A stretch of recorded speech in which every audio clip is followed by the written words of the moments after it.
The story explodes open on a young boy at the center of the table, crushed by the chaos swallowing his world. He bursts into a blinding, brilliant golden light. Onlookers pressed in, breath stolen and eyes wide, as a voice thundered that this was the legendary golden light, said to blaze into the world only once every few hundred years. The crowd exploded in thunderous awe, and a silk-clad nobleman gasped, "I never thought I'd live to see the like of this." Someone leans in and asks, "So that means Lars is amazing," while another voice explodes, "He has an incredible skill." Someone reaches for Ruse, insisting Lars is just Rowan's son after all, but Ruse snaps that Lars's skill already outstrips his. She leans in, voice velvet soft, pressing Lars about his skill, then asks again, curiosity crackling as she strains to hear what he received. Lars smirks, leans back and declares, "In this world people have skills and his, jack of all trades." Lars barrels on, declaring this type is a skill anyone can train and master later in life through hard, relentless practice. Lars slams it shut, that other type is a unique skill God granted at age 5, and he verifies the intel is legit. The description screams, "Super jack of all trades, master of none." Someone nearby pipes up, "Does it say super?" And Lars cuts them off, "No, it says jack of all trades, master of none, nothing super about it." He snarls that skills aren't just born gifts but literal techniques, tools to survive this world. She closes her eyes, takes it in, and replies with a disappointed, "What a shame." Lars pressed on, his father Rowan wields the unique skill fertility, a power that breathes life into the soil, enriching it and transforming crops into richer, healthier harvests. His mother Marion pours hospitality like a warm hearth, wields medical knowledge with expert hands, and brews potions of jaw-dropping potency. Their family fuses both parents' unique talents, turning herbal remedies and homegrown vegetables into the cash that keeps them going. When a skill is rare or wildly useful, society prizes it like treasure. Those who master it command massive paychecks and rocket into top-tier status. Someone snaps, "What kind of skill is jack of all trades anyway?" He gaped at the woman's changed size and snarled that the once-in-a-century blessing had turned into a cruel curse this time. Lars falters, then blurts out that being a jack of all trades is surprisingly handy. He can tackle almost anything, even if only to a limited degree. He reveals the old records, insists someone was granted this skill over 100 years ago. At least, that's what they claim. Lars admits his progress crawls, and no matter how fiercely he claws at it, he'll never reach first rate. They sneered, branding the skill a loser. Lars freezes as those words crash into him like a freight train, but this time he can finally start over. Lars stares at his new family and pictures a life where, if it's with them, misery melts away. He aches to be happy together with them, the very thing he's always wished for. Someone tries to calm him with a weary, "It can't be helped," and Lars snaps that this isn't going to kill him. Rowan tells Lars the power to do anything is something to envy, then confesses the only thing he can do is work the soil with his own hands. Marion bellows for Lars to come with them, and in that instant a jagged truth slams into him. He really does love these parents. His thoughts snap to his dad night and day from the parents who raised him, yet every memory still clings to him. Lars wrestles with whether he can call it his previous life. In that world, he wore the grand name Hideo MC. Mikado clung to a memory that stretched back to before he was born into this world. He had no right to that name, he was utterly unworthy of it. Hideo flashes back to being asked if he'd become disillusioned, then watched his parents shift all their favor to his capable brother. From day one, the whole world had already written him off. His younger brother shouldered every expectation their parents pinned on him. Blessed with natural talent, his brother tore through academics, art, and writing. Every victory shoved Hideo further into the margins. Hideo clawed his way through life, consumed by one burning need, to be acknowledged. He burned with a fierce hunger to match his brother's talent. Reality struck like a merciless blade, carving the rift between them even deeper. They shoved his worthless self into the role of heir, as a show. In truth, their every glance dripped with outright malice. Hideo perches alone, staring up at the moon and thinking, maybe this is enough. Maybe because he'd lived like a man daring fate to blink, knowing everything could end in a heartbeat, he had no regrets. Mangled wreckage crouched in the dark beside him.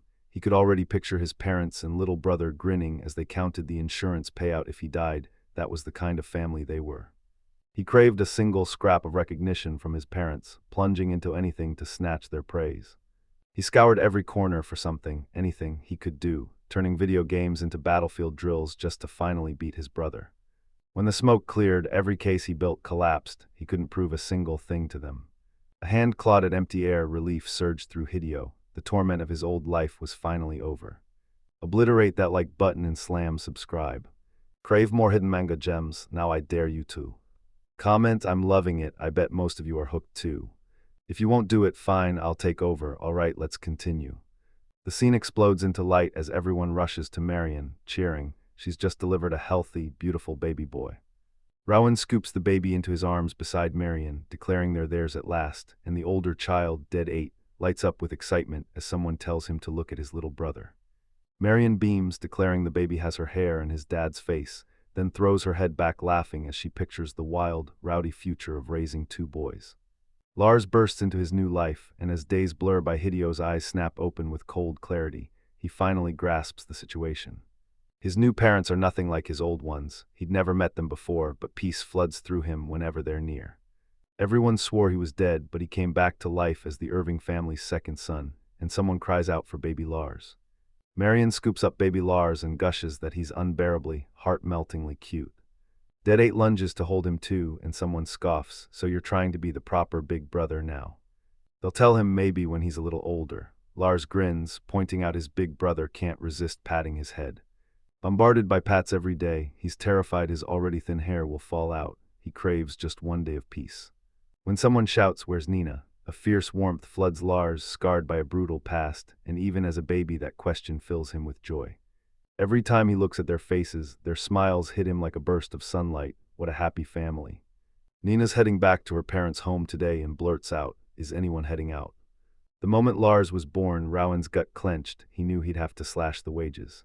He's pouring every last coin into those 2 boys' academy dream. A maid's a luxury he probably can't afford. Nina asked to stay even with the low pay, and it shattered him. Lars then learned she was scraping by, and because she was nearly his age and felt more like a friend than a coworker, it made the whole thing quietly heartwarming. Nina bursts back in, beaming, declares she's back and vows to work harder than ever to rake in enough money so they never have to worry. Someone blurts, "That was fast." Nina rushes to Lars and beams, "You're home, I couldn't wait to see you awake." Lars bursts out, voice crackling with excitement, eyes on Nina, she's the one.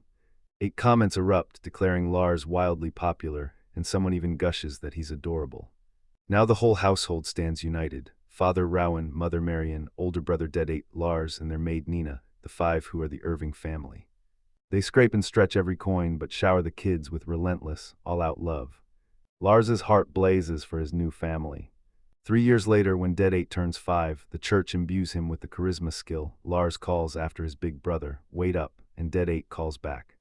Rowan grips Lars' shoulder and vows his skill will be undeniably useful when he grows up. Be patient. Strength can be built through training. Lars finally admits he'd been desperate for a power-up, something to jack his strength or turn him into a lightning-fast blur. Dead 8 seethed, wondering when Lars would finally awaken his skill, if the kid even had a scrap of talent. Out in the forest, Lars stood alone while a girl rested against a nearby tree. Dread devoured him. What if his skill was worthless? What if he had no talent at all? A voice ripped through the silence and called his name. Fear clawed at Lars. Would he be abandoned again, just like in his past life? The thought hit him like a punch. Terror flooded his veins and his hand trembled. She shot him a daring grin and offered, "Walk home with me, hand in hand."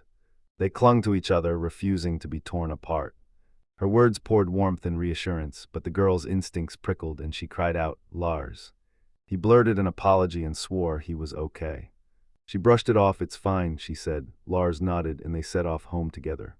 They burst back in, Marion's gaze locked on their filthy clothes. She snapped she'd take care of the laundry, so strip now. Rowan roared with laughter, declaring a healthy boy the best kind. He thundered a warning, "Don't go too far, monsters might attack." Lars adored how his parents' smiles wrapped them in love and still snapped into scolds when they misbehaved, and the Nina cried out, asking Lord Lars to wait. Lars tilted his face to the sky, pouring thanks to God again and again with his family at his side, believing maybe this time he could live an honest life. He knew it in his bones. Later that night, someone in the house snapped upright and noticed something strange at their desk. A white, glowing object had suddenly appeared. They froze for a heartbeat, then instantly brushed it off as imagination and dove under the covers to sleep. The skill bestowal ceremony had finally arrived. Dead 8 hauled Lars to the sanctuary and hissed, "This is it." As Lars froze before the massive, ornate building, a bold sign proclaiming skill bestowal day. Dead 8 peered into the silence and called the place bone-deep quiet. Lars's heart thundered. No matter how many times he reached this moment, the rush never changed. Inside the sanctuary, Lars stood frozen, jaw tight and pulse racing as crowds of children and their families surged around him. The doors slammed wide as the dead eight hauled the Lars inside, and a hawk-eyed official clocked that everyone had gathered. Ruse, that cocky kid from before, stood with his arms crossed and dared everyone to watch as the ultimate skill landed in his hands. A voice slammed into Lohan, "What are you doing here?" And someone else shouted, "That's Lord Blau." A noblewoman proclaimed her younger son had turned 5 this year, so they'd come to have him receive his skill. Blau glared at the woman and demanded, "Your son is the same age as mine, send Rue to greet the poor man." Ryuz swaggered up, threw his name at Lars like a challenge, boomed that he'd be lord of these lands and that Lars should start kissing up now, then demanded Lars's name. Lars spat his name like it meant nothing. Ryuz scoffed, slapped it down as dull, and snarled that Lars should pray he'd gotten a good skill. Someone gasped. Ryuz spotted the little girl clutching a teddy bear and gushed, "This one's cute," and Lars staggered back, shock slamming into him. She screamed at Ryuz, spat "bastard," and snarled that being the Lord's son didn't give him the right to act like that. The fight erupted. Lars yelled at Ryuz to stop, and Ryuz snarled that Lars was the worst. Lord Blau erupted into a storm of fury, roaring, "How dare Lars defy me," and jabbed a finger at Rowan, accusing him of failing to train his son. The priest's voice cracked the silence. Preparations were finished, everyone to the altar. Lord Blau locked eyes with Ryuz and barked it was time to go, and Ryuz answered his father with a sharp, obedient nod. Lars's eyes snapped to the Lord Blau, an old acquaintance of his from the past. Someone barked that Blau hadn't been like that back in the day.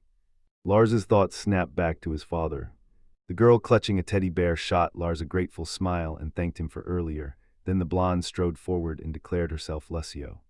The ceremony surged onward as Lord Blau beamed and urged them forward. When the priest called the next name, Blau thundered with pride that, as expected, his son Ryuz had been granted a splendid skill.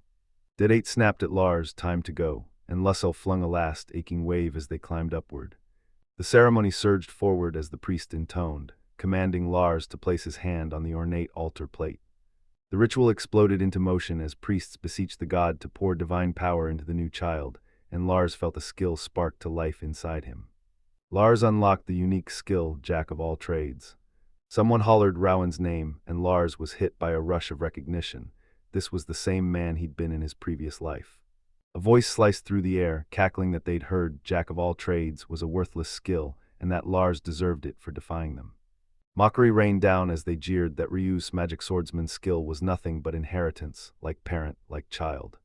They sneered that Lars had spent his entire life cooped in that filthy little house, and it fit him like a second skin. Lars screamed for his dad. Rowan slammed a protective hand onto him and roared at them to stop it. Lars apologized. Someone blurted, clumsy and blunt, that Lars had pulled a dud skill and it flat out sucked. Lars could only stammer a shaky, uncertain reply. The person snapped that there was nothing Lars could do. Lars hesitated, nodded reluctantly, then demanded to know who the person was. The kid planted his feet and shouted, "I'm Norudo." Lars fired the question at Norudo, "What's your skill?" Norudo flashed a grin and revealed his skill, animal affection, a power that charms animals into friends, and confessed he truly wanted to be an adventurer. Norudo spat that his dad was a useless drunk who'd run off, and that he'd shown up to the ceremony all alone. Norudo closed by urging Lars that they should both give it their all. Lars burst into an enthusiastic introduction and tossed out, "If we cross paths again, we have to hang out." Norudo nodded, gesturing to his house perched on the hill, and agreed. The shot pulled back over rustling plants to show the two boys walking side by side down a dusty road as Norudo, voice tight with sympathy, commiserated with Lars about his shaky skills. Norudo slammed a hand on Lars' shoulder and roared that life isn't decided by skill alone. Too many people end up stuck in jobs that don't match their talents, so he urged Lars to hunt down what he truly wanted to do. And Lars shot back, vowing he'd give it his all. Lars stared at the skill display, pulse spiking as it hit him. The readout actually said super. He whipped around to his father and snapped, "Is my skill a super jack of all trades?"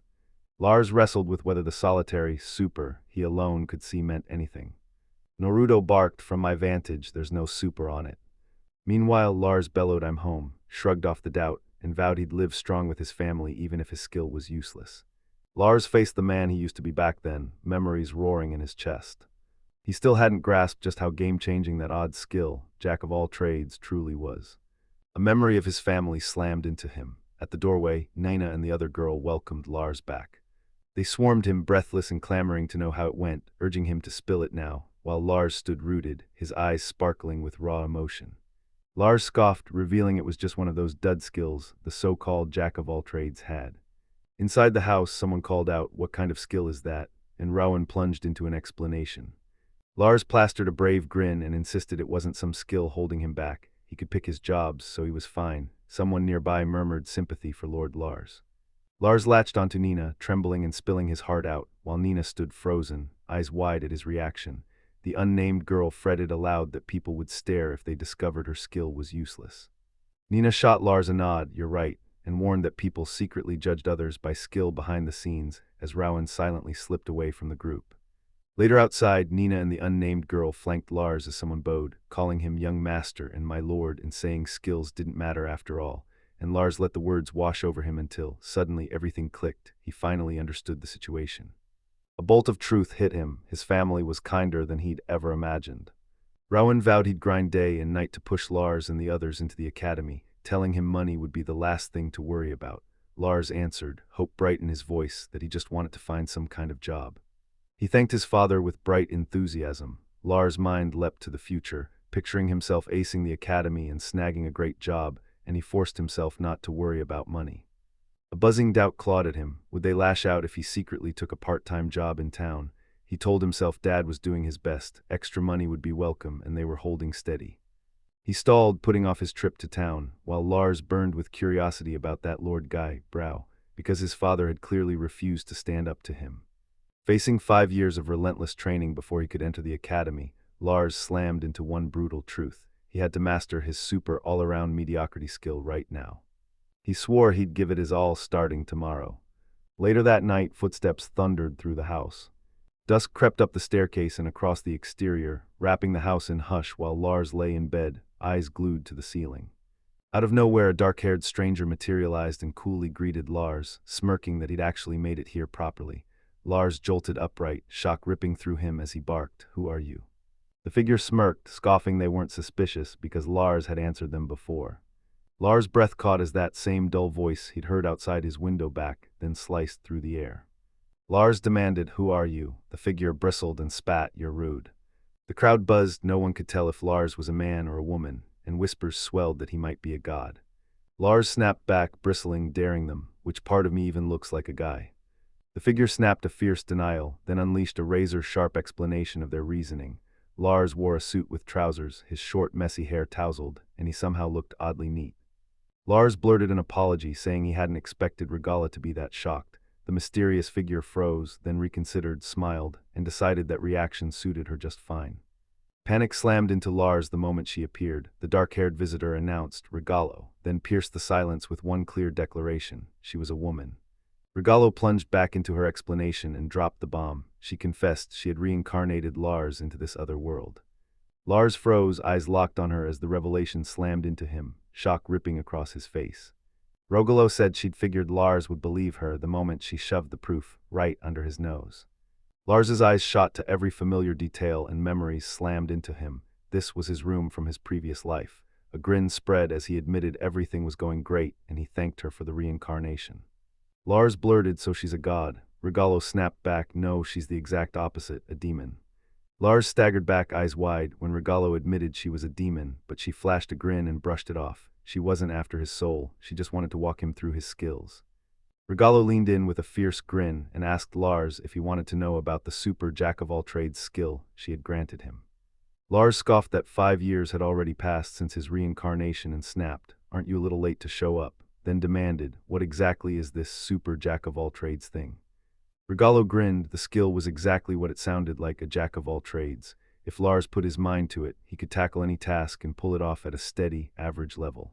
She snapped that like he'd painfully learned in his previous life. The skill slammed into a hard ceiling and couldn't push past it. Lars shot back he'd nailed that part and demanded, "What exactly does the skill's super mean?" Regalo flashed a grin, praised how fast he caught on and christened him Hideo Mikado. Lars flinched and shot back instantly, "Don't call me that," the name dragging up painful memories. Regalo fired off a quick apology for veering off, then revealed the super jack-of-all-trades skill could blast past that supposed upper limit. Regalo doubled down, driving her point home. If Lars dug in and worked, he could get better at anything. With fierce confidence and raw motivation, he'd become unstoppable. Most people could rocket higher with one final push, but they freeze before taking that last step. Lars admitted that in his previous life he'd surrendered, convinced he couldn't outdo what he'd already achieved. Regalo conceded, explaining the skill they'd given him back then had wound up nothing more than a jack-of-all-trades, and she scoffed that it was such a waste. Regalo declared Lars would become a magic swordsman who would demolish that cocky kid with body magic and swordsmanship, leaving Lars laughing at him. Someone sneered, "What's your name? I almost called you by your father's name." "No, it's just Lars, what a dull name," then snapped, "You better pick up a really good skill." Lars cracked a grin and waved it off, no use worrying about those two now. He already bore the name Lars Irving, the son of his dad and mom. Regalo rolled his eyes, threw up his hands, and conceded. If Lars said so, there was no changing it. Lars roared that simply realizing effort is what matters would be enough, and vowed to train like a man possessed to become a super jack-of-all-trades. Regalo closed the session with a sharp nod, declared they'd covered all the skills, and turned to Lars with an expectant look. "Any questions?" She declared she understood and that she was free now too, then confessed she doubted she'd ever see Lars again. Lars confessed it's kind of lonely. Regalo's breath caught as a cold truth struck her. Maybe humans, gods, and demons weren't so different after all. Lars thanked her. Regalo snapped, demanding to know what Lars had done, convinced it was something terrible, and barked that time was up. They sprang to their feet, laughed, and shot Lars a casual, "Have a good life." Lars scoffed that Regalo had sworn they'd never see each other again, so he convinced himself not to worry. When Regalo began to say farewell, Lars admitted he couldn't help the knot of unease gnawing at him. Regalo snarled at Lars, driving home the terrifying truth: she was a demon. Something was definitely brewing. A cold truth slammed into Lars: he'd probably never see her in this form again. Regalo strode out of Lars' room, leaving silence behind. They'd gone ages without talking, and after that last exchange Lars vowed to train every day, hammering his stamina, forging his strength, and sharpening his swordsmanship to become an adventurer. Today Lars threw himself into training near home, sparring side by side with his big brother again. Someone spotted a figure clambering up toward them. The girl finally found Lars and yelled his name, and recognition slammed across his face. The unnamed girl surged up the hillside toward Lars and, breathless, thanked him for coming to see her. Lars demanded who she meant, and she answered, breath-catching. She met someone the moment her skill awakened. His name was Nolt. Nolt grinned and revealed a skill called animal kindness. When he patted animals, their fur gleamed, and a clap in his call summoned them to his side even if they weren't pets. His dad erupted, called it a useless skill, and snarled at Nolt that just loving animals wouldn't make money. They spat, "You're a worthless brat, go get a job that actually made money." Nolt swallowed his pride, fessed up that he was clumsy and not very smart, then blurted, "Will you be my friend?" Lars froze, uncertainty flickering across his face. The girl and Lars flung their arms wide and swept Nolt into a warm embrace. After that, Noel kept popping in to hang with them now and then, and that's how Lars finally met his first friend. Later, a panicked crowd swarmed the Irving house. Someone shouted that Nolt had gone into the mountain and never come back. Rumors burned that a witch lived in the mountain, and they sprinted into its shadow to find him before it was too late. Someone else scoffed and slammed it as terrible. Another voice trembled: if the witch found them, who knew what horrors would follow? The girl snapped at Lars, "What do we do?" And someone else cut in, "Are witches really that scary?" One voice hissed they'd heard no one knew what became of anyone the witch found. Another echoed they'd heard the same, but the girl refused to believe it. A nagging question burned in Lars: why had the note slipped into the mountains in the first place? Lars roared out Nolt's name, every syllable charged with iron determination. Someone warned they'd be chewed out if anyone found out, but Lars just shrugged and declared he'd go anyway. Fear not at Dead 8, so he snapped at his big brother Lars to wait at home instead. The girl hurled, "Is Dead 8 okay?" then vowed she wouldn't let her little brother walk away while she stayed behind, and Lars barked, "Of course not." The girl vowed, "I'm going to do it." Someone leaned in and asked Lars what was so funny. He shrugged and brushed it off with, "It's nothing." She barked go and screamed big bro as they hurried out. Lars and Dead 8 tore through the forest, voices shredding the silence as they screamed Naruto's name and demanded he answer. Lars swept his gaze around, realized Nolt had vanished, and wondered if he'd pushed deeper in. The Dead 8 stiffened with worry, and someone murmured that from here on only Mom could go. Dread clawed at her chest. What if a witch had snatched Nolt?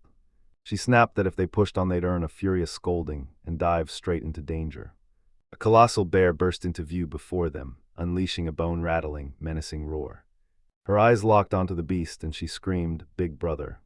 Lars barked he'd hold them off, go call for help. She planted her feet and refused, voice raw. She couldn't leave Lars behind.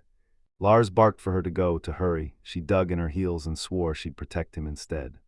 Panic exploded in her as she screamed at the bear to back off, and Dead 8 howled for his big brother. The girl hoisted her book overhead and unleashed the spell, Water Jail. Water erupted around the bear in churning torrents, whipping into a living cage that trapped the creature in a liquid prison. Lars and the girl watched from below as the magic seized the air. Lars stood frozen, eyes wide, as raw power surged and tore through the area. The girl wasn't done. She launched another spell, screaming Earth Blade, as a jagged arc of magic slammed down with brutal force. The attack slammed home, tossing the girl and Lars to the ground, utterly wrecked, and Lars sat stunned, his voice a ragged whisper, "Magic." Sprawled on the ground after the magical attack, Lars and the girl stared up at a bear swathed in pulsing, glowing magic. Shock slammed into Lars like a fist, his jaw hanging open. She shot back that it wasn't her mom's water magic at all. Lars stood dumbstruck, able only to mutter, "That's incredible." She scanned herself from head to toe, hunting for anything out of place. He burst out asking if she was okay, and what about the magic hitter. Both of them stood shaken but unhurt after that brutal spell. A dark silhouette slid up from the flowers and foliage in the forest. The girl spotted it and blurted. Something appeared. Recognition slammed into her and she screamed, "The witch." The mysterious figure fired off a quick apology. She couldn't hold herself back, while Lars' eyes widened as he confirmed it was pure magic and realized in a heartbeat, this was the witch everyone had been talking about. The witch smirked and vowed she'd save her every last drop. She seized on his wording and shot, "Did I just say I'm eating something?" Panic exploded in Lars as he blurted, "Do you mean you're going to eat the bear and us?" Right then, Dead 8's voice tore out from nearby, begging his big brother to hang on. Dread coiled in her chest. Would Lars be okay? Lars implored the witch, voice shaking, begging her not to devour him. The witch jabbed a finger at the kid slumped over there, declared they'd fainted, then asked if they wanted to come to her place. The witch shot them a quick, crooked grin and vowed, "I won't eat you." After a heartbeat of hesitation, she relented and said they'd go. The witch strode into the forest with the bear at her side, and Lars followed, worry carved into his face. They arrived at the witch's lair deep in the forest, and the building burst into view, a whimsical treehouse perched like a secret crown cradled in the branches. The witch hauled the bear's limp body toward her crooked house as Lars and the others trailed behind, eyes wide as they stared up at the strange dwelling. They stepped inside to find Nolt already there. He bellowed the second his eyes locked on them. The witch warned the whole town had erupted into panic. They hadn't returned from the mountain, and the townsfolk, led by Lars's dad, were combing the slopes right now.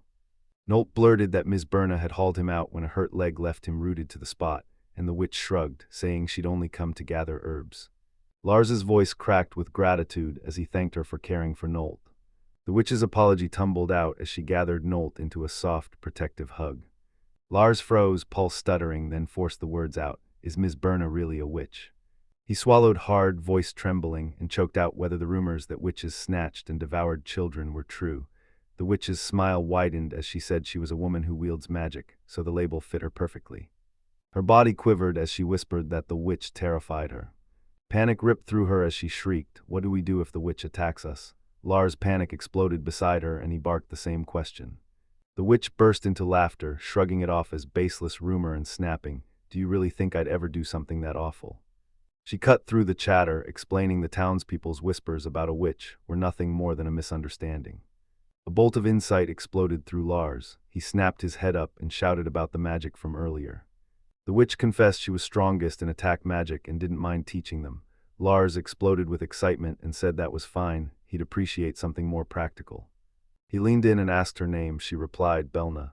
Then, voice trembling with hope, he asked, "Will you teach me magic?" The realization slammed into Lars. If she was going to teach him, it changed everything. Lars nodded as the explanation clicked into place, and Belna beamed, chirping, "Will you come play with me again?" Someone taunted her for living such a lonely life. She snapped back with a bright, crackling laugh and uncontainable enthusiasm.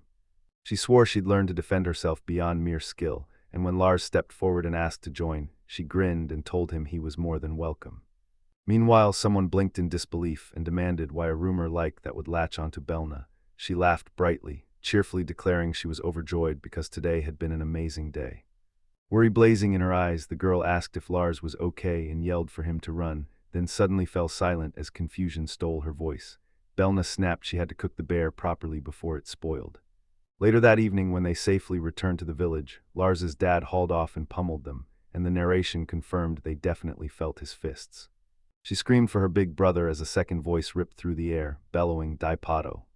Later, Lars vowed to return to Belna's house, to see her and to soak up every scrap of magic she'd teach. Someone asked if it was okay for Lars to go, and someone else thanked them. Lars and Nolt strode toward the forest. The girl watched, wondering if Lars wasn't leaving too soon. They reached Belna's treehouse, and Lars's voice sliced through the quiet with a booming greeting. Lars and Nolt stood at the door and shouted hello. Silence swallowed their calls, and a cold unease prickled down their spines. Lars's voice snapped through the silence. Did something happen? She declared she'd opened the door, wrenched it wide in a dramatic sweep, and Lars went rigid, eyes wide at what they found inside. They pushed inside to find Belna sprawled on her couch, gloom carved into her face. The narration slipped into her head. She knew, with cold certainty, that Lars wouldn't show even though he said he'd hang out. Her stomach twisted. Was he hating her now because she'd said something weird? And she seethed with regret for not offering him that bare chunk of meat. Meanwhile, Lars swallowed hard and stammered Berna's name. Intensity blazed across the girl's face. Lars declared to Belna he'd shown up to hang out, just like he'd promised. Someone called out Berna's name. Belna snapped upright and cried, "Are you really here?" Then whooped that they were here and she'd been waiting, leapt forward and grabbed the girl with wild joy. The girl begged Berna to wait and calm down as Lars and the girl watched, worried. The girl blurted she'd seen the white flower garden, Belna's face flooding with raw emotion, and someone gasped that the rumored witch was actually such a cute young lady. Belna apologized. Lars' eyes snagged on the tea leaves Belna served. She leaned in, smiling, asked if he'd noticed, then revealed the tea was from her hometown and gushed that she was so happy. The camera slammed into a tight close-up of Belna's face and outfit as Lars leaned in and asked about her hometown. Belna's expression hardened into stone. She snapped that they'd helped save the children, so the details didn't matter. The unnamed girl flung another grateful thank you at Belna for helping the children inside Belna's house, and the witch reached out, seizing both her hand and Lars. She snapped that she'd only caught sight of them, nothing more. Belna declared their mere visit was already enough. She vowed to personally train them until they could never misuse magic again. And that's how Belna's magic class burst into life. Belna slammed the lesson into motion and declared they had to talk about magic. To use it, they had to siphon raw, crackling magical energy, mana. Magic thrummed through every person, some brimmed with it, others barely a faint spark, but no one was without. She conjured a shimmering display of water droplets braided with crackling mana, warned that using too much mana is like sprinting until you collapse. First you faint, push it further and it can kill you, and Lars went pale at the life or death warning. In the background, the unnamed girl and Nolt watched the lesson unfold, eyes wide, as Belna brushed off their worry and declared it almost unheard of for anyone to completely drain their mana like that. Someone snapped, that's why Marion never taught magic carelessly before, that risk was far too great. Marion crouched outside their house, fingers darting as they plucked herbs, and Belna barreled into the next topic, the classification of magic. The kids erupted as she broke it down. Attack magic lashes out at objects and support magic hones physical power. Attack magic would be Belna's specialty. Then healing magic steps in to seal wounds and purge poison.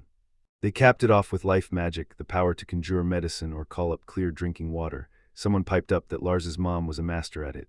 Lars, the unnamed girl, and Nolt practically buzzed with excitement at the explanation, and Belna noted they'd been studying well. Before he even set foot there that day, Lars's mom and Nina had already hammered the fundamentals of magic into him. Lars cut in, demanding Belna wait a second, then declared those were the 4 basics.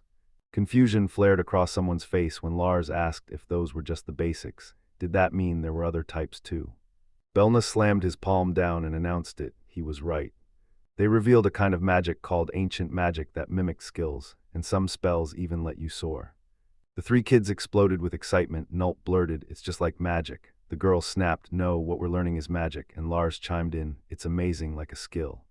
Belna clenched her jaw and admitted she didn't think she could teach them that yet. Lars cried out to Berna, pleading with her to teach them that too. He vowed that if the magic was real, they'd use it to pull his dad and the whole family into a far better life, and he swore he'd never unleash it for anything dangerous. Belna snapped that she did believe him, but ancient magic takes decades to master before anyone can truly wield it.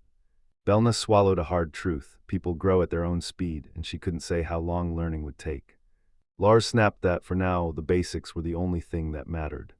Belna snapped for them to lock their minds onto the stick, swing it, and picture tongues of flame lancing straight at the target. She stammered, panic crackling in her voice, then blasted out, "Fire." She whipped her stick through the air and roared, "Fire." Silence slammed down, nothing came out, and in the background Nolt and the others strained too, only to be met by the same mute failure. Belna slammed a hand on her chest, flashed a confident grin, and declared, "It always starts like this, you'll be fine." Lars pointed at the image like it was a prophecy. This mattered, and he urged them to try it, locking their minds on the exact blaze they wanted to summon. Lars locked his focus on fire, and summoned a roaring blaze inside his head. Lars steadied himself, unleashed the spell, and his stick erupted into a roaring inferno. The unnamed girl whooped as flames exploded out, and Belna gaped, impressed. He'd pulled it off in a single, jaw-dropping instant. The unnamed girl vowed she'd do it this time, and Nolt surged in to join her. They both unleashed blazing fire spells, and Belna whooped that the three of them were really getting the hang of it.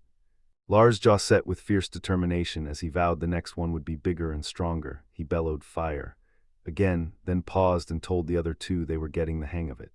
Lars lunged again and again, bellowing, "Fire," until his throat burned, frustration coiling in his gut as he wondered why he couldn't get it right. Someone cut through the tension and asked, "Is something wrong?" Nolt dismissed it with a flat, "I'm fine." Lars froze. This made no sense. He'd nailed it a heartbeat ago, and when he checked his magic, it wasn't depleted. A vision of his past life parents exploded into his mind, snapping Lars to attention. He knew he had to do it right. And he hurled the spell again, roaring, "Fire." Lars pushed himself harder than ever, convinced he had to get it right this time, and someone watching shouted that he was doing much better now. Another voice ripped through the air, calling Lars. The man looked like that same guy from before, laser-focused, every muscle set in determination, and Lars kept going, his mind screaming for more and more practice. He clamped his hands around the staff, knuckles white. Belna slipped in behind Lars, both of them gripping their staffs like coiled springs. She snapped at him to calm down. Panic would blind him to his course and stop him dead in his tracks. Lars froze for a heartbeat, opened his mouth to answer, then let the words die on his tongue. Belna soothed him, insisting everyone grows at their own pace. She wanted that to stick with him. She explained that when the hard-fought projects he poured himself into fell apart, it was all to forge him into something even bigger. The scene erupted into a halo of blooming roses as Belna smiled and told Lars he was in the middle of stockpiling nutrients, doubling down on her plant growth metaphor. She barreled on, insisting effort is formless, and owned that it made him anxious. Though he couldn't see it, it swelled inside him like a rising storm. One of the kids barked his agreement, another voice soothed Lars with a soft, "It's okay." Nolt and the unnamed girl watched from the back, radiating support, and Lars's mind snapped to Berna's name. Belna leveled a steady gaze and ordered him to try again, steady his breath, lock his focus, and summon the image. Lars closed his eyes, centered his focus, and cast fire. This time a brilliant blaze erupted from his staff, unleashing a raw, explosive force. Flame blasted from Lars's staff, ripping the air with raw power, and behind him Nolt and the unnamed girl erupted into cheers, yelling, "You did it, that was awesome." Triumph surges through Lars. He roars, "I really did it," and cries out for Berna. A heartbeat later, Lars and Belna beam at each other, and Lars bursts out, "Thanks, Professor Berna." Belna's cheeks burn at the title, doubt clawing at her. Could she truly be a teacher? An unnamed girl bursts forward, pleading to be taught and shouting, "Sensei." Note chimes in and declares her the teacher, and Lars stands dead center with a satisfied smile as his friends fall in behind and accept Belna as their instructor. Later, while the kids head for the door, Lars eyes the road home, picturing his dad and Nina's jaws dropping when he reveals he can wield magic. Doubt flares for a second, then he forces a calm. There's no rush. Lars strides away from Belna's home, replaying every hard-won gain in his head, an insanely versatile, limitless skill crackling at his command. A teacher and friends rally around him, their care fierce and unshakable.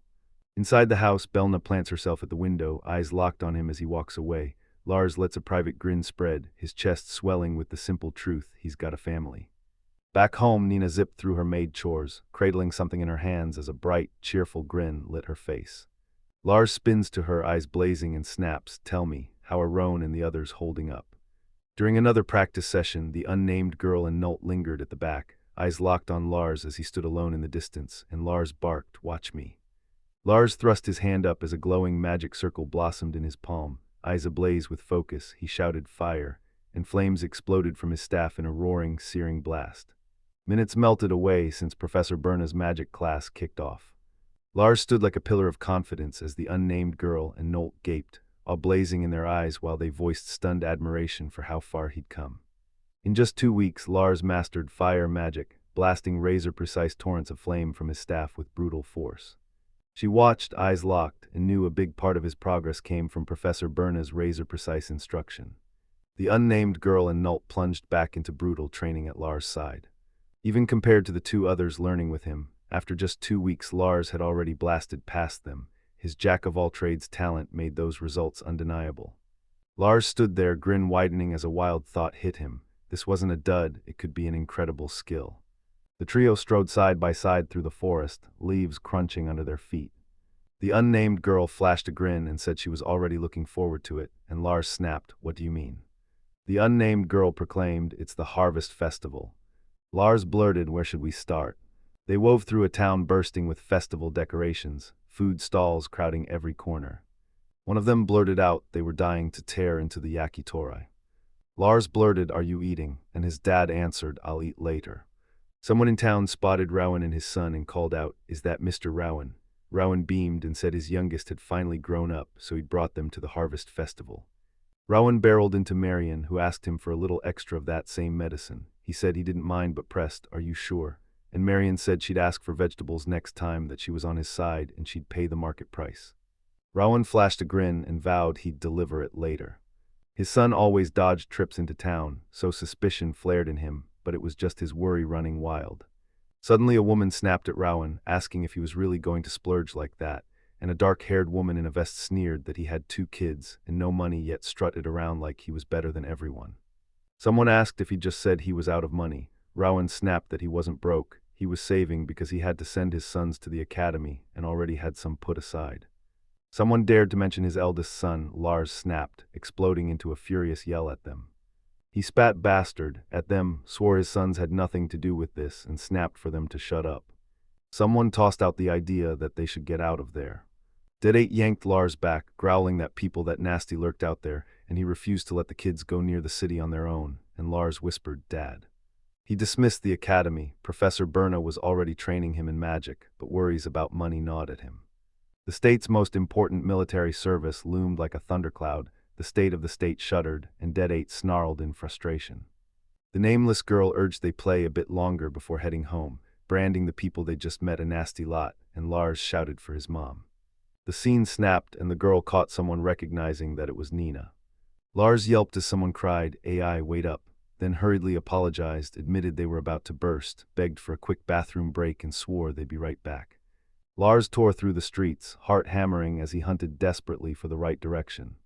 The unnamed girl locked onto Nina. Nina's eyes widened, wondering if she'd be surprised to see them. Lars and the girl pressed on, adrenaline crackling, until the massive mansion rose up before them. A young servant sprang forward at the entrance, bowing breathlessly to welcome Nina and blurting that his father had been expecting her. Lars gaped at the colossal building towering above him, certain it couldn't be Nina's. This place was absurdly enormous.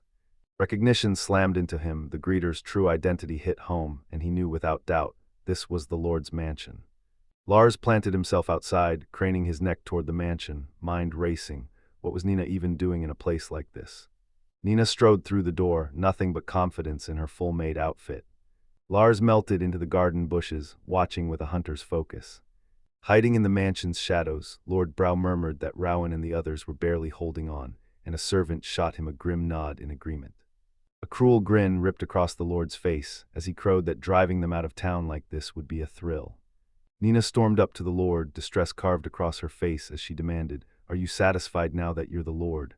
A lighter-haired maid snapped at her to stop meddling in the Irving family. Lord Brow turned to leave, but Nina pressed on, snapping that Lord Roan and the others were doing their best, and that forcing them to sell their vegetables and medicine at giveaway prices was pure cowardice. In an instant, Lord Brow's voice slammed down and snapped Nina into silence. He barked, "Go on, say it." Nina screamed and drove her heel into him, her face contorted in pure rage. Lord Brow slammed his palm down and barked, "Who do you think you're talking to?" Nina shot back, "He's Lord Blau, the Lord of the Gas Domain." Lord Blau confirms his claim with a thunderous roar, declaring, "I am the Lord of this land." Stress claws at Nina as she swallows hard and forces a nod, admitting the fact. Then Nina lashes out, shouting that he ripped Lord Rowan's position away. Defiance and distress collide on her face as she hurls the accusation. Suddenly Lord Blau yanks Nina toward him, seizing her and demanding to know who paid for her mother's medical treatment, and who snatched that crone back from death's jaws.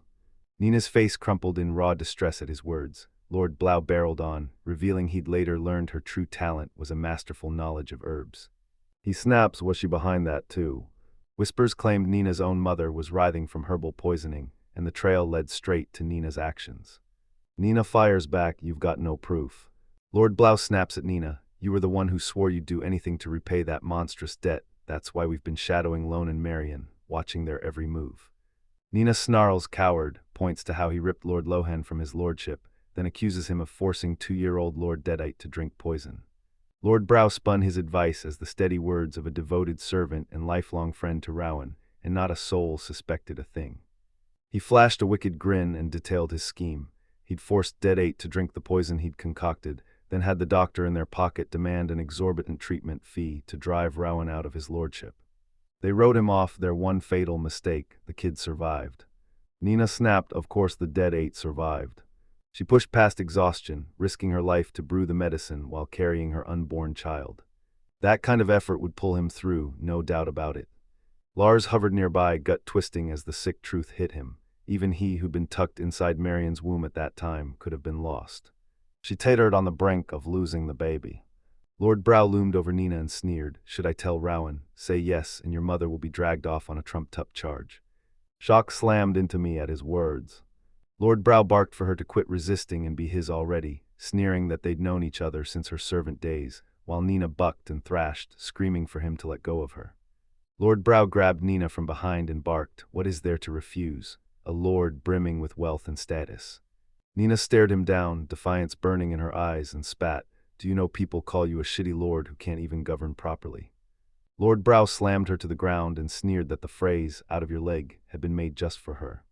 Lord Brow roared he'd been holding back until this moment, no more. He'd make her body remember. Nina writhed beneath him as Lars watched from wherever he stood, his face twisted in horror. With her sliding into grave danger, he stood in a dark space, focused his will, and begged his magic to reach her.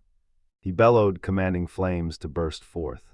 A tiny tongue of flame licked Lord Brow's hair, his smug smirk unshaken because he hadn't noticed. Trapped below, Nina sniffed smoke and realized Lars's spell had singed his hair. Flames clawed at Lord Brow's hair and he screamed that it was hot. Someone yelled at Nina to erase the fire, but she stood frozen, shock carving her face into equal parts fear and stubborn defiance. She snapped that she wouldn't listen to him anymore, and vowed that if anything happened to her she'd run to her mother, to Lord Rowan, and to the guild and lay everything bare. Lord Brow wrestled the hungry flames as Nina's threat cut cold and clear through the air. From the mansion he screamed that it was burning and begged Nina to wait. Lars bolted from the scene, his mind racing. He knew that if Brow found out, getting tangled with Nina and her mother would be a razor-edged trap, and he opted to leave things exactly as they were. Nina's eyes slipped into memories of her mother. She'd probably swallow this whole instead of dragging Rowan and the others into it. Lars bolted, breath ripping from his chest, the man's shadow hot on his heels. They slipped away from the mansion, eyes flicking back now and then. Nina hung back, relief spilling across her face as she murmured that now she understood how it all went down. Finding out Brow had trapped Rowan and taken his place hit Lars like a thunderclap, ripping the veil off every secret his father and the others had been hiding all this time. The revelation slammed into Lars, yanking his thoughts to his family as Brow's crimes snapped into brutal focus. The man had tried to kill their big brother, Deadite. They ensnared their father and mother in his scheme, betrayals so monstrous they burned into memory, unforgivable and impossible to forget. Rage boiled in him as Lars swore on the spot he'd drag Blau into hell himself one day, but he'd let the Lord sit on his throne for now. The showdown would have to wait. Lars and the unnamed girl planted their feet shoulder to shoulder, faces hard as flint, their resolve coiling to strike at the man who'd torn their family apart. Then someone barked that Lars was late. Lars winced and apologized, clutching his stomach and saying it only hurt a little. The younger kids were there too, and one of them insisted she was fine. Someone pressed, "Lars, will you take your medicine?" while another offered, "Climb on my back, I'll carry you." Even after everything that had just happened, life surged on his friends crowded around him with casual concern, pretending nothing had broken, while the unnamed girl stared at Belna with gratitude burning in her eyes, thinking of how much Belna had worried for her, then cried out, "Belna." He lined in and asked if she'd be willing to share some of the herbs from her garden. Belna warned that most of them packed effects useless in everyday life, and the girl just grinned, insisting she didn't mind one bit. Belna's grin sliced the air as she told her, "You can never have too much medicine." Realization slammed into her. Now she understood why those two were so worried. Belna closed in, breath grazing Lars's cheek, and dared to ask if he might want a kiss. Lars recoiled, yelling that his mom had done it and his dad was going to do it too. Belna snapped that stuff like that wasn't necessary. Lars blinked, hit by a kind of happiness he couldn't have pictured in his previous life, and Belna wrapped him in the ordinary, pressing him close in town like it was the most natural thing on earth. Later, Dead 8 reached out and ruffled Lars's hair with a warm, affectionate pat. The unnamed girl locked eyes with Lars and declared, "You're amazing." Dead 8 demanded, voice razor-edged, "What got into you?" Lars's fists clenched as fire erupted in his chest. He knew he had to become stronger. He felt it in his bones. He vowed he'd become someone who could protect this happiness at any cost, and the family strode through town with Belna, the two children and Dead 8, all heading home. Ever since Lars swore that vow, Nina refused to show her face in front of the family, and Belna stepped forward to greet Lars. A voice probed, "All alone again today?" Lars shot back, "Hello." Then it hit her, the Harvest Festival's changes had spread beyond Nina.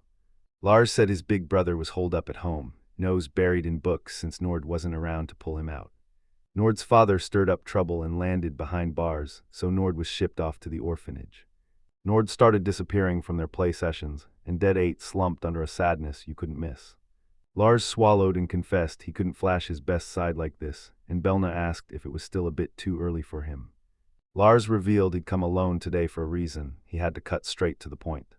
He snapped to attention and said with clipped formality, "Professor Berna." Lars flung his arms skyward, eyes sparkling, and begged Belna, "Please teach me more magic." Belna snapped that he'd already done enough and pressed him to explain why he still wanted more. Lars vowed he'd hustle for every coin to support his family. Belna read the hurt in him and snapped, "You're about 3 years too early for that kind of work." Belna's jaw tightened. Kids as young as 8 were already taking gathering requests at the guild. Maybe it was finally time. An idea flickered, approach the teacher, sway them just enough, she might end up depending on them. The realization slammed into her, stealing her breath. Belna snapped, "Lars, do you mean over there?" She snarled that she loathed people like that and vowed she'd storm over there, too. Lars stammered, cheeks burning as his words choked off. A shadowy figure suddenly lunged in and demanded what mattered most, what Lars intended to do with all those spells he was learning. Lars snapped that the man had tried to kill his brother, so he deserved to die. The figure stammered, "So Lars is going to kill us." Belna, unnervingly calm, told him to go ahead and kill that person, then coolly asked what would happen after that. She reminded Lars with a knowing smile, drilling it into him. He just said it himself, he hated people like that. Belna warned that even if Lars used magic to curse the man into lifelong suffering, the man could still seethe with hatred and try to strike back. Lars snapped, "Then I'll make him suffer so much," and regret slammed into him. Belna reached for him, her voice razor-sharp as she warned they'd even target Lars's family and those close to him. Then she fell silent and let the threat land. Belna fixed Lars with a steely glare and snarled that if he sought magic for revenge, she couldn't teach him. Lars shot back that he'd predicted she'd demand to be called Professor, then wondered aloud how he'd convince her. Meanwhile, Lord Brow lurked in the shadows, plotting his next move against them. Then Lars faced Belna and poured out that he wanted to learn magic to become strong enough to protect everyone, his eyes burning with fierce determination. Belna slid behind him, enfolding him in a gentle embrace, and whispered, "Isn't that a good enough reason?" Belna gave a sharp nod and told Lars it was all right. She warned him sharply, drilling it into him, "Don't do anything reckless." Lars swore he'd earn more than Lord Blau when he grew up and rest his seat back, as Lord Belna opened her mouth to threaten to socially obliterate someone, but bit her tongue. Lars jolted at her slip and snapped, "What did you just say?" Belna ducked the jab and shot back, "Aren't you the one who just started saying something nasty?" Lars blurted a nervous denial, then swallowed and asked, "So, what do we start with?" Belna paused, hunting for where to begin. After Lars persuaded the teacher, Professor Belna swept him into a separate curriculum. During that training period, Lars realized his ultra jack-of-all-trades skill ignited under Belna's slightly intense drills. Those small pushes unlocked surprisingly strong, even if modest, gains.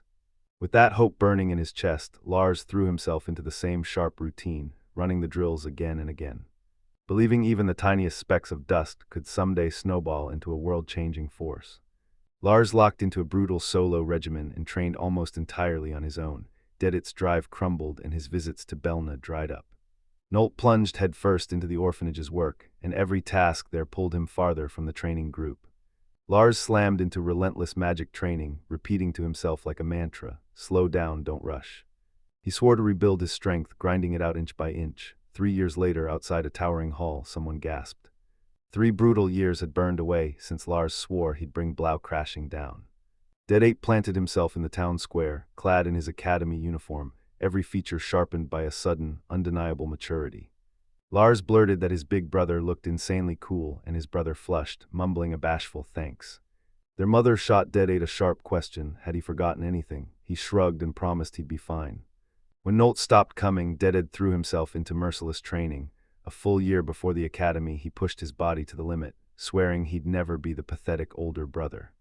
That surge pushed his swordsmanship, stamina, and magic beyond what any rival his age could handle. Lars can only hope it's true.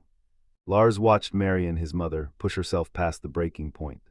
She sparkled in a gorgeous dress, braids coiled into a perfect crown, smiling through a strain that threatened to crack. Lars ached for Nina to be there to help. Marianne practically whooped at Dead, declaring she was ecstatic he could actually attend the academy. She'd vowed to make sure he could go. Lars watched his mother and brother together, and a cold, burning resolve flared inside him. He'd hustle for every coin, no matter what it took.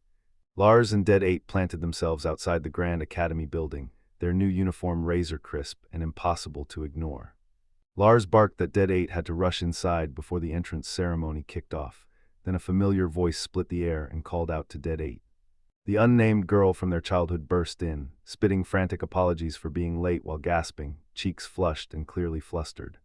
Lars pivoted and demanded, "Who are you?" His voice hit her like a shock and she froze, certain she'd heard it before.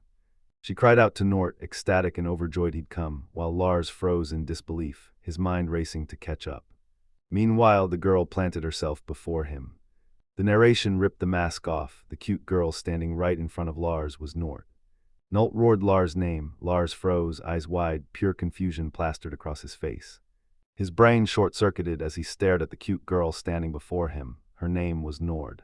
Lars gaped, disbelief roaring as he fought to force the sight before him into the shape of his memories. The narrator barked in disbelief. Was this really the same Nord who once drowned himself in those baggy clothes? The note hissed, "You seriously didn't recognize me." Lars whispered an apology, and the note pressed that he truly hadn't known. Deadite clocked her as a girl the instant he saw her. She and Deadite burst into warm laughter, and Nolt grinned that Lars had been like that since the day they met. The unnamed girl stood there, dread knotting in her gut over Lars's future, while Nolt taunted him, grinning, "You're only noticing now." Nolt sprang behind Lars, wrapped him in a fierce hug, and declared he was unbearably cute, while Lars stammered and insisted he wasn't cute at all. A sudden jolt ripped the moment apart. Lars froze, cheeks aflame from the embrace, and Nolt, pristine in her academy uniform, uttered her own name. Nolt squeezed Lars's hand as they climbed the academy steps, vowing, "That's exactly why I'll study harder than anyone here." Their hands clung to each other as they climbed the stairs. At the entrance, Lars and Nolt spun to face each other, and Lars's voice broke as he confessed that was why he wanted her to marry him when they grew up. The unnamed girl gaped at Lars, surprise lighting her eyes, and Lars froze, bewilderment written all over his face. Shock ripped through them on the academy steps. All three snapped rigid, and Lars and Dead gaped, jaws dropping at the words. She pressed Lars, was he really okay with her? Lars answered without hesitation, he was. Lars blurted he'd still be a klutz when he grew up, and Nolt shrugged, she didn't care. She choked out that she had no parents either, and their hands locked together in a fierce, silent pact. The unnamed girl declared she'd become his family, her voice steel and every word a vow. The two girls clung together, eyes brimming with raw feeling. Lars watched them intently, and someone nearby gave a soft, knowing nod that said they understood. Nina jabbed a finger at Dead and snapped that it was high time both Lord Dead and Lord Lars started thinking about these matters. She tossed out that they were finally old enough to have a fiancé, and Dead snapped, "Really?" Nina snapped that here it kicks in around their age, and that, shockingly, people often already have their marriage partners picked for them. Then Dead snapped at Nina, "If that's true, why aren't you married?" Nina's cheeks flared crimson as she confessed she'd been a maid, buried in endless chores so she never had a chance to meet anyone, and someone gasped at the thought she'd been serving since she was that young. Suddenly an announcement blared the name, Lord Wrath. The three stood together, Lars calm as stone, Dead Ape beaming with pure joy, and the unnamed girl sobbing, tears streaming down her face. A tight close-up pinned the unnamed girl in an ornate formal gown, as the narration roared that this was a stage beneath the sun in both senses, literally drenched in light and brutally exposed, and the thought hit that Nina should have been able to see this too. It was his brother's big day, his entrance ceremony, and the whole thing detonated into an unforgettable, pulse-pounding moment where they skipped being a couple and were betrothed on the spot. The academy towered like a sentinel, its clock tower slicing the sky as his brother finally started school, leaving Lars to endure the hollow, sunlit hours alone. Lars hunched at his desk, grinning as he devoured his studies alone, watching from inside his dead Ape, and the unnamed girl strode toward the academy building together. Meanwhile, Lars squared up to his parents and revealed the first move that would set his long-held plan in motion. He squared his shoulders and marched right up to them, bluntly telling Rowan and Marianne they'd both grown alarmingly thin and hadn't changed their clothes lately. Marianne spat, "That's not true," as someone barked, "Rowan, listen." Lars admitted he knew his dad's side dishes and bread were skimpy compared to what everyone else got. Lars roared he didn't need the academy if it meant his mom and dad would collapse. Rowan's voice ripped through the air as he shouted Lars's name from outside their home. Rowan planted his hand on Lars's head and vowed to give him the exact same shot Dead Ape got. Rowan pushed on, declaring if the unnamed girl went to the academy and Lars didn't, he was sure Dead Ape would be stunned, and he told Lars not to worry. Rowan grinned like he'd already won, and seeing Lars so worried, swore he wouldn't collapse or anything. Lars shot back, demanding they let him work there too. Note slipped in behind him and snapped, "Miss Verna already gave me permission." The unnamed girl snapped, "You can't do that." She jabbed Lars and snapped, "Don't forget you're studying magic at Verna's place." She volunteered to go check if it was okay, and Lars shrugged, "It's fine with me." Up in Belna's treehouse nestled in the forest, Belna's eyes lit up as she declared it a wonderful idea. The unnamed girl froze, shock snapping a gasp from her lips. Belna assured them Lars was incredibly talented and guaranteed he'd ace the job. She smirked and said she'd heard about Lars's feelings for ages, and at his age she figured he could pull his weight at the guild. The girl and Lars stood tiny and silent, straining to hear as Belna hollered from her treehouse, asking if Lars could hear her and confessing it was partly for the social experience. Later, walking together outside, Lars stopped and declared he already knew, and Rowan snapped that only guild requests were allowed. Finally back at the guild, someone admitted they couldn't blame Lars, he was soft through and through, and another shouted that if it ever became too much he could come running right back. At the guild, someone darts forward, apologizes and asks for a moment, and a guild worker springs to greet them, then the greeting chokes off mid-sentence. Rowan strides up to the counter, the bespectacled guild members' eyes snap to him and they call out, "Mr. Rowan, it's been a while since we last saw you." The guild member snaps, "What are you doing here?" Rowan shoots back, "The guild crushed the monsters and swallowed the town's odd jobs. Places like this don't exist anymore." The guild member declared, "That's why we can all live in peace," and Rowan's face lit up as he exclaimed, "That makes me so happy." A guild member bellows Gibson's name. Gibson flinches, opens his mouth to blurt that he knows Lord Rowan is the territory lord, then clamps his jaw and swallows the words. Gibson blurted an apology, then lined in, eyes burning, "What brings you here today, Rowan?" Rowan grits out that his son had insisted on working and flat out refused to listen. Then Lars bursts in beaming and cheerfully says, "Nice to meet you." Gibson flashes a grin, tells Lars he's remarkably polite, and quips that his father must have his hands full meanwhile. A dark-haired girl shadows Gibson at the reception desk, and Gibson announces she's the Liebguild's receptionist. Her warm smile lights the room as she tells Lars he's a good kid, urges him to talk to them if he's looking for work, and says it's nice to meet him. Lars locks eyes and snaps, "I will," then a voice cuts through the room, greeting the professor, "It's been a long time." The professor smirks, "They've got a lively one there." Lars and Rowan linger by the guild building in the background, and inside beneath the glittering chandelier the professor clasps Mr. Roan's shoulder and grins, "It's been a while, you seem to be doing well." Lars freezes, eyes locked on the dark-haired professor. He's never seen that face before and can't stop asking, who is he? The professor leans in, asking if this is the child from back then, and Rowan snaps, "No, this is my younger son, Lars." Rowan stepped forward, thrust the dark-haired man into Lars's view, and declared, "This is Dr. Ritzel." The doctor locked eyes with Lars and told him straight up he was just a local doctor. Dr. Ritzel declared it happened way back then, ages ago, and Rowan nodded, admitting, "Yeah, it really was so long ago." Lars's gaze snapped to the doctor, and in a heartbeat the truth slammed into him, it was him. The guy his dad knew, it hit Lars. Dr. Ritzel was an acquaintance from Rowan's days as a lord, and suddenly his father's hesitant weirdness snapped into place. Lars straightened, delivered a crisp, formal introduction, and declared, "Nice to meet you, Dr. Ritzel." He declared he was Lars and beamed that he couldn't wait to work with him. Dr. Ritzel echoed the sentiment. He felt the same about working together. When Lars barreled into the guild, Dr. Ritzel's eyes narrowed. He figured the kid had just clinched his skill. Rowan declared that Lars had only just wrapped up the ceremony the other day. Dr. Ritzel pressed, "What kind of skill is it?" And Lars froze, the answer snagged in his throat. He smirked and nixed the ultra part, explaining it would be a pain he wasn't signing up for. Lars heard the same jab forming and cut them off, telling Dr. Ritzel flat out, his skill was a jack of all trades, master of none. Dr. Ritzel scoffed inwardly, convinced he'd cracked it, and mentally slapped the label garbage skill on it.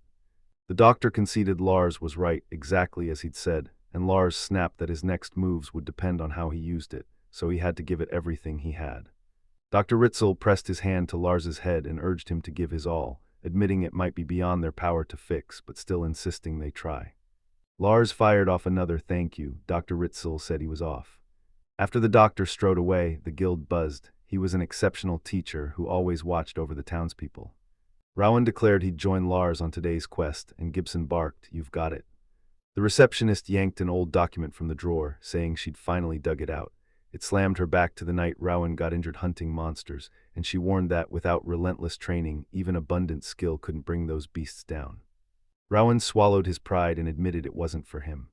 The guild members, sizing him up by his looks, decided he wasn't cut out for combat, and they'd heard he'd been struggling ever since he was removed as lord. The receptionist rifled through a battered quest book, searching for a mission this Lars could handle. Someone asked about one particular quest, and Lars leaned in and asked, "Chopping wood."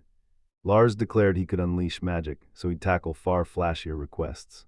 The receptionist flashed a confident grin and proclaimed that woodcutting was a respectable job too. It was his first time, so they gave him space to fumble. Taking a while was perfectly fine. She insisted he take it slow and spend the whole day on it. 15 minutes later, Lars was already boasting he'd finished. The receptionist's jaw dropped as Lars blitzed through a task clearly labeled for absolute beginners. Someone demanded, "How old are you again?" And Lars snapped back, "I'm 8 years old." The receptionist shot back that, though everyone kept calling his jack-of-all-trades skill a dud, it actually made daily life a lot easier. Lars asked them to stop calling it a dud. The receptionist flashed a smile, declared him rock-solid reliable, and said she couldn't wait to work with him, and Lars fired back that he was just as eager to work with her. The receptionist spelled it out. To take a request, Lars would scrawl his name on the matching guild card and soak up the explanation, exactly like they did today. Once he wrapped the request, he'd file the report, snatch the payout, and call it done. She slid him this job's reward, 800 barrels. Lars thrust the money at Rowan, barking, "Keep it," but Rowan shoved it back with a grin. "No, this is your first reward, spend it any way you want." Lars flashed a grin and said, "Then there's one place I have to stop by." As they cut through town, Rowan whirled on Lars and barked, "Are you really sure about this?" Lars shot back that it didn't matter. He'd always planned to do it once he'd saved up enough of his own money. Lars bristled and snapped that someone was extra. There were only him, Marion, and Dead 8. Lars cut through the confusion and snapped, "It's for Nina." He vowed to press it into her hands and greet her with a warm welcome home. The moment she returned, right, then Rowan shouted to Lars from behind. Lars's eyes snapped to a figure and he blurted, "Was that Nina just now?" The scene snaps to a letter. It lays out that Rowan and Marion are being watched because someone poisoned 2-year-old Lord Date. The note snarls they haven't been discovered yet, and it's signed by an old friend, Shinmijin.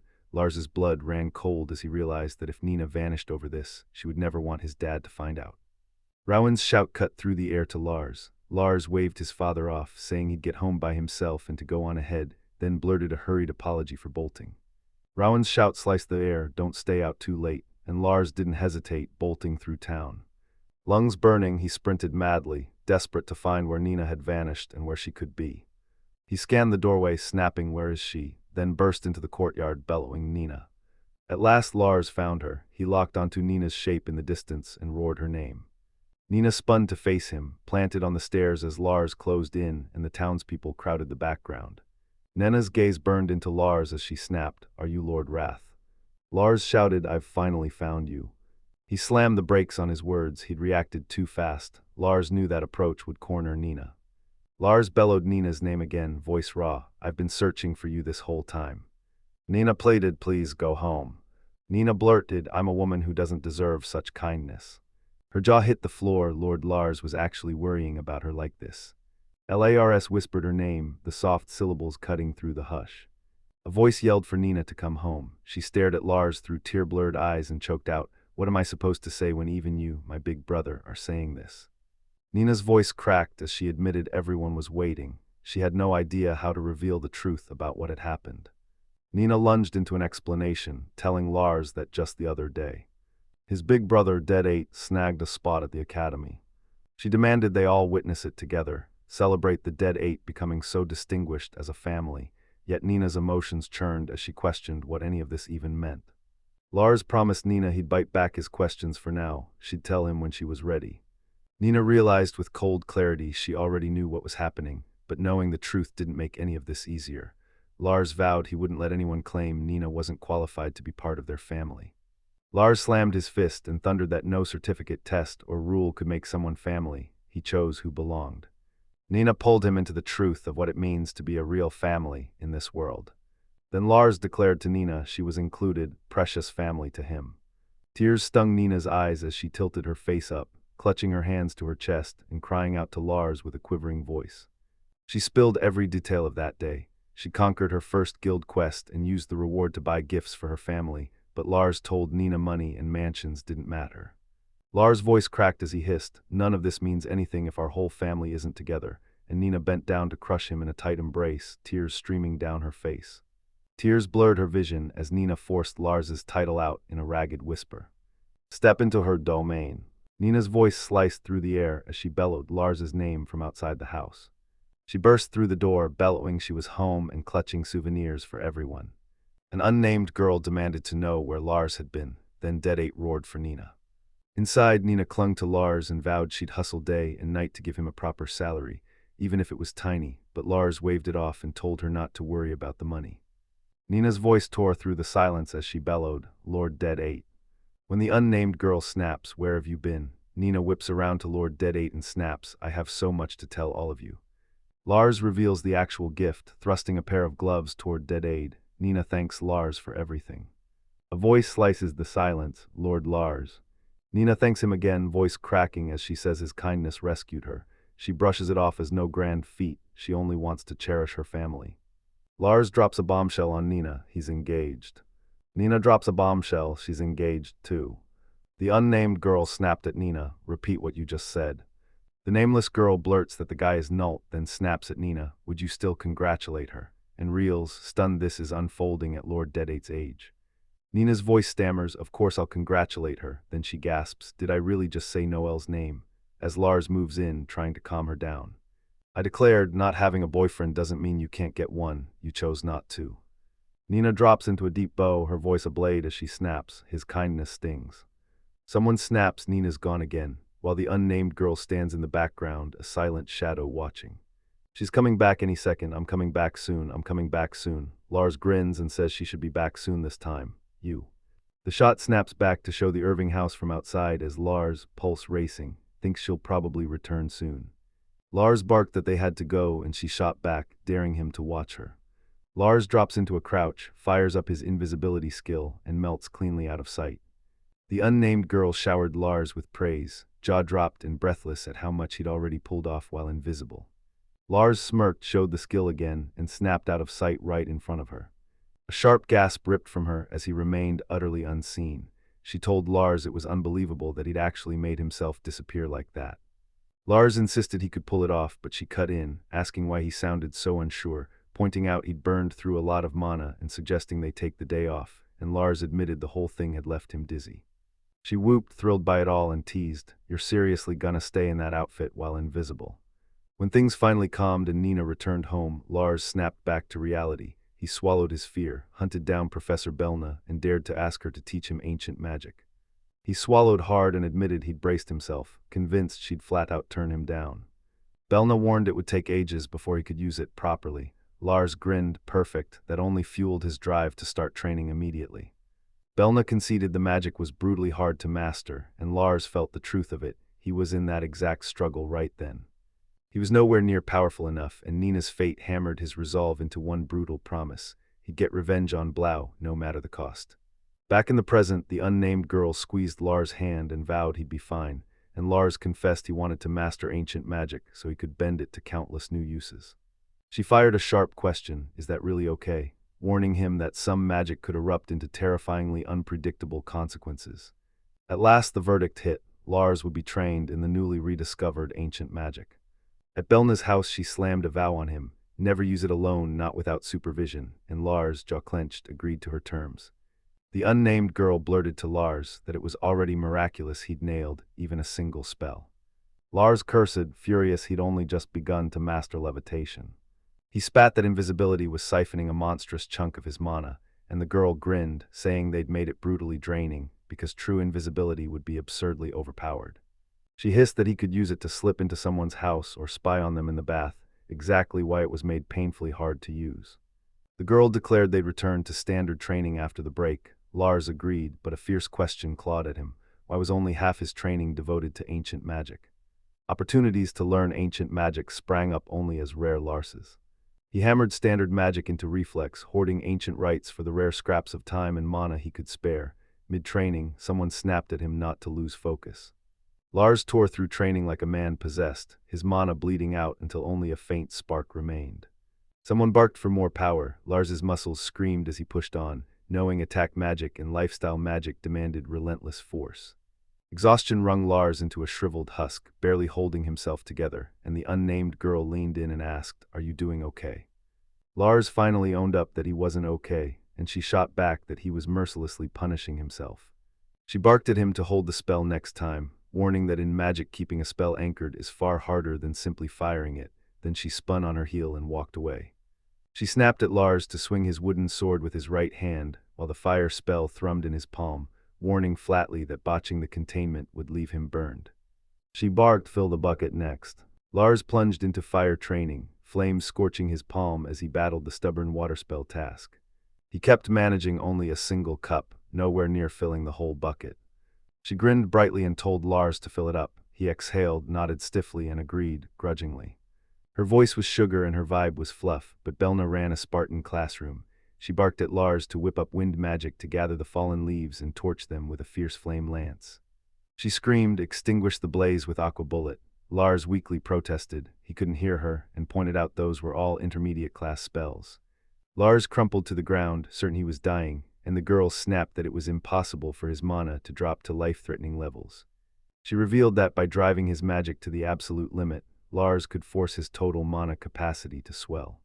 She smirked and announced they'd sharpen his precision too. Professor Belna, as always, pinpointed the razor-thin edge of what Lars could barely manage and demanded he meet it. Lars blinked as his magic surged into something far stronger, and the girl grinned, cheering that he'd done exceptionally well. Lars stormed up to Belna's house for training, bellowing Professor Belna as he closed in. He hurled her name into the air again, and silence swallowed it whole. He slid the door open, shouted her name again, and the room stared back, brutally empty. Lars's pulse spiked. Belna wasn't home. She'd been tempting fate, letting town whispers of a witch on the mountain pull curious folk straight to her door. Danger pulsed in the air. Anyone could appear with lewd intentions, drawn to Professor Belna's breathtaking beauty. Lars perched on the outside steps, thinking her magic seared with raw power, but he'd been plagued by the fear she'd be attacked. His eyes snagged on an envelope on the stairs. He grabbed it and read a note left for him, addressed to Wrath, saying Belna was running low on food and was heading into town. She'd be back by evening, so he could either bury himself in study or kick back at home for the day. Lars weighed his options, set his jaw, and decided he'd come all this way, so he'd step outside and train alone. Memory slammed into him. A magic book was stashed somewhere over there. It hit Lars. The teacher had said he could read books during break, too. He flung the door open, stepped inside, and froze. Towering stacks of books crowded every inch of the room. Lars snatched a volume off the shelf, pulse racing as he realized he'd found the one that held the secrets of ancient magic. He tore through other books, unearthing spells, teleportation among them. They melted from view, then shot upward and hovered, weightless. Lars stumbled upon a spell called Dragonic Blaze, and froze when he realized it was an attack spell. He read the description with laser focus. When it succeeds, dragonfire erupts, roaring up to swallow the opponent whole. Forged long ago to slaughter evil dragons, the spell's power answers only to the caster's skill, beyond reach for most. Only those who have trained to sage level can wield it. Lars's grin exploded. To him, it sounded absolutely epic. Lars admitted Professor Berna's flame lance and hydro stream packed a punch, but this magic hit him differently. A jolt of energy surged through him, and he leapt forward to test it. He strode here today on his own 2 feet, no levitation after all, and with zero training to burn off his power, his mana ran wild, perfect fuel for unleashing ancient magic. Lars vowed he wouldn't let coming this far be for nothing. He tore into an open clearing, planted himself to cast, ripped into the incantation and bellowed, Dragonic Blaze. Lars unleashed Dragonic Blaze. Instead of a roaring inferno, a tiny, snake-like wisp of flame slithered onto the ground, laughably undersized. Lars forced a grin, snatched at hope, and convinced himself this unfamiliar magic was at least a beginning. He choked back his mana as he cast, and instead of a majestic dragon, a scaly, serpentine thing slithered into being, more lizard than dragon. An invisible weight slammed into Lars, pinning him, and someone called out to him. He froze, unsure if he'd actually heard a voice. A mysterious voice kept calling, pleading to be allowed to sleep a little longer. Lars froze, he recognized it, and one burning question hit him. Why was Professor Berna at his house? The unnamed girl burst out, her voice ringing with excitement as she called Lars' name. He bellowed, "I'm awake," and Lars's jaw dropped. She jerked back, eyes blazing, and snapped at Lars, "Don't scare me like that." Lars's memory snapped back the moment he unleashed Dragonic Blaze. Crushing drowsiness slammed into him, and darkness swallowed him whole. Lars choked out an apology to Professor Berna, admitting he'd tried to clamp his magic down and guessed he'd overdone it, while the girl said he looked like he'd straight up passed out. She ripped into Lars, shouting he'd given her a heart-stopping scare and demanding what would have happened if the mana recovery medicine hadn't made it in time. She called him out. Lars shattered his promise and wielded ancient magic. Lars hung her head, swallowed her pride, and owned it. "You were right." She leaned in, eyes blazing, and snapped, "What exactly did you try?" Lars roared, "That's Dragonic Blaze." Confusion cracked across her face. She mulled it over, and the truth hit. Lars's mana pool couldn't possibly fuel that spell. It drank a mountain of energy, so he shouldn't have been able to activate it yet. Lars swore it was tiny. He used it anyway. She ripped into Lars as he lay there, scolding him and insisting it was impossible he'd die just because his mana ran out. They both reeled from how close he'd come to serious danger.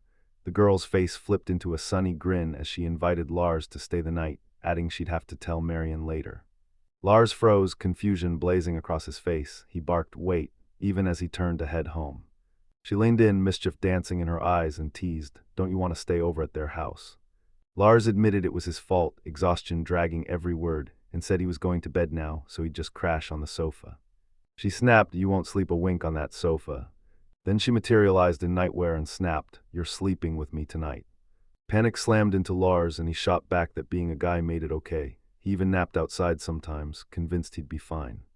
She brushed off his protests, snapped that he had training tomorrow, and dragged him away.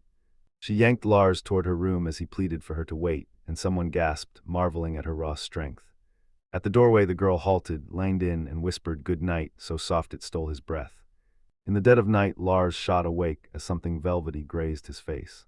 She pressed against his chest, whispering in her sleep that strawberries were delicious, and Lars froze, unable to move as she clung to him. Night slid by on an exterior shot of the building. By morning, Lars greeted everyone with a deadpan, utterly exhausted expression. She leaned in and fired the question at Lars, "Did you sleep well last night?" Lars clutched a pillow, scowling, and snapped, "Not at all." She watched him and wondered if being in a different bed left him sleepless. Lars clenched his teeth. He couldn't bring himself to say the real reason. They stepped outside to a massive water barrel looming beside the house. The girl jabbed a finger and told Lars to be the first to fill the bucket, and he agreed. Lars tested the water magic. A colossal torrent ripped from the barrel, slamming outward with explosive force. Lars and the nameless girl froze, stunned by the outcome. Lars's face twisted into pure bafflement at what had just unfolded. She dared him to unleash fire next. Lars blurted, "Should I just do it like we always do?" And the girl snapped, "Did you do something different?" Lars hurled a fire spell, and the air detonated into a savage blast of flame, the magic's monstrous scale hitting him like a punch as he stood rooted, eyes locked on the inferno in stunned disbelief. The unnamed girl declared that if Lars poured in enough effort he could do anything. His ultra-jack-of-all-trades skill had no upper limit. A jolt of realization hit Lars. His ability shattered mangacaps, so Dragonic Blaze, a spell that would normally never trigger because of its massive mana demand, could finally erupt. Lars unleashed so much mana at once it nearly killed him. His ultra jack-of-all-trades skill forced out far more mana than his body could handle and pushed him past his limits. It shouldn't have worked, yet the spell fired, and the backlash from smashing his limits detonated his mana, exploding his capacity to insane levels. That's why the invisibility only half-activated before. A bolt of realization struck Lars. Keep using this method, and his mana would surge until he could finally master ancient magic. She gave a curt nod and snapped a warning. Without Belna's support, this would be deadly. He'd have to move with extreme caution because there were literally no limits to this. Lars admitted he couldn't wrap his head around it, yet the teacher's Spartan training seemed to have paid off. Someone nearby narrowed their eyes, quietly doubting it was that simple. Lars, true to form, practically begged her to let him try Dragonic Blaze, and she, seeing his mana had swelled, vowed silently to watch him and pull him back before he collapsed. She jabbed a finger at Lars and snarled, "This time you do it only while I'm watching. If I say no and you crumple again, it'll be a serious problem." Lars erupted into a booming yes, bouncing with electric excitement. He leaned in and declared he still wanted to take her classes, rattling off healing magic and a string of other skills he was desperate to learn. She feared she'd run out of lessons. Lars was growing so fast he could already channel ancient magic. Lars insisted he was still clumsy with the simplest spells. The nameless girl locked eyes with Lars and vowed she'd keep training him in every skill he'd need when that inevitable day arrived. Then Lars snapped, demanding she double-check herself and be ready again. She urged him to live for the future, not for revenge, then grinned and invited him to tea right now. Lars snarled he could never forgive Blau for defiling his family, then, brutally honest, owned that his refusal was pure selfishness. The unnamed girl snapped. Did Lars say something? Revenge smoldered in Lars, its timing a mystery, but he brushed it off to her as nothing and suggested they have tea, while secretly vowing to keep honing his fangs so he could strike at a moment's notice. At the time, Lars had no clue the moment would slam into him far sooner than he'd later expect. Lars thrust up a hand and vowed he'd be back. Someone called after him to take care, guild permission burning in his pocket. He'd finished another job that day and was saying his goodbyes. Mizuki, the adventurer who'd watched over Lars from the moment they met, saw him off, urging him to call the second trouble struck. Lars, rattled by the fierce longing in her eyes, couldn't stop wondering why she looked at him like that, and before he knew it, he hit 10 while juggling relentless guild requests and brutal magic drills under Miss Berna. The kid had been busting his ass nonstop. After pouring every last ounce of effort into it, he clawed together nearly 250,000 barrels for tuition, but his parents demanded he stash the money for himself. "I'll see you in the next video." Lars beamed a sunny good morning at someone. One last joy struck. His parents scraped together savings, bought him a place at Oblivion Academy, and Lars finally enrolled. Ribbons fluttering, she launched a sunbright greeting straight back at Lars. Someone sputtered in disbelief, "Nora's coming with us too." Another girl with a side ponytail gasped, her words tumbling out. The orphanage director had insisted she attend the academy and begged the guild to lend her the money. Lars beamed, saying being at the academy together felt like a dream come true, and he swore Big Brother must be the happiest of them all. Someone strode up and cheered Lars, then another person rushed over to congratulate Nora and, grinning, told Lars that the look suited him perfectly. She'd been passing as a boy all along. The moment she enrolled, she confessed, and the academy exposed the truth. Her real name was Nora, but her father, desperate for a son, had forced her to go by Nort. Nora beamed that this time she'd actually seen it through to the end. Lars scoffed she was exaggerating again. Nora grinned and said she was glad anyway. Someone burst out, "Yes," a dazzling smile breaking across their face. Belna announced to Lars and the unnamed girl that with today their first day at the academy, they'd officially graduated from her teaching. The unnamed girl snapped that it wasn't true at all. Lars thundered that Belna had sworn to be their teacher forever, hurling her own promise back at her. The unnamed girl thanked Belna, her voice radiant as she cried she was so happy. Outside the academy, with the start looming, someone urged Lars to head inside. Lars probed, "Is something the matter?" They said no, so he volunteered to go on ahead and they answered, "Okay." A reckless hope surged in Lars. Maybe he'd finally reunite with the Lucille from back then. A girl announced she was Luger and, joking about them being the same age, gushed that he might be here too. She'd always thought he was adorable and wondered if he'd blossomed into a refined beauty. Suddenly another boy barked at Lars, "You mean the kid with the jack-of-all-trades skill?" She stood in her academy uniform. Lars' eyes snapped to the shock of her hair. She snapped that he was acting like he knew her, but she couldn't place him, so she demanded, "Who are you?" Lars's voice cut through the chaos, "Is that Lucille?" And the girl practically exploded with joy, shouting she'd scoured every corner searching for him. A cold truth slammed into Lars. He finally saw he'd been carrying the answer inside him the whole time. The girls blinked, baffled. What were they even talking about? Luger declared her name and snarled that time was a merciless thief, reminding everyone Lars had once been such a quiet boy. She caught Lars twisting his face into pure disappointment, fired sharp at him, and he shrugged it off, insisting it was nothing.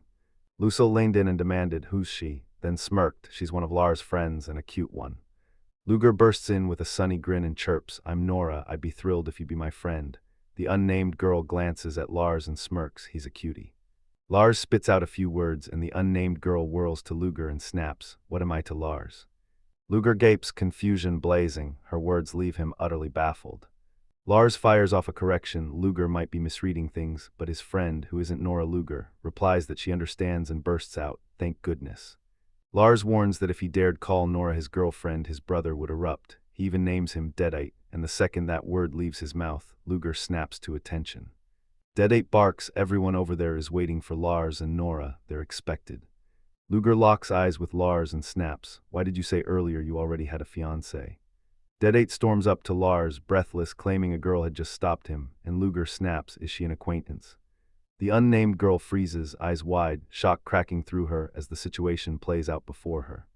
Lars fires, "You mean Luciella, not Lucille." Luger stares, "Why is Luciella with you?" Then snaps, "Wait, hold up, say it again, do you mean Luciella?" A girl standing behind them snaps to her big sister, "She shouldn't lie," and Lars reels as the name Lucille explodes from his mouth. Recognition slams into her, her eyes fly wide as everything finally clicks. Luger admits it's been ages since they last saw each other, and Lars bursts into an enthusiastic shout, cut to a flashback where young Luger thanks Lars for what he did back then. 5 years later, Lars exhales in relief. She's every inch the beauty he'd imagined. In his memory, the little girl clutching a teddy declared herself a princess, and against all odds, lit up with pure happiness. Lucier sizes him up and announces his face passed her inspection, noting he's taller than her and actually looks built, and Lars snaps, "What was that whole exchange about?" Lucier strides forward, introduces herself properly, and declares she's Luciella's older sister, the one in Deadite's class. She says her younger sister wouldn't stop insisting she thank Lars again, so she had to see what kind of guy he was, and he surprised her. He wasn't half bad. Lars nods, "Yep, Luciella's in his brother's class," and Luciella beams, thrilled her sister enrolled, boasting her swordsmanship rivals her own, so she's a real powerhouse. Lucier locks eyes with Deadite and Lars, flashes a fierce grin and vows, "I'll see you later." The unnamed girl smirks that Lars's brother has turned into a real powerhouse, but she doubts he can truly stand toe-to-toe with Lars. Lucier squeals, "They're both too cute." The unnamed girl vows she'll ask Lucier to be her friend. Deadite points out Lucille's the same age, so that could work, and it's Lars's first time having a girl as a friend, and Lucille beams that she's the orphanage's big sister after all. A voice snapped at Deadite, "Did you pull off placing your second son in the academy after the first?" From a distance, two boys watched. One crowed, "I knew they'd be here," while the other sneered, "Those paupers are pushing their luck." Later, a voice cuts through the academy courtyard as someone spots Nina and yells her name. He shot the question, "Have you been doing okay?" While cleaning, Nina's hand slips and something tumbles to the floor. The boy with light, spiky hair lunges down and snags it to hand back. A dark-haired man slides up with a hungry grin, leers and asks if they hired another maid besides Nina, calls her a fine woman, vows he'll give Nina a real good time, and urges her to come to his place instead of staying with this pauper. A voice cuts through the chaos, "Who is this person?" A student locks eyes with Lars and calls out, "Been a while, you're the one stuck with that dud skill, right?" Lars coolly orders everyone to leave. The aggressive boy explodes, roaring at him not to ignore him.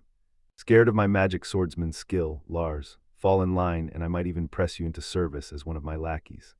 Lars declares he's fine and thanks him for the offer. A bystander sneers that Lars's response is boring, and the aggressive boy snaps, demanding, "What is that supposed to mean?" The aggressive kid corners Luder, snaps that she's cute and demands why she won't be his girlfriend, snarling that, unlike Lars, he'll actually become strong. Luger screams in pain. A kid suddenly proclaims Nora's his girlfriend, and someone barks that he can't touch her. In a flash, Nina clamps down on the kid's wrist so hard he screams and pleads for her to let go. He then barks for release and hurls Pauper at her. Someone snaps, "What's with this guy?" The kid spits that just being seen with Lars sucks his wallet dry by association. He scoffs that you can't squeeze real growth from a trash skill, then dubs them cheeky little brats. Someone calls Nora, "You okay?" She shrugs it off, saying it was just a hand on her shoulder, no big deal. Lars thinks to himself that Nina had been trying to crush the guy's wrist the instant he reached for magic, and seeing a usually calm person explode into fury chilled him to the bone. The group gears up to head back. One girl blurts that Nina's something else, another mutters she hopes they're not in the same class, and a third snaps that she's sarcastic. As they turn to leave, someone shot Lord Lars a grin and shouted, "Good luck, Lord Lars." Her eyes snap wide. She realizes the snarling kid is Blau's son. The kid sneered, shouting, "You're not using magic, Lars. Fine, that works for me." She turns to leave and hisses, "Don't forget your promise," as the camera slams into a tight close-up on Lars. He locks eyes with her and vows he understands. He'll hold back and do nothing for now. He hisses under his breath that it's only temporary. Lars nods inwardly. He's right, it's still too early for revenge. At the clock tower, the unnamed girl nods. She understands. Dead 8 urges them back to class, says he has to return to his own, so this is as far as he'll go, then locks eyes with Lars and charges him with watching over Nora. Back in the classroom, the aggressive Kid Roo sits like a coiled spring, fuming that the poppers can't even keep track of time. Loser shouted for Lars and Nora, waving them over. She'd spotted their names and staked out 2 seats just for them. The unnamed girl shot a reply back to her. Lars leaned in and asked if that particular seat was taken, and at the front of the classroom. The homeroom teacher strode up, introduced himself to Gray, and announced he'd be teaching Class A for the next year. He fired off, "We'll start with self-introductions." The teacher dropped the bomb on Gray. Classes A through E each held exactly 10 students. He challenged them to bridge the divides and find common ground, even with students from other classes. Ruse grunted that, as a lord's son, tradition shoved him into friendships with commoners, and he shrugged, saying he was fine with it. The teacher spun to the class and locked eyes with Ryus, thundering that within the academy rank meant nothing, noble, commoner, or royalty. He barked at Ryus to drop that attitude now, or his academy life would become a living nightmare. Ryus froze, eyes snapping wide as a strangled gasp ripped from their chest. The teacher spun to Gray, beaming with excitement, and suggested that since it was the first day, everyone should introduce themselves and reveal their skills. Lars froze, stunned they'd have to expose their abilities right then. It struck him, some academies purposely blurred class labels to keep students from being judged by their skills. He vowed to keep his skills under wraps for now, and his mind raced as he tried to guess what the teacher was thinking. A student snapped to answer when called. The teacher announced they'd kick things off with the first student, and introductions burst into motion. A kid named Jack introduced himself, vowed he'd take over his family's fish shop someday, and beckoned everyone to come buy something. His skill was called collaboration. A girl named Kudalika shyly stepped forward, declared her power, adamantine strength, and, cheeks flaming, sheepishly admitted she was embarrassed. Yaga's, the quiet kid, devoured books and wielded appraisal like a secret weapon. Introductions kept rolling until cheerful blonde Helena bounded forward, declared it was her turn with a bright grin, revealed she was a dancing master, vowed she'd one day debut in a royal capital play, and asked everyone to cheer her on. Next up, dark-haired Maskina stormed forward with an intense aura and warned she'd crush anyone who dared cross her. She introduced herself, revealed her technique Kaiser Knuckle, and said she hoped to become a knight in the royal capital someday. After her, Ulka, a shy, light-haired girl, stepped forward in a hush, whispered her name, and revealed a startling mastery of spirit arts. A voice roared that it was finally her turn, and light-haired Nora shot to her feet, flashing a bright grin as she greeted everyone and introduced herself. And she ripped the veil off her secret. She wielded the animal welfare skill.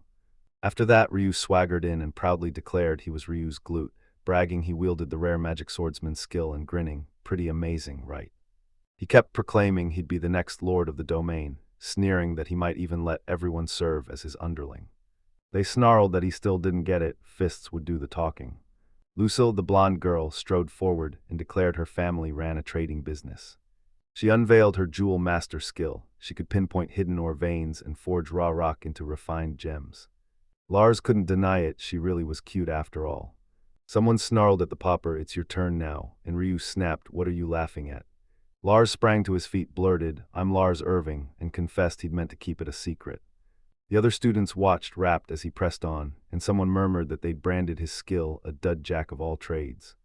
Lars locked eyes with everyone, determination blazing, and roared that it was his skill. He announced himself with icy formality as Lars Irving, then revealed the skill he'd been told about, the dud jack of all trades.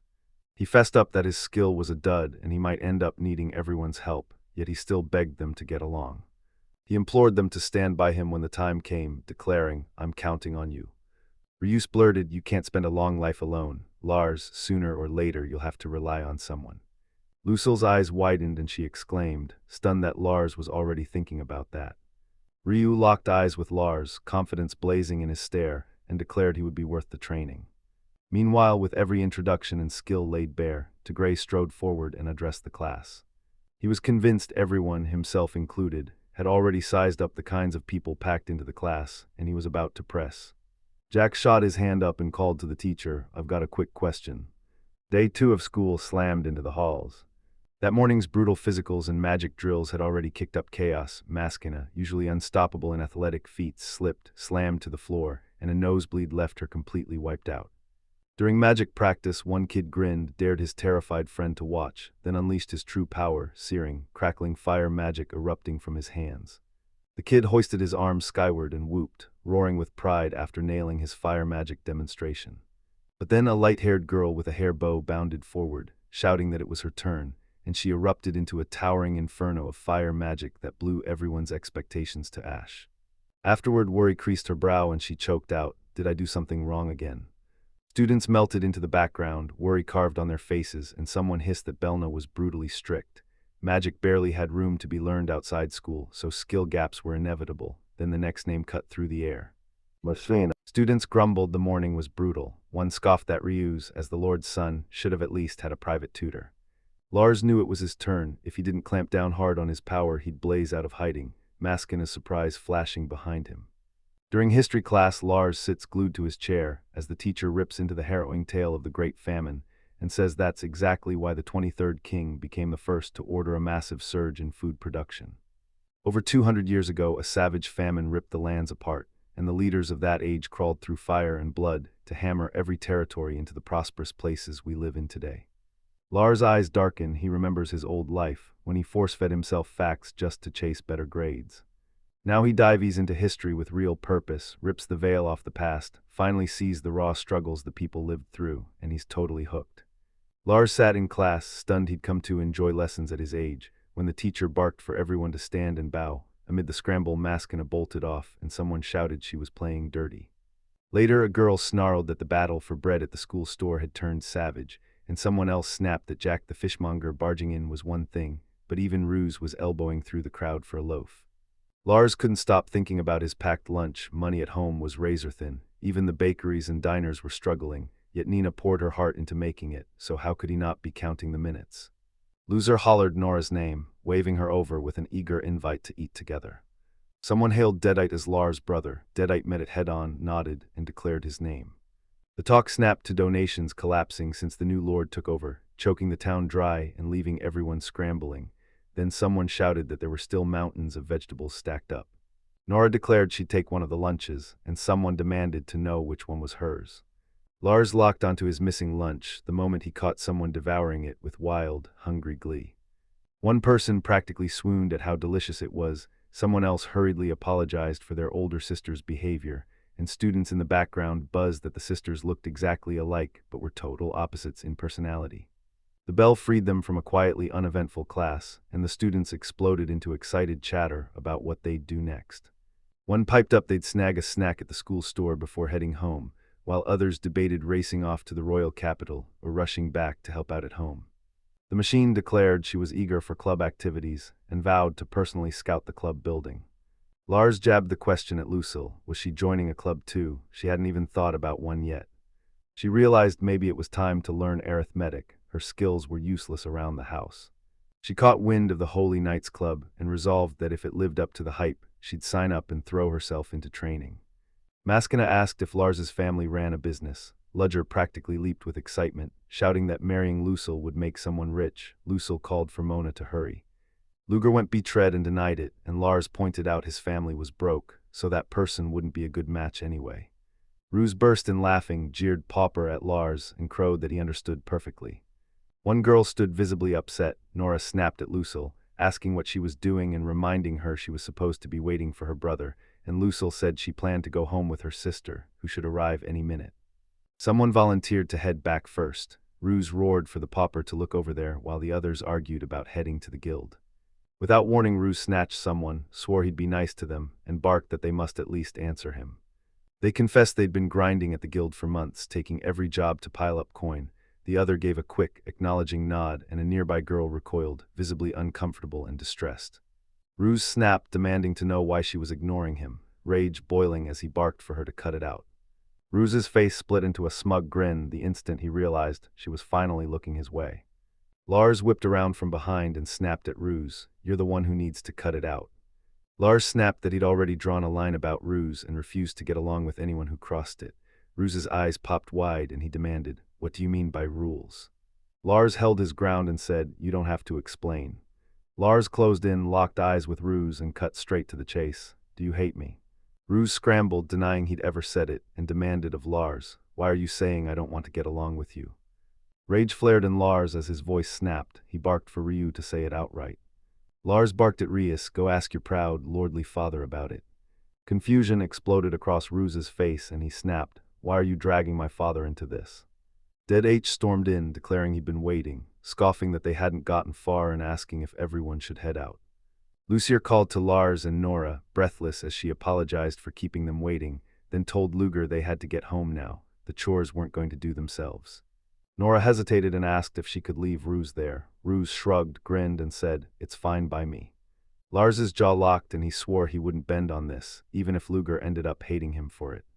Luger murmured his name. Lars felt a cold clarity. Ruse didn't even see him as a friend, so he shrugged it off. Ruse exploded at Lars, bellowing, "Why the hell not? Don't you dare mess with me." Lucier barked for everyone to leave, then pinned Ruse with a cold stare and declared, "Keep that attitude," and she'd have nothing to say to him, not now, not even after years.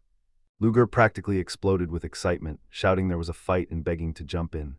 Nora shot back, "No way," at her big sister, and Ryu stood alone on the street, dejected, as the others walked away. Loser told her sister she wished she'd tried to behave a little better, and Lucier shot back, "You gonna start saying that?" Then defended herself, insisting taking someone else's lunch was flat out wrong. Ludger admitted she was interested, but her dad hounded her nonstop about it. Lars shot a quick "Really?" and Ludger snapped back, "Yeah, she's always the one who gets nagged." Lucier snapped that their dad kept bossing her big sister around like she was the adult, insisting she act more responsibly and should at least be able to handle this much. She loathed helping out at the shop, and fights erupted between them constantly. Confusion flickered across Luger's face. Lars shrugged and admitted he guessed he kind of understood how that felt. Lars flinched. He'd been pitted against his parents nonstop in his past life, so he knew exactly how brutal that cut felt. Lucier took a deep breath and hurled one last, defiant goodbye into the wind. Curiosity clawed at Lars as he pictured what Luciella's parents were like. A flashback slammed into him. His dad constantly bellowed at his big sister to keep it together, or at least do this much, and she quietly thought things through while his voice drowned her out. She loathed slinging hours behind the shop counter, and every shift exploded into yet another fierce argument.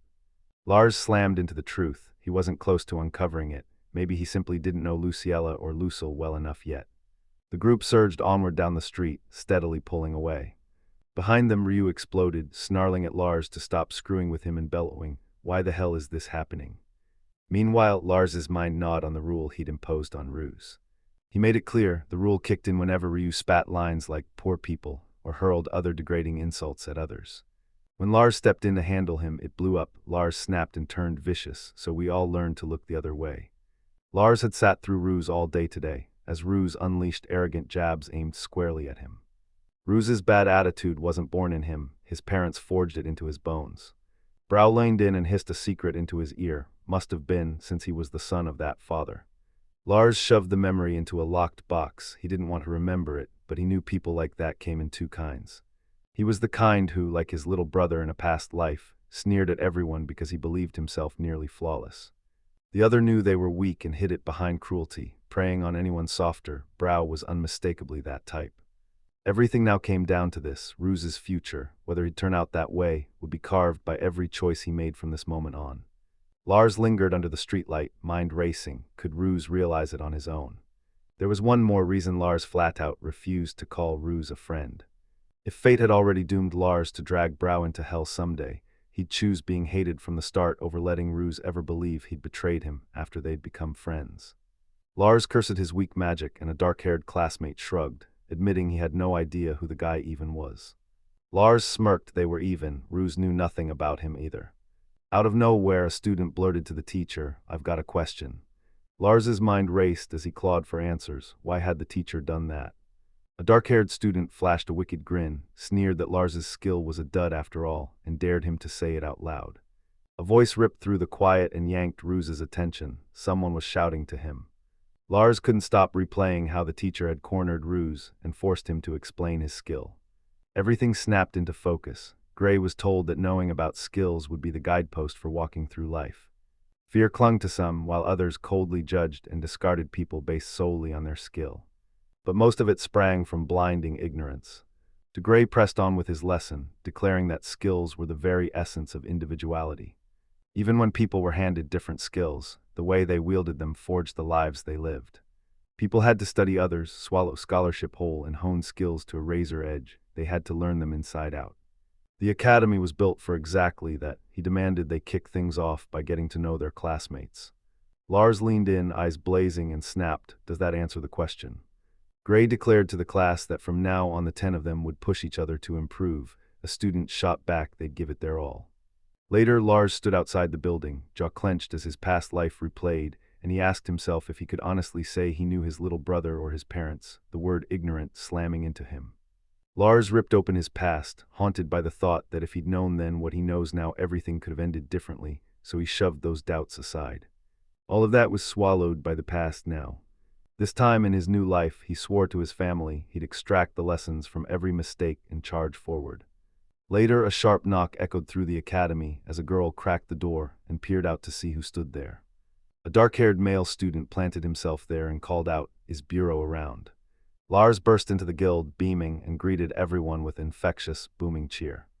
Inside, Mizuki and the guild staff swarmed him with welcomes. One jabbed at his flushed cheeks, while another marveled at how sharply the academy uniform suited him. A bespectacled staffer leaned in and told Lars the guildmaster wanted to meet him, asked if he had time today, and insisted she'd been wanting to meet him for a while.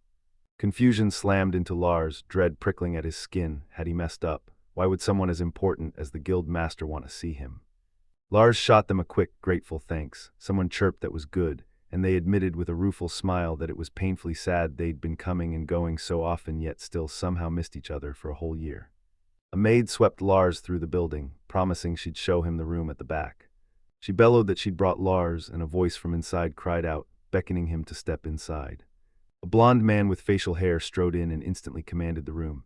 He suddenly crushed Lars in an enthusiastic bear hug, laughing loudly as he confirmed it was Lars and shouted that Lars really took after his father, while Lars stood frozen, blindsided by the sudden contact. The man stepped forward and thundered, "I'm Hausen, the guild master of this town." Lars mustered the words and announced, "I'm Lars Irving." Hausen barked that Lars had turned up because he'd come to discuss something with him. Lars begged to be put down. Hausen blurted he'd been dying to meet Lars at least once. He caught wind Lowen's son was taking on guild requests. He froze, unsure if Lars had already been told or if he should even say it. Lars snapped his head up and asked if Hausen knew his father. Hausen revealed Mr. Lohan had once been the lord of this region, admitted he couldn't honestly claim to know why everything changed, and said many had helped Lohan back then, himself included. Lars demanded why someone couldn't become a lord without coin. Hausen snapped that the rules demanded it. They declared the lord would be chosen by election. The twist blew everyone away. Only contenders sitting on at least 10 million burl in assets could run. Bottom line, it demanded you amass that monstrous sum, and even if it was only speculation, you had to be rich enough to personally absorb any damages from natural disasters. A cold bolt of realization slammed into Lars. If his father controlled those assets, he could reclaim the title of lord. From his seat of power, Hausen rejected the idea. He planned to unveil evidence that Lord Brow had tried to kill Lohan's brother and bring him crashing down. Chasing the 10 million barrel goal gave Lars the leverage to shove his father and the others into the hot seat and wrench the truth about what happened back then out of them. Relief slammed into him. At last, he didn't have to hide anything from his brother. Lars' smile lit his face, convinced the events had rescued his brother, and relief flooded him, but the cold truth was that not even all that money could have saved him. Hassan leaned in and said Gibson and the others had been buzzing that Lars had been stepping up to shoulder the guild chores and thanked him. Then he winced and apologized that stories like this weren't fun to hear. He just wanted Lars to know how admirable his father had been. Lars's eyes narrowed. Hassan had no clue his mom was behind it, so Lars clamped his mouth shut. Hassan declared that Lars had inherited Marion's ironclad sense of responsibility. Lars snapped that he made sure to collect his pay in full, and Hassan grinned, insisting grabbing jobs as they came was just part of the work. A voice outside tore through the silence, shouting, "Dad." Later at home, Lars blurted to his father that the guild master had said Lone used to be a lord.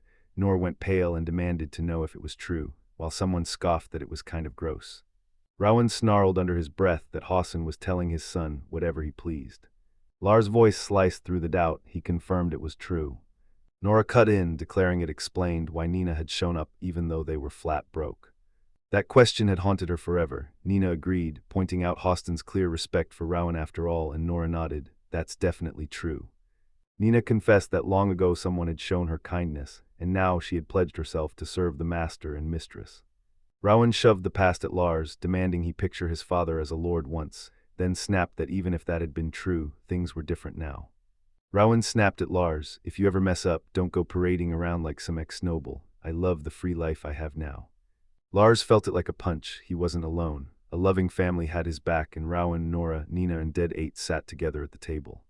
Lars blurted, "You're going to stop being a lord." Rowan snapped, "I'm done with hard things." Someone piped up, urging them to eat. Later that evening, Lars sat alone in his bedroom, thoughts exploding as he replayed everything. The promise ignited in Lars. He'd drag that bastard to hell, the same man who tried to kill Juru-chan and their family. 5 years had burned away since he swore revenge, and this was still all he'd managed to dig up. He had to dig up proof that someone almost killed his brother, and Lars's mind raced as he plotted his next move. They chose to pry it apart, unraveling it one piece at a time. Lars locked his gaze ahead, determination blazing. Giving up wasn't an option. They'd hunt it down even if not a single trace of evidence remained. He curled his fingers into a white-knuckled fist and vowed he'd dig up the evidence, no matter what it took. At Lord Brow's mansion, Tigray stormed in and ripped into Lord Brow over how he was educating Ruse. Lucier lunged forward to defend them, roaring that Ruse was the Lord's son and was being schooled exactly as his rank demanded. Tigray spat, "Are they teaching me words like poor man too?" Lord Brow barked back, "What's wrong with calling a poor man a poor man? It's their own fault for living like that." Gray fired back, voice razor-sharp, saying looking down on others is wrong, and someone in a position of authority has no right to act that way. Words slammed into Gray. Ruse had taunted Lars, calling him a pauper again and again that day. He realized Lars had decided to endure it from a young age, that patient kid who swallowed every blow. Then he spun to Gray and demanded, "Does Ruse actually hate Lars?" Ryu's froze, shock slamming into him as everyone started questioning his behavior, just because he called Lars a pauper.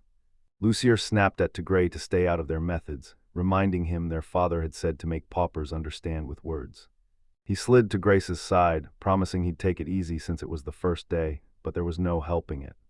Ruse barked that Lars needed only to hang on his every word. Gray jabbed Ruse with his magic training grades, sneering that he ranked second from the bottom. Machina couldn't bond with magic, that fact was set in stone, so among the classmates who could actually wield spells, Ruse ranked dead last. Ruse stormed to his father, seething that Tigray had branded him a dropout, and even said the teacher had called him that. Gray's indignation exploded as he demanded, "How can you call a man's son a dropout when he's supposed to be a teacher? That's outrageously rude." Ruse barked, "Shut up." Rue barked he'd summon the guards. This wasn't the academy anymore, but Gray blasted him, snapping, "How can you call yourself a teacher if you cower behind guards like that?" Gray roared his name at him, voice blazing, insisting he'd repeated it as many times as it took. He thundered the verdict, Ruse was a failure. Lord Brow bellowed that it couldn't be true, and Ruse fired back, insisting that as a magic swordsman his magic had to be top tier. Gray shot back that if Ruse had actually trained properly, everything would be different. He kept sneering that Ruse was fooling himself, convinced his skills topped everyone else's, and that right now he was only posturing, putting on a tough guy show without breaking a sweat. Ruse reeled at the brutal assessment. Tigray shrugged, failures always landed like that. Ruse exploded, bellowing, "Don't you dare call me a failure." Tigray hurled the question at him, "Is this frustrating you?" Ruse shot back, "I'm just not trained enough yet, I'm not a failure." He stood there. Frustration flared across his face as Tigray jabbed Lars with the question, did he think the same about Ruse? Ruse exploded, furious that Tigray was already calling him a failure without knowing a damn thing about him. He bristled, ready to charge, but Tigray cut him off and snapped, don't assume anything. Ryu froze, confusion roaring through him as the conversation took an unexpected turn. To lean toward Gray and snapped, did you notice that? Then shrugged, maybe Ryus is still okay for now. Gray snapped that Ryus's skill was rare. Ryus swallowed and admitted he was still inexperienced and incomplete, openly owning that fact. He shoved pride aside, apologized to Gray for going too far, and confessed he'd hurled harsh words on purpose, convinced Ruse wouldn't realize otherwise. Lucier lunged to interrupt, starting to say Rowan was actually poor, but Gray silenced her in an instant. Gray barked at her to shut it. He was talking to Ruse and she had to be quiet for a bit, and someone else stammered, stunned by Gray's aggressive response toward her. Gray leaned in and dropped the bomb. Lars, the same kid Ruse sneered at as poor, had scraped together 250,000 burl on his own, and Gray shot back, how would you feel if he planned to spend it on the entrance fee? Someone flat out swore it was a lie. Ruse gaped in disbelief, demanding how a kid could possibly have that much money. Lars grinned and revealed he'd been taking guild requests and earning his own coin. Ruse froze, echoing guild, in stunned disbelief. Gray admitted, stunned, it's crazy and kind of amazing coming from me, but our academy cost a fortune. He dropped the bomb that Lars' parents had actually paid the tuition. Both Lars and his older brother went ahead and enrolled in the academy. Then he turned to Ruse and demanded to know what he thought. Ryus chewed through the information until the truth snapped into place. Lars was working at the guild. And he fessed up, he knew absolutely nothing about it. Great snapped at Ruse to listen. He admitted it. Parents do shower their kids with all sorts of things, and that hit him exactly. This is exactly what lit the fuse of his fury. Gray recalled Ruse sneering down at them as poor, knowing nothing and slinging the insult poppers. Gray slammed his point home. The only thing that mattered was how Ruse chose to receive those things. He barked at Ruse to stop seeing things only one way and ordered him to look. Listen up, lock onto this, and think it through. He set off alone to hunt the answer down. Ruse mouthed the words over and over as Gray's back receded, and a hard truth slammed into him. He had to find the answer alone. Gray snapped, get out already, you're being too noisy, and Lord Brow bellowed back, don't fill my son's head with nonsense. Gray snapped, same goes for me. Ruse spat that Gray was a loud-mouthed old blowhard, and Gray fired back that he'd said exactly what needed to be said. He spun on Lord Brow and snarled for him to ditch his stupid pride. Lord Brow snapped back, barking at Gray to mind his own damn business. He hatched a cunning ruse, watch, listen, think, make him discover the answer on his own. Lord Brow roared at Ruse to ignore a man like that and demanded to know if he had to file a complaint with the headmaster. Rue combed every word in his head, whispering them over and over as he hunted the answer. The next morning, Nora and Loser hollered to Lars, grinning as they greeted him with sunny cheer. Lars shot them a bright good morning, and then, grinning, declared that the two of them were positively bursting with energy. Luger taunted that Lars was buzzing with energy, wandering around first thing in the morning with a girl on each arm. Nora admitted it was seriously scary. Lars snapped at them to cut it out or Dead 8 would get mad. Lars greeted Yaga's and Ryu's, then turned and fired a bright good morning at Maskana. Machina stormed in wearing gym clothes. Someone demanded why she'd come like that, and she shot back that they were perfect for running. Ruse called out to Machina, and she snapped she wasn't losing today, daring him to try beating her now that she'd joined the Holy Knights Club. Machina glared at Ruse and demanded, did you actually join? Someone else burst out, did the teacher call Ruse in yesterday, what for? Ruse shrugged it off like it meant nothing, told Gray so, and when Gray said he wanted to come over, Ruse dragged him along. Lars and Ruse stood apart, a stark gulf yawning between them. Someone slammed Ruse with questions about what happened, but Ruse shrugged and insisted it was nothing important. Electric tension crackled between Lars and Ruse. Ryu dropped back, hands threaded behind his head, eyes narrowing as he turned over everything Gray had told him. Someone announced they'd be doing mock battles in pairs. Gray planted himself, hand on his hip. Nora fired off, is this dangerous? Luger agreed, grimacing that she'd hate to end up with scratched skin, and someone muttered, that's exactly what she's worried about. Nora sneered, slapping the musclehead label on Maskana, while Luger came off as that buttoned-up, responsible class rep who instantly clocked details like that. The girls pressed, demanding to know what they'd be using. Gray told them they'd be working with a cage full of slime weapons, explaining they'd be handled like wooden swords but with blades forged from processed slime. Lars laughed and called it great, Nora said she'd take blue and asked what Luger wanted, and Luger announced she'd go with red. Gray barked that the material was soft so they could strike without worry. Luger checked her blade, felt it flop like a wet ribbon, and a cold doubt began gnawing at her. Out of nowhere someone blurted that their hand had slipped, and another scoffed, brushing it off as nothing. The slime blade slammed home in a sickening splatter. Someone cried, "Is that for real?" Another gagged, "That's so gross." To Grace smirked, "Told you this is what happens when you don't listen." Someone conceded he was right, then explained to Gray that, as he'd said earlier, the rod was made of slime and every hit left a splash of color, just like the mark on Ruse's shoulder. Someone finally clicked, "Strike the opponent and never let them land a hit." Another voice cut in that Ruse had already been through it, and getting struck felt revolting, like being splattered with slime. Machina blurted she had no clue why their eyes were sparkling, then she smirked because she was right. Gray barked, ordering everyone to pair up 2 by 2. Lars almost convinced himself Luger would be the answer, then Nora suddenly popped up at his side. Lars froze, every nerve shouting that something was very wrong. Lars seethed, why was he stuck paired with Ruse? Ever since Ruse declared his rules, or more honestly, fell silent on them, he slammed the door on Lars, shut him out, and never picked another fight with him. Ruse and Lars squared off with a wide, unmistakable gap between them, as Gray announced every pair would fight for 5 minutes, and they could kick things off with any pair they wanted. Lars believed he'd finally seized everything he'd hoped for, while Ruse's eyes slid away, maybe caught by some other thought. Helena roared she'd go first and then apologized to Yuruka. The watching girls urged Yuruka to step forward, but moments later, Yuruka lay crumpled on the ground, slime streaking her skin as she begged Helena to stop. The match sign already blazed Helena's landslide victory, vaulting her into the next bout. Helena flashed a cold grin and promised an upfront apology if they ended up like Yuruka, taunting that running into her, an aspiring knight, was pure bad luck. Maskina stood taut with eager anticipation as the next sign shimmered into view. A massive sweeping strike slammed into someone, launching them hurtling through the air. Shock slammed into Machina and the watching students froze, equally stunned by the display. Machina glared at her opponent and snapped, "Are you kidding me?" The two girls stood motionless, sparkles drifting behind them as Machina's mind raced to process what had just happened. Luger snapped, "Now it's my turn." The winner's sign lit up Nora as she thrust her arm into the air. Someone in the crowd snarled they still couldn't land a hit even with their flashy animal care skill, and another voice snapped that Nora had been trained by Professor Belna, too. Lars realized it was their turn, the next sign flared, and the two figures snapped into position for the match. Ruse's features snapped into fierce resolve, and he roared he was going all out. Lars replied coolly that he'd heard the sideline shout urging them to give their all. The match erupted, and Lars and Ruse snapped into battle-ready stances. Ruse exploded out of nowhere and lunged straight at Lars. She watched, concern knotted in her brow as someone shrugged and muttered, "That's so him." Lars staggered back as slime geysers erupted, splattering far more than he'd expected. It was sickening. The fight raged on as both fighters traded blow after blow. Someone in the crowd sneered at Ruse's clumsy, rookie moves and counted him out. He'd only hold out for 5 minutes. Ruse roars at Lars, demanding, "Why aren't you attacking? Are you messing with me?"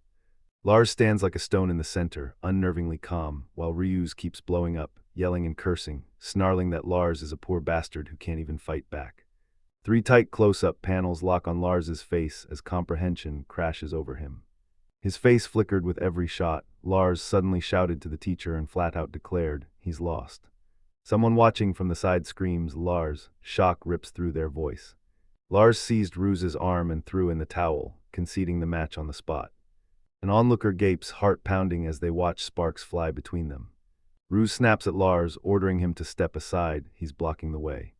Lars meets him with a dead calm mask, while Ruse keeps clawing at him, insisting Lars ignored him because he'd called him a poor guy, and Lars had known it the whole time.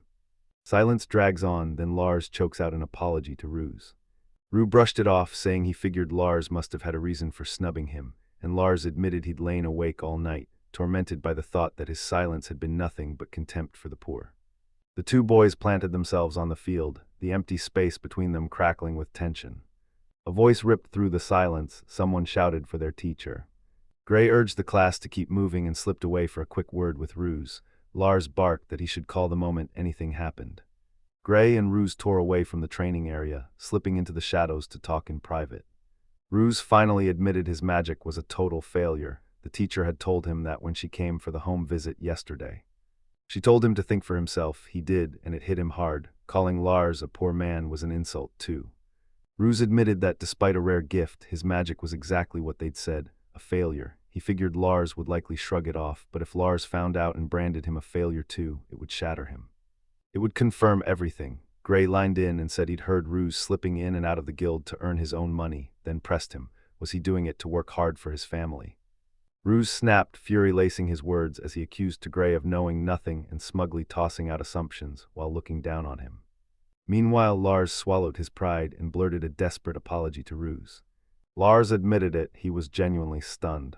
His past life brother grew to despise him, and roughly 80% of that hatred was forged by their parents' crushing influence. Lars had been dead certain Ruse would obey Blau, even if the teacher dared say anything to him. At just 10 years old, he dared to break from the pack and think for himself. He rejected his father's teachings outright, convinced they were wrong. Lars snapped at the teacher, calling Ruse a loser was unforgivable, and said he felt the sick, hollow sting Ruse must have felt hearing it. Ruse snapped that every time someone branded him poor, it landed like a punch to the gut. Lars apologized again, then dropped into a low, crushing bow. Ruse's face softened into a gentle smile as he told Lars that simply realizing it was enough, and he thanked him for apologizing.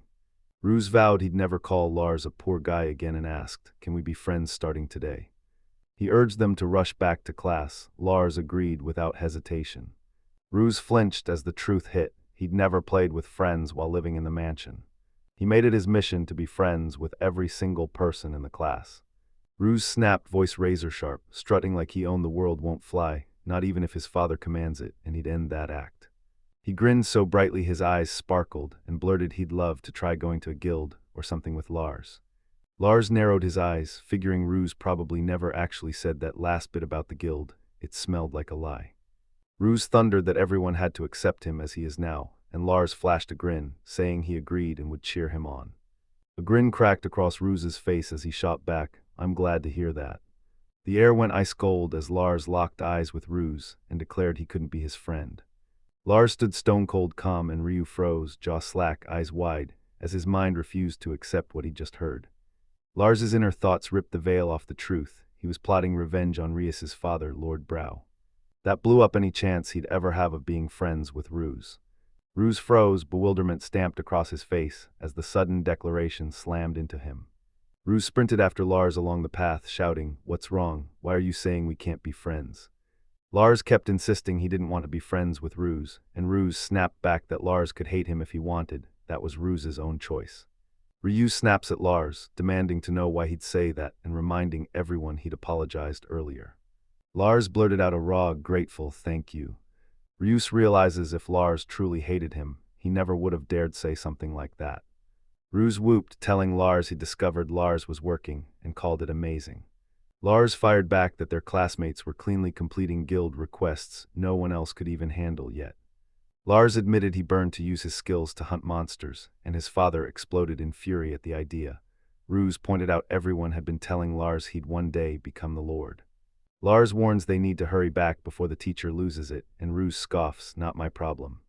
Ruse asks if they should go back. Lars refuses, so Ruse snaps he won't let him leave until Lars names exactly what he hates about him. Lars demanded to know if anything else was still broken he could fix, and what it was.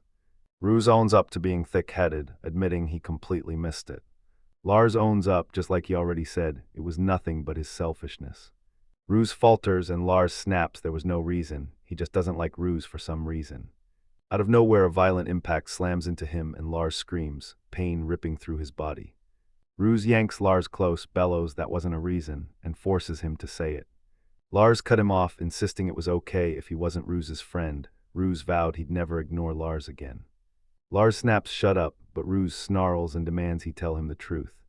Ruse hounds Lars, relentless and loud, demanding he say it. Lars' hands quake as raw emotion consumes him. He snaps his gaze up at Ruse and asks, "Why?" "I told him to steal himself. If Ryu ends up hating him for this, so be it." The dust settled and they sat in brittle silence, but Ruse refused to accept just because. Seething, he jabbed a finger at Lars and demanded an answer.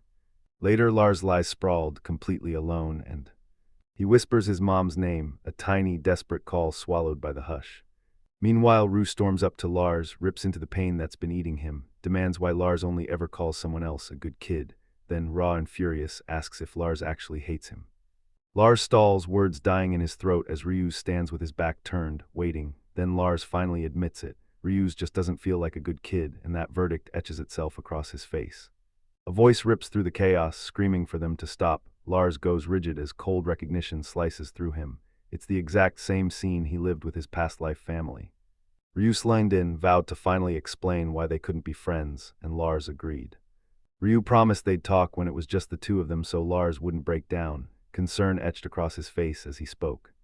Ryuz barked at Lars and forced him to swear he'd actually promised. Lars gave a sharp nod and admitted he'd done it. They sat together until Ryuz, the one who'd kicked off the whole confrontation, suddenly crumpled into tears. Lars demanded what was wrong, stunned that the one on top was the one crying, and Ryuz barked "shut up," insisting he wasn't crying, he just fell down a little. Ryuz shot out his hand like a lifeline and hauled Lars back to his feet. Ryuz hoisted Lars to his feet, and Lars thanked him. They split as Ryuz stormed off. Nora and Luger dashed to Lars, asking if he was okay and pointing out the dirt smeared on his face too, and Lars admitted they'd had a little argument. He shot the two girls a grateful nod. They swore they'd clap back at anyone who dared call him poor again, and Lars cut in, grinning that if he could afford academy tuition, he wasn't really poor. Lars slammed his fist down and vowed he'd settle the score with Ryuz before the day was over, telling the girls not to worry. A bolt of understanding struck him. He felt Ryuz's pain in his bones and knew he had to tell the truth too. Nora planted herself on the windowsill, eyes razor-focused on Lars standing alone outside. She couldn't shake it, something about that kid crawled under her skin and refused to let go. Ryuz planted his back against the wall and waited. Lars stepped in wearing a formal jacket. Ryuz gave a curt nod, and Lars vowed it was a promise. Lars knew that even if Ryuz later tore off the mask and told Blau the whole truth, it would still be a gamble. He desperately begged Blau to scoff and call it pure nonsense. Ryuz leaned forward and vowed he'd lay out what happened at noon, the part that proved they couldn't be friends, but Lars snapped back that he had one thing he needed to say about it. A black panel ripped open Lars's thought. What he was about to tell Ryuz was undeniably true. The two boys squared off, tension crackling between them. Lars knew in his bones the moment Ryuz heard it, he'd dismiss it as a lie. Lars demanded, "What the hell is that?" Ryuz shot back, "You think you can scare me? Not a chance." Lars shrugged and threw the decision at him, said it was Ryuz's call. Ryuz leaned in and fired the question. Did Lars still want to hear it? Luger shot the question at Nora about the end-of-class incident with Lars and that other guy. Nora blinked, puzzled, then shrugged and insisted nothing had happened. Luger blurted that she thought Nora had said something like they'd settle it after school. It looked like the two were just play fighting. Nora snapped, "How do you even fight amicably?" Then shot back, eyes blazing, "What does settling it even mean?" Back with the boys, Ryuz implored Lars, "Are you sure, please?" Lars stood poised to spill the truth, then he blurted it out. His father Brau tried to poison and kill his brother. Ryuz cut him off, shouting for Lars to hold on a second and demanding what he meant. Was he kidding? Lars's face hardened into a stone-cold mask of seriousness, so Ryuz barked, "Are you serious?" and immediately demanded, "What reason would anyone have to do that?" A jet-black panel slammed Lars's answer into view. What if he blurted that he wanted to become a lord? The two boys' eyes collided in a razor-tight close-up. Ryuz lunged, yanking Lars by the collar and snarling, "Why?" Ryuz roared that his father had been lord since Ryuz was born, demanding to know why killing Lars's brother would make Lars the lord. Lars leaned in and dropped a bomb. The lord who ruled before Brau was actually his father, the very man Brau toppled to seize power. Lars's old man had once worn the lord's mantle. Brau rose to that title 2 years before Lars and Ryuz were even born. Their family's history pressed between them like a black cloud, crushing the air and silencing every word. Ryuz slammed his palm down and snarled at Lars, "Do you even know what it takes to be a lord?"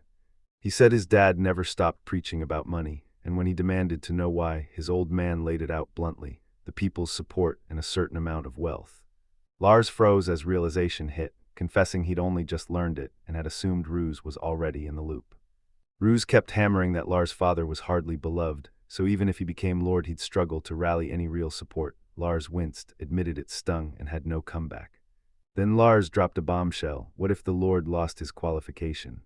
He shot back, what if Lars ended up the only one who met the conditions? Lars unleashed the truth Ryuz's father had been hiding. Brau poisoned Lars's older brother to make it look like a fatal illness, and a flashback slammed us into the brutal aftermath. Lars laid everything bare right then. His father sacrificed his entire fortune, pouring every resource into treating Lars's brother, just as Brow intended. He sacrificed the fortune that made him a lord to pay crippling medical bills. Stripped of his rank, Lars's father was booted from the lord's seat, and Ryus's dad stepped right in. Ryus froze, shock locking him silent as Lars spat. Is this all just a petty grudge for being stripped of the lordship? Ryus whirled and roared that Lars was wrong, then a memory slammed into him, Lars's sister, tears in her eyes, saying, "It just so happened that things turned out okay in the end." Her world lurched, she'd been one heartbeat from watching her brother slip away. The sting of that near loss still gnawed at Lars, and he declared with iron resolve that it was for the lordship. Ryus exploded, roaring that his father would never do such a thing. Lars Kamlai snarled he wouldn't let that happen, locking Ryus beneath a cold, unblinking stare. Someone snapped, "You think this can't be true." Lars met the stare and declared, "It's the truth." Lars snarled at Ryus that when it happened his son would surely hate him, and vowed to make Ryus's father suffer. Leaves whipped around them as rain began to pelt down, the two standing apart with the downpour carving a cold gap between them. Lars declared he couldn't be friends with Ryus. He harbored no personal grudge, but the gap between them was impossible to bridge. He owned up to unleashing his rage for his own reasons, and Lars told Ryus he didn't care if Ryus told Brow about him. Rage burned in Lars as he snarled that he'd drag the old man down to hell. When that moment came, let them try to stop him and let death itself stand in his way. He'd charge through and make sure it was finished. Lars clenched his jaw and vowed to shield Ryus, doing everything to keep him from getting pulled into this. He refused to drag him down with him. He'd gone friendless even in his previous life, so it meant nothing now. Lars admitted to Ryusei, "I need time." He nearly choked on the words, convinced he wasn't the one to say them, but his teacher's lesson was blazing inside him. A memory crashed back. A man slammed his hand onto young Lars' shoulder and growled, "Watch, listen, think, find your own answer." Ryusek gritted his teeth, admitting that was why he still couldn't believe Lars' story, but a fierce instinct kept telling him Lars wasn't lying. He blurted, voice raw, "Is Lars just refusing to be my friend?" Lars scoffed, insisting Ryus would never utter words like that. He begged for a moment, insisting he had to double-check. Ryus swore he'd be the only one harmed. Lars snapped, "Can I really believe that?" That figure turned on its heel and stalked off from where Ryus stood. Ryus swore on his pride. Lars ground his teeth and snapped, "Fine, I'll tell you, but..." He snapped at Ryus. If he planned to confirm what they'd just discussed, he'd better move with deadly caution. Lars snarled, reminding him some parents will abandon their own child in a heartbeat. Lars' warning landed like a blade. If anything happened to Ryus's family or someone he cared about, Ryus would have to choose his own course. Ryus looked troubled and demanded what Lars meant. The scene snapped to Ryus, jaw locked, eyes blazing as he vowed to do whatever it took, even if it meant sacrificing his own body. Ryus pressed his back to the wall, eyes locked as Lars strode away from the confrontation. Elsewhere, Nora and Luger tore into the situation. Nora trembled as she blurted that Dead 8 had nearly been killed. Luger wrestled with the choice, should they tell her father or bite their tongue because the situation was tangled and complicated. Nora sneered that Dead 8 kept his distance from Ryus's family and looked like the kind who'd bolt to the Lord and snitch. Luger urged them to hold back and watch how things unfolded for now, though worry laced her voice. Later, Lars trekked to Belna's forest home, and she flung open her arms in a warm, radiant welcome. They blurted, "It's been ages since we last saw each other." Inside Belna's home, she leaned in and pressed Lars. Was he getting his magic under control and enjoying the academy? Lars started, "Things are F," and the word died on his tongue. Everything seemed fine, then one massive problem crashed the party. The truth above all else crashed down like a... He spilled everything about everyone to Ryus, Puro's son. Lars laid out in ruthless detail to Professor Belna exactly what happened the day before. He owned up to being careless. If Ryus spilled it to Puro, it would drag them all into danger. Belna smacked Lars on the head and ripped into him for being careless. Then she owned up to the mistake and corrected him. The girl had actually said she wanted to be friends with Lars, and she reassured him it would be fine because she was sure the girl would respond to Lars's sincerity. Relief surged through Lars at his teacher's words, and he convinced himself he agreed with her assessment. Belna resolved that, even if Lars and the others shrugged it off, an adult could accidentally stumble onto their secret at any moment. She proclaimed that starting today she'd be staking out Lars's house, insisting she was super bored right now anyway. She vowed to protect Lars's family, saying her love for them burned fierce and true. He swore he couldn't ask her to go that far. Belna insisted it would be fine. Belna beamed and cheerfully declared they were neighbors, and the remark snagged Lars' thoughts. Neighbors, sure, but an entire forest stood between them. Later that day, outside the Lord's mansion, Ruse bellowed his father's name from the steps. Belna's voice from earlier reverberated in his head, a steady whisper promising everything would be fine. Inside the house, Lord Brow demanded what Ruse wanted, ordered him to hurry through his meal and study, and reminded him he'd have to take over as Lord after him. Ruse blurted, "When did my father become Lord?" Lord Brow's grin widened, pleasure glowing in his eyes as Ruse finally showed interest in all this. He revealed it went down 2 years before Ruse was born. The previous Lord blew a critical move and was forced out, so Brow was thrust onto the throne. Ruse barked, "Who told you that?" Lord Brow went pale, and then a crushing truth hit. The previous Lord was Lars's father, Rowan. Ruse shoved Rowan's son into the spotlight, the same kid who sat in his class. Lord Brow's expression blackened as he growled about that guy, pointing out that, even though Rowan swore he wouldn't tell, his son Lars had found out anyway. He couldn't shake the thought that Rowan was still shackled to something, but whatever bound him erased any chance he'd ever return as Lord. Brow's voice snapped like a whip of accusation as he pressed on. In the end, Rowan was only putting on a brazen show to impress his child. Ruse's voice cracked as he demanded of his father, "What do you mean, Rowan can't go back anymore?" Brow snapped it was nothing complicated, urging the townsfolk to swarm in and grab Rowan's vegetables and herbs dirt cheap. Ryus absorbed the explanation with a tight nod. "So that's how it is," he murmured, while Lord Brawl threw back his head in a booming laugh and sneered. It served Rowan right. He scrabbled and hustled until his hands bled, but the coins never added up to the fortune needed to become a lord again. Brown slammed his intent down like a verdict. He'd spare no money or manpower and ordered Ruse to disgrace Rowan's son Lars completely. Ruse bowed, then asked to press one more question. Ryu loomed in the doorway and Lord Brow snapped, "What is that?" Ruse demanded, "Why isn't my mother here?" Silence pressed like a boulder. At last Lord Brow's voice split the air, "Narani." Against a backdrop of flowers, Lord Brow's voice seethed as he revealed Ruse's mother had betrayed him, so he banished her from the town. Ruse froze as the revelation hit him, heart racing, and Lord Brow cut in, insisting he never meant to kill anyone, not even that kid. Agony ripped through Ryu as his voice swelled and words cascaded out. He screamed that if Rowan had only weakened even a little, that would have been enough. Rage ripped through him as he demanded to know why everything went so well for that man Rowan, why Rowan was always ahead no matter what he did. He needed money for the child Narani was going to bear. She'd stabbed him in the back. Rue's call for his father choked off mid-word, and Lord Brow's eyes went wide as he realized he'd just said far too much.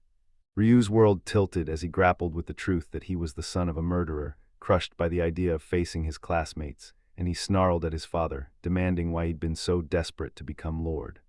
Lord Brow sneered he had no need for friends. Ryu's needed followers to become his limbs, cold tools to wield, not companions.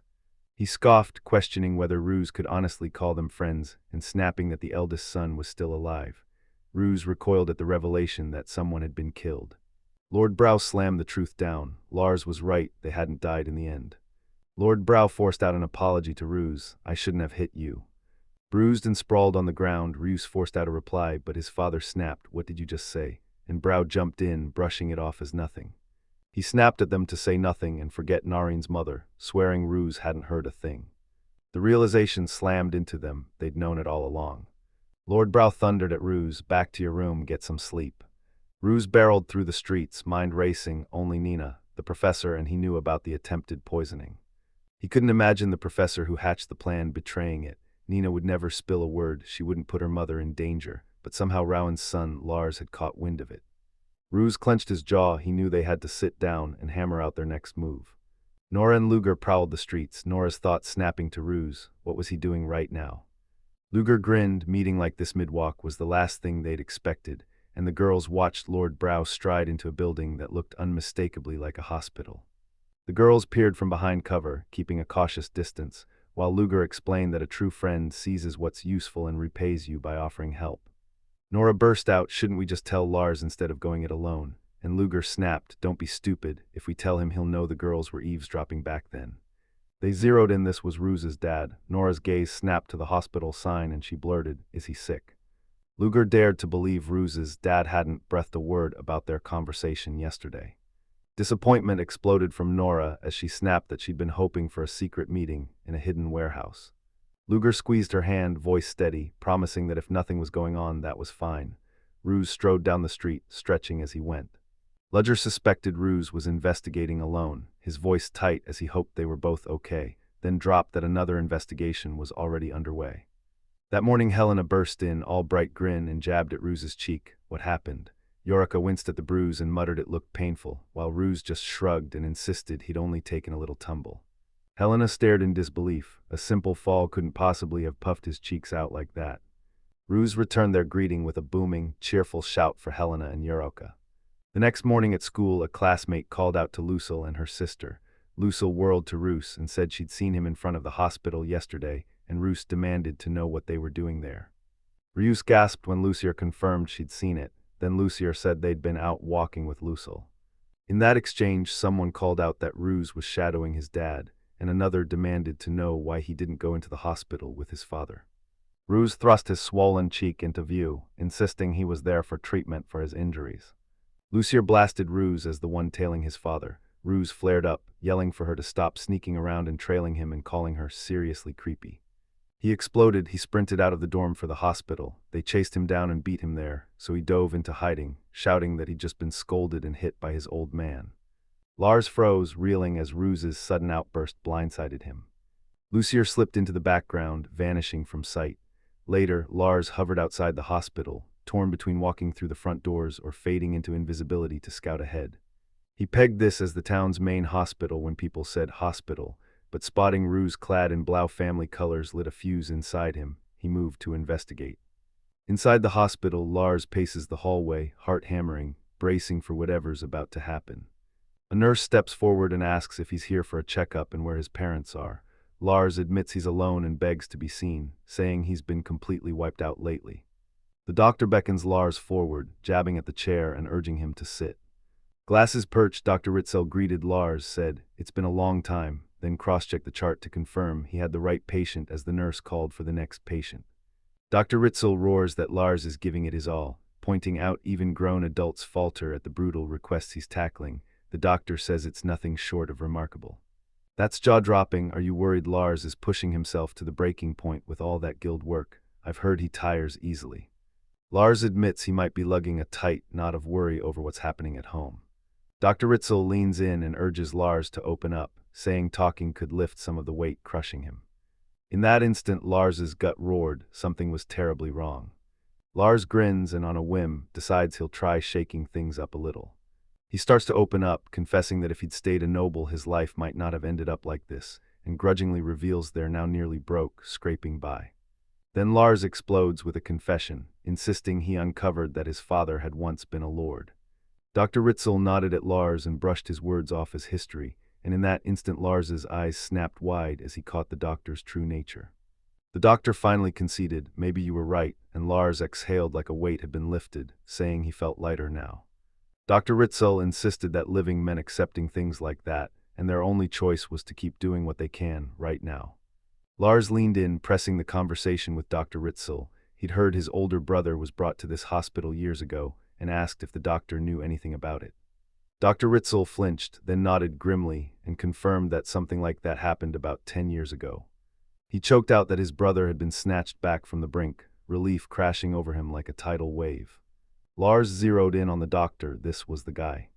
Thought slammed through Lars as the truth snapped into place. This man had conspired with Brow to kill his brother. Lars clenched his jaw and vowed he'd catch him, absolute, unshakable certainty. Lars dragged the 10-year-old incident into the light and watched Dr. Ritzel's composure crumble. He tested the waters, dropping that he might be in a bit of trouble at home, while Dr. Ritzel sat at his desk playing it casual. Then Lars flicked on his clarity pulse skill and tore the scene apart as he analyzed every detail. Doubt didn't stand a chance.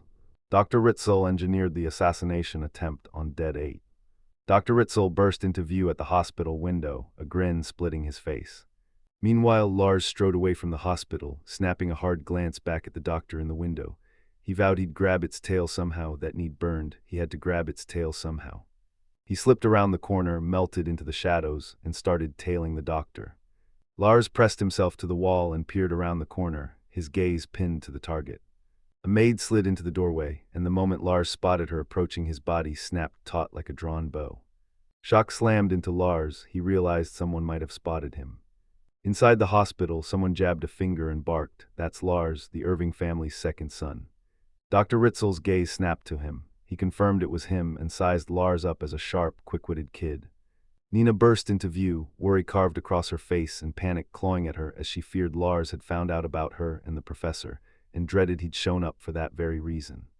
Nina leaned in, voice low and deadly, and swore to Dr. Ritzel that if they kept their mouths shut, no one would ever find out. Dr. Ritzel shot back, eyes cold. Nobody can prove that incident, not ever. Nina cornered him, hurling accusations as she pointed out the poison he still carried, damning, undeniable proof. Nina demanded, do you even know how valuable this is? Dr. Ritzel snapped that he couldn't discard something so expensive and rare.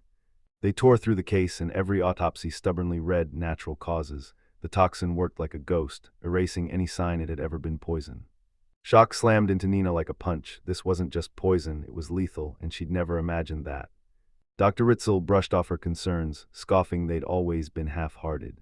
He slammed his finger down and snarled, the only way to detect it is to appraise the poison itself. Fear clawed at Nina at the thought they'd start sniffing around. Dr. Ritzel roared they'd never find a single trace proving this special poison had almost wiped out the dead 8. Nina nodded sharply and declared, I know. Dr. Ritzel pitched a darker solution. He urged the whole family to carry out a double suicide together, crushed by poverty they could no longer bear. He convinced himself it would be a clean break, no regrets to haunt him. Nina froze, horror washing over her face. Nina stood amid a sea of blossoms, heart pounding as she marveled at Marion's unrivaled medicine. She froze, heart pounding, cutting it off would be an utter waste. Dr. Ritzel shouted through the window to Nina that if she wanted to protect her position, she should listen to what he had to say. Nina's gaze pinned him as a memory crashed over her. It was exactly like that time when she had no choice. Dr. Ritzel, unnervingly calm, told Nina that if she meant being found out, it had already been sniffed out. Nina gaped, shock freezing her in place. Dr. Ritzel sneered, you really thought you could skulk around without being noticed. A door burst open and a voice barked, bring them in. Nora and Ruse were ushered into the room, and Nina's jaw dropped, disbelief burning in her eyes. What the hell were they doing here? Ryu froze, his mind gripped by thoughts of his father, and someone told Nora she could step back. Nina demanded, why are you even here? And Dr. Ritzel cut in, suggesting it looked like Ruse had been skulking around the estate, sniffing out secrets and poking his nose where it didn't belong. Ruse roared, what the hell is going on? Nina dodged, brushing it off as a family matter and insisting he had nothing to worry about. Dr. Ritzel urged them to seize the moment and lay everything bare to Ruse, no point hiding it any longer. He announced he was Ruse's father's old friend, insisting their bond was simple. He'd engineered Lord Brow's rise to feudal lord, nothing more. Dr. Ritzel shrugged, eyes cold, and owned up. After weighing every possible method, he sacrificed the former lord's son. Horror carved Nina's face and she snapped, why the hell would you do something like that? Dr. Ritzel flashed a grin and confessed it was simply because he thought it would be entertaining. Then Dr. Ritzel slouched back, a smug grin spreading, and boasted he loved watching people suffer, as if cruelty were the most ordinary thing on earth. He confessed he lived for the hollow, helpless stare people flashed the moment control shattered, and fate took over. Ryu's froze in place, confusion crashing through him as he scrambled to process what he'd just heard. Dr. Ritzel's grin split as he pictured Nina barreling at him in a panic, and the former lord and his wife pulling the most wonderful faces. The man was blatantly unhinged. Nina snapped at Dr. Ritzel to stop, he was terrifying her son. Dr. Ritzel said he wanted Nina to witness her own face crumple as he told her son couldn't be saved, deliberately twisting the knife deeper. He demanded that if Ruse was ever to become feudal lord, Ruse must see Dr. Ritzel for what he truly was, the monster hiding behind the mask. Later, Nina forced calm into her voice and told Ruse to follow the teacher's instructions. Do that, she said, and they'd be fine and safe. Ruse snapped, voice raw, demanding to know what his father did before he became the lord. Nina seized him from behind and held him fast. Someone opened their mouth to say his father was a certain something, then swallowed the words and snapped there was no need to say it. Nina's fingers dug into Ruse, the air snapping with tension as Dr. Ritzel told Ruse that his father probably never told him the truth. Nina screamed at them to stop, and Dr. Ritzel barked for Ruse to shut up and just do as he was told. Nina's voice cracked as she implored Ruse to understand how Lars and the others felt. Ruse roared, why not, are you poor too? He accused them fiercely, if that's true, you have no right to sneer at commoners. Dr. Ritzel stood perfectly calm and dropped a bombshell. He'd once served the previous lord. This revelation struck Nina like a blow, her face twisted in raw distress. Dr. Ritzel spat, pathetic to be betrayed by the servant I called a friend and trusted with my secrets. A flashback exploded into view as the previous lord lunged at his opponent and snarled, "Bastard." Ruse jabbed a finger at Dr. Ratzel and accused him of dragging his father into this mess. Dr. Ritzel's expression froze into ice as he snapped that he could deal with someone like Blau any way he wanted at any time. He clamped a hand on Ruse and snarled, "Don't push your luck." He snarled that the same would befall Ruse, his son, and Nina screamed at Dr. Ritzel, begging him not to lay a hand on Ruse and to stop. Dr. Ritzel beamed and told Lord Brow that the expression delighted him and suited him perfectly. Dr. Ritzel snapped that if he didn't put Ruse in line, nobody could say what the young kid might become. Nina shattered into sobs, gasping that she understood, while someone shouted for Dr. Ruse. Ritzel folded his arms, then in a flash grabbed Ruse's face, yanking him close and ordering him to end his friendship with Rowan's son, snarling that if Ruse stayed selfish, he'd get himself killed. Ryusa's face twisted into raw anguish, tears welling as his eyes begged it to stop. Dr. Ritzel urged them to cool off and hash it out somewhere else. He cut through a maze of medical shelves bulging with supplies and told Ruse, voice like iron, that the kid would understand him. The scene snapped to a hushed hallway where an ornate door loomed, and Ruse sucked in a deep, steady breath, steeling himself. He needed to hunt down any lead on what was happening, and his face snapped into a mask of fierce determination. Then suddenly he spotted a figure closing in on the building. Ruse flicked his invisibility skill on, flattened himself against the wall, and held his breath as someone walked past. A cold prickling crawled down his spine. He thought someone else was there, watching him. A brutal truth slammed into him. His father had been a regular at this place. Ruse's jaw clenched. If they were up to something wrong, he'd stop them. Then a sharp voice sliced the air, someone sensing a presence and demanding, "What are you doing here?" Nina exploded into view and snapped, "Ruse, come to me now." Ruse recoiled, eyes blazing as he spat, "Are you trying to make me run away?" He planted his feet, vowing not to move until he saw what his father was doing. The confrontation burst onto the street outside the building.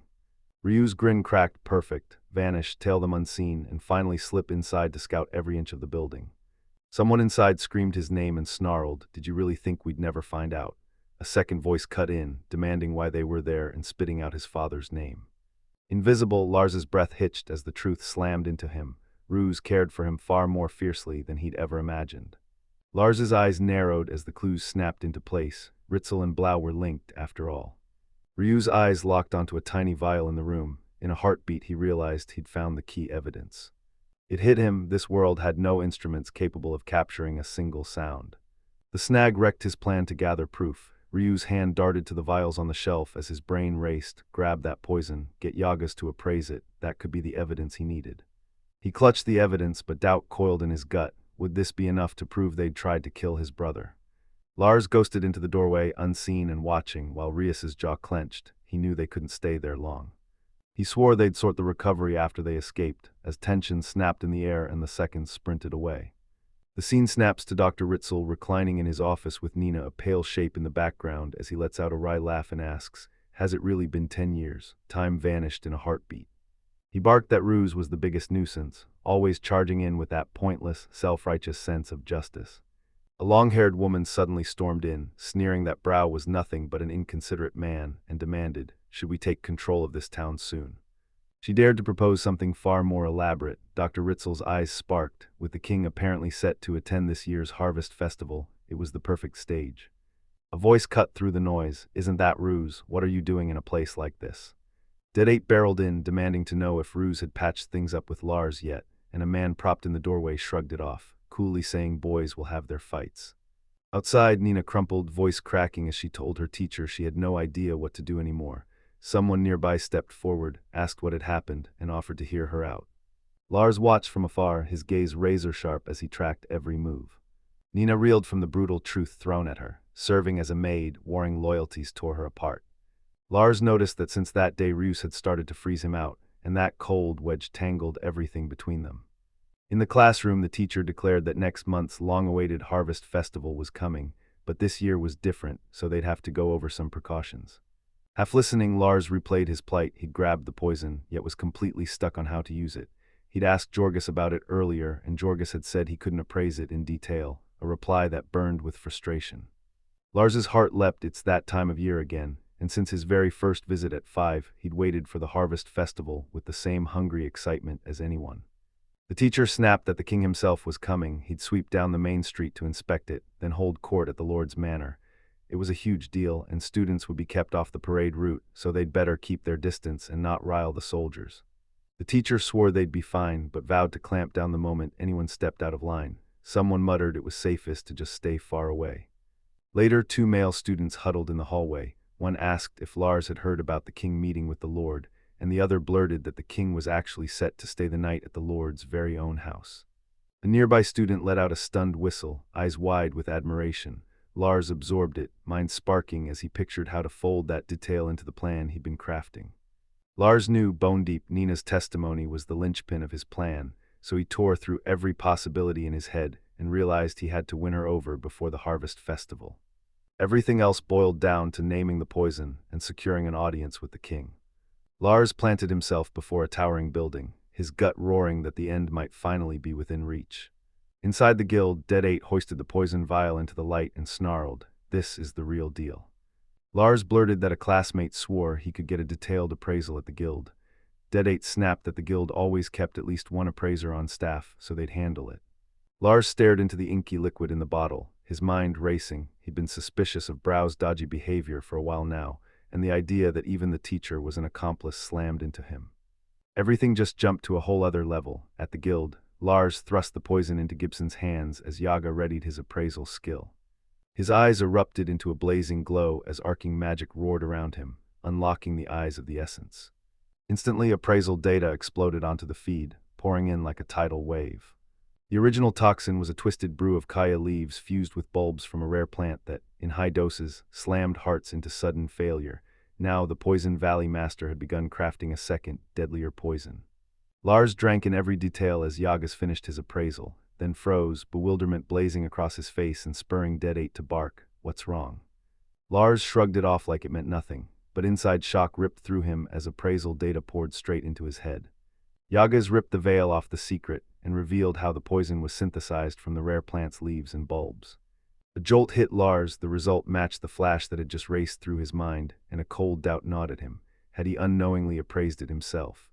Dead 8 practically fizzed with glee, crowing that this proof would let them dismiss Blau. There was no mistake, so someone snapped they'd take it straight to Rowan.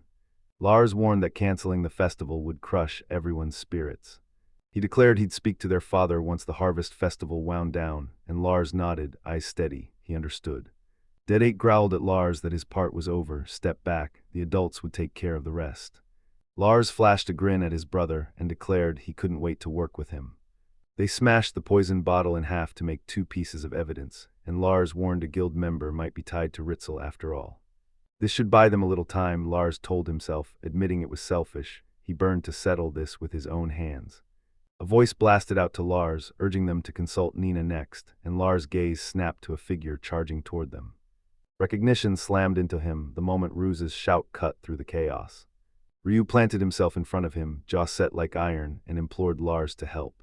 The harvest festival exploded to life with lanterns and streamers strung through every street, and amid the clamor a local scanned the crowd, breath-catching. Where had Nina gone? Someone blurted that Nina had rushed off to her parents' house to watch the festival with Professor Belna, and another smirked that those two had certainly been getting close lately. The group clustered around her as one of them insisted Nora was family now. She'd been with them since last year. Nora swallowed and asked if it was really okay for her to be there, and someone whooped that they should all dive into a week of fun starting today. Lars slipped into a private meeting and confirmed he had the poison flask on him. The other shrugged that Tagger would be fine and asked what Lars wanted to consult about. Ruse revealed he wanted to stop his father and needed Lars's cooperation. He dropped the bomb. He'd already run it by Sensei, too. Ruse pushed on, voice sharp. Lars had almost certainly already known the king would show up at their home for this year's harvest festival. Lars hung on every word as Ruse declared his teacher's warning. When the time came, he must follow only his own heart, no one else's. Lars gave a sharp nod. He understood, and Ruse leaned in, imploring him to help strip his father's secrets bare. He steeled himself to hurl the truth at the king right there and force his father from the throne. Lars shrugged, figured as much, knowing me I'd already snatched the evidence, he said, then confirmed it, and Ruse's smile snapped into cold, fierce determination. Lars leaned in and fired. Ruse, are you sure about this? He admitted it was a golden opportunity for him, but he demanded one last, solid confirmation. Rius insisted his father wasn't an unfit lord and that he still respected him, but he confessed he had no idea where Lars stood. Ruse's face hardened into stone as he declared that's exactly why he wanted his father to do the right thing. Ruse pressed on, insisting his father was incapable of evil and urging Lars to settle his past and confront reality. Rage boiled in Ruse. He was sure Dr. Ritzel had preyed on his father's weakness. Ruse's perspective slammed into Lars, leaving him breathless. Lars shot back, what do you mean, Ruse? Ruse snapped that it was because Lars truly believed in Blau. Then a cloaked figure with long dark hair erupted from the stylized background. The conversation surged on as everyone conceded the truth. It was staring them in the face. Ruse declared they were family after all. Lars froze, let the words sink in, and admitted that if that was true, maybe he could finally understand. Ruse begged Lars to lend him his strength. Lars locked eyes with him and said, I'm counting on you. Ruse's smile blazed with determination. They locked hands, and Ruse answered with a joyful laugh. At the festival, Lucy Ella burst onto the scene flanked by her crew. Someone's voice cut through the festival, calling to her, I knew you'd be here, your father is here too. Lars, clad in his vest, stood nearby, watching it all. In another corner of the festival, someone bounded over to greet a familiar face they hadn't seen in ages, and the bespectacled other answered with a quiet, reserved hello. The conversation reignited when someone snapped at the quiet one, demanding a proper hello. Someone blurted they were heading to the bathroom again, and when another spotted guild members over there, everyone sprinted over to toss out a quick hello. They barked for the others to race to the dance hall where Helena was performing. Someone signaled they were heading out now. Suddenly a light-haired girl with a handmade headband locked onto Lars and shouted, Rathcon, then waved someone off and vowed she'd catch them later. Lars spun on his heel and strode away as the girl's voice chased him.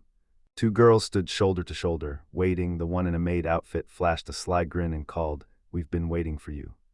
A hand shot into view, a sharp gesture punctuating a voice that demanded, Lord Wrath, are you really sure about this? One of the girls squared her shoulders and vowed she'd face whatever consequences came next. If it were just me, I'd sprint us out even with Nina clinging to me, they snarled, then turned to Professor Belna and begged him to look after Nina.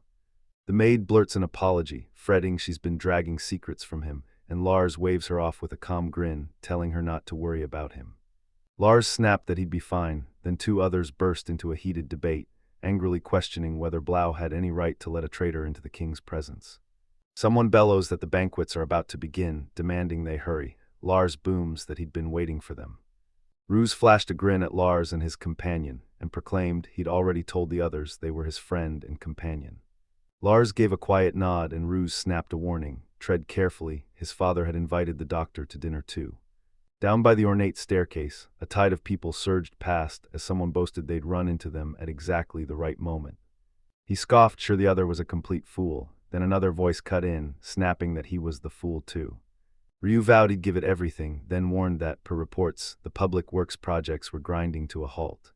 The girl with them drew a long, defeated breath and shot Ruse a cutting question. Hadn't he tried turning to the former lord for help? He was clearly capable.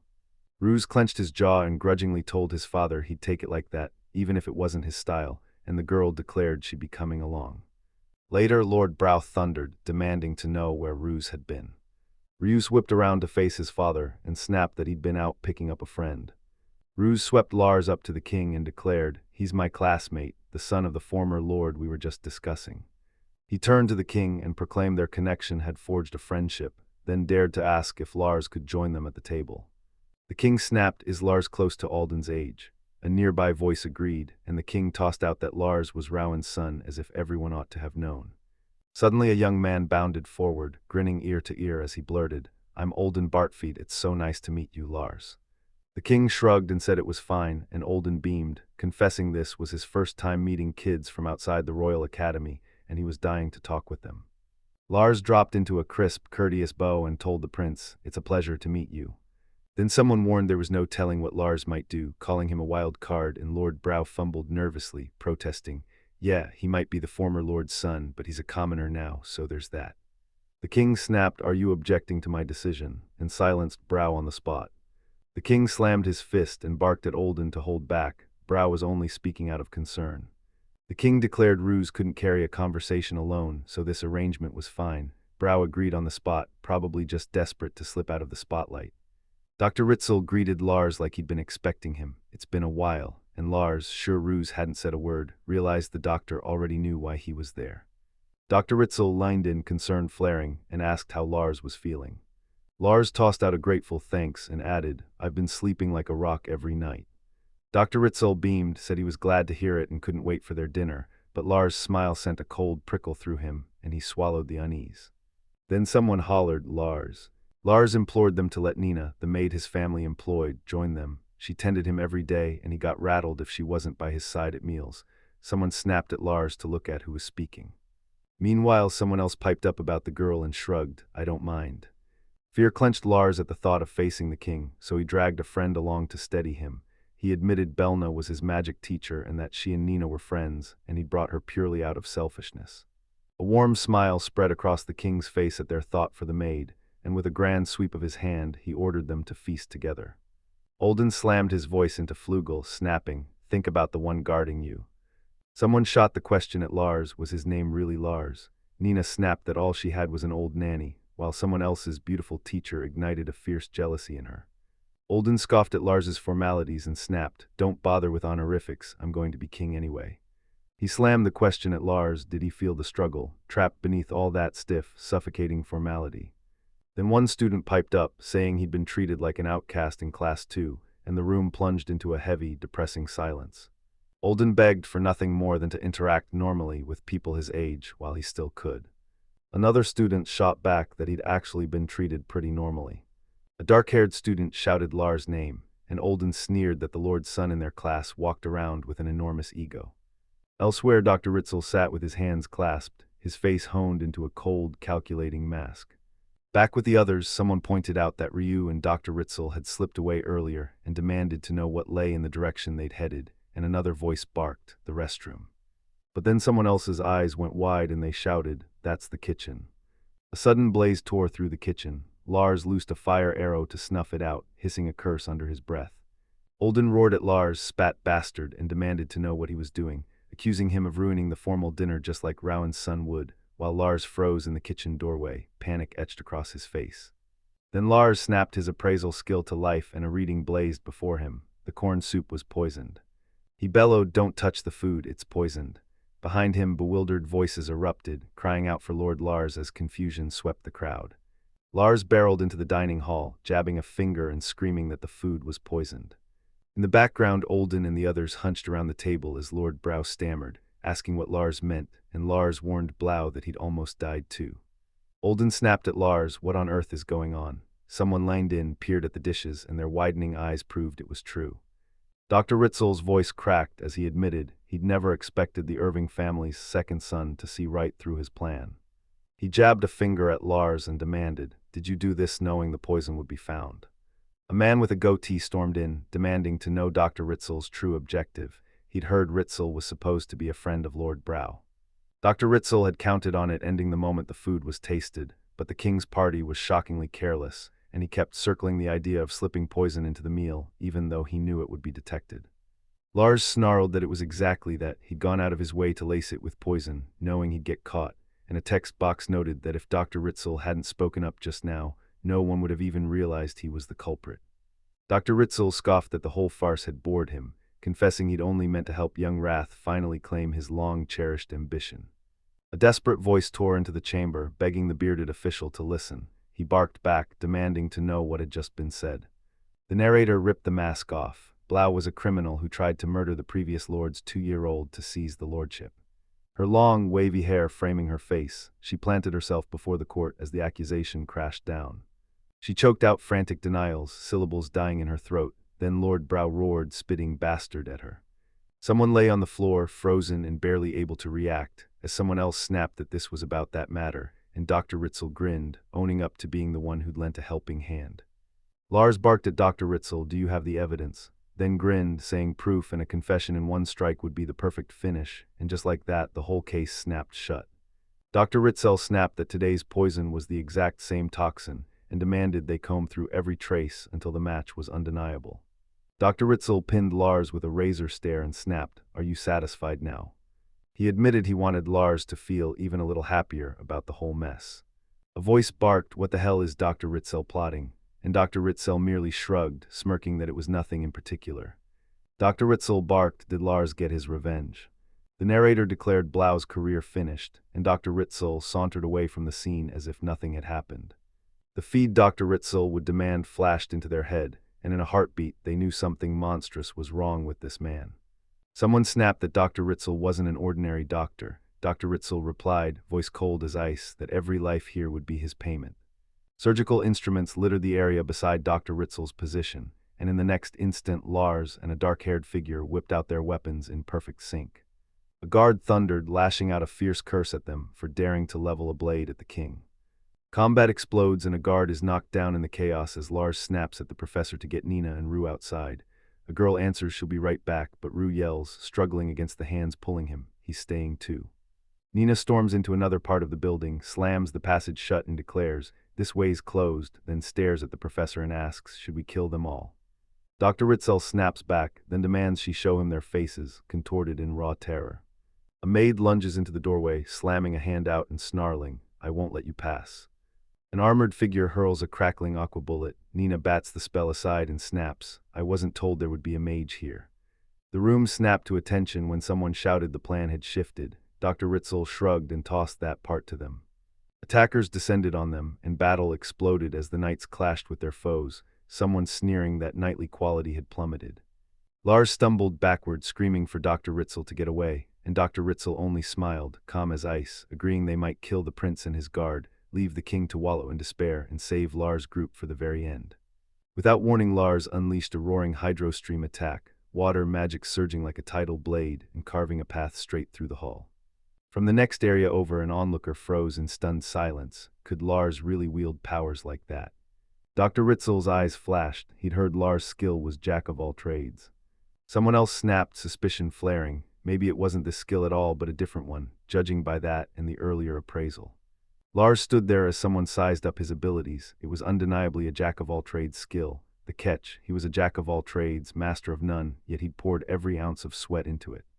Lars fires off another incantation, summoning a lance of searing flame that hurtles straight for Dr. Ritzel. The strike slams home and Dr. Ritzel cracks a grin, admitting it wasn't bad at all. Nina lunges to cut him off, snarling she won't let Dr. Ritzel get away, and another voice cries out for their master, worry-lacing every syllable. Nina's shout explodes, someone's in the way, and behind her a maid unleashes an aqua shield as attackers and defenders keep clashing in a brutal melee. Enter Dr. Ritzeltant's Lars. He sneered, "You really think you can beat him in a head-on fight?" Lars roots himself as a titanic assault of fire and lightning detonates between them, flames and crackling bolts whipping together into a roaring maelstrom of destruction. Lars roared, "Attack now," as blazing arcane fire erupted. Dr. Ritzel roared his own spell. The professor lined in, curiosity crackling, and snapped he'd changed his mind. Killing Lars here would be a waste.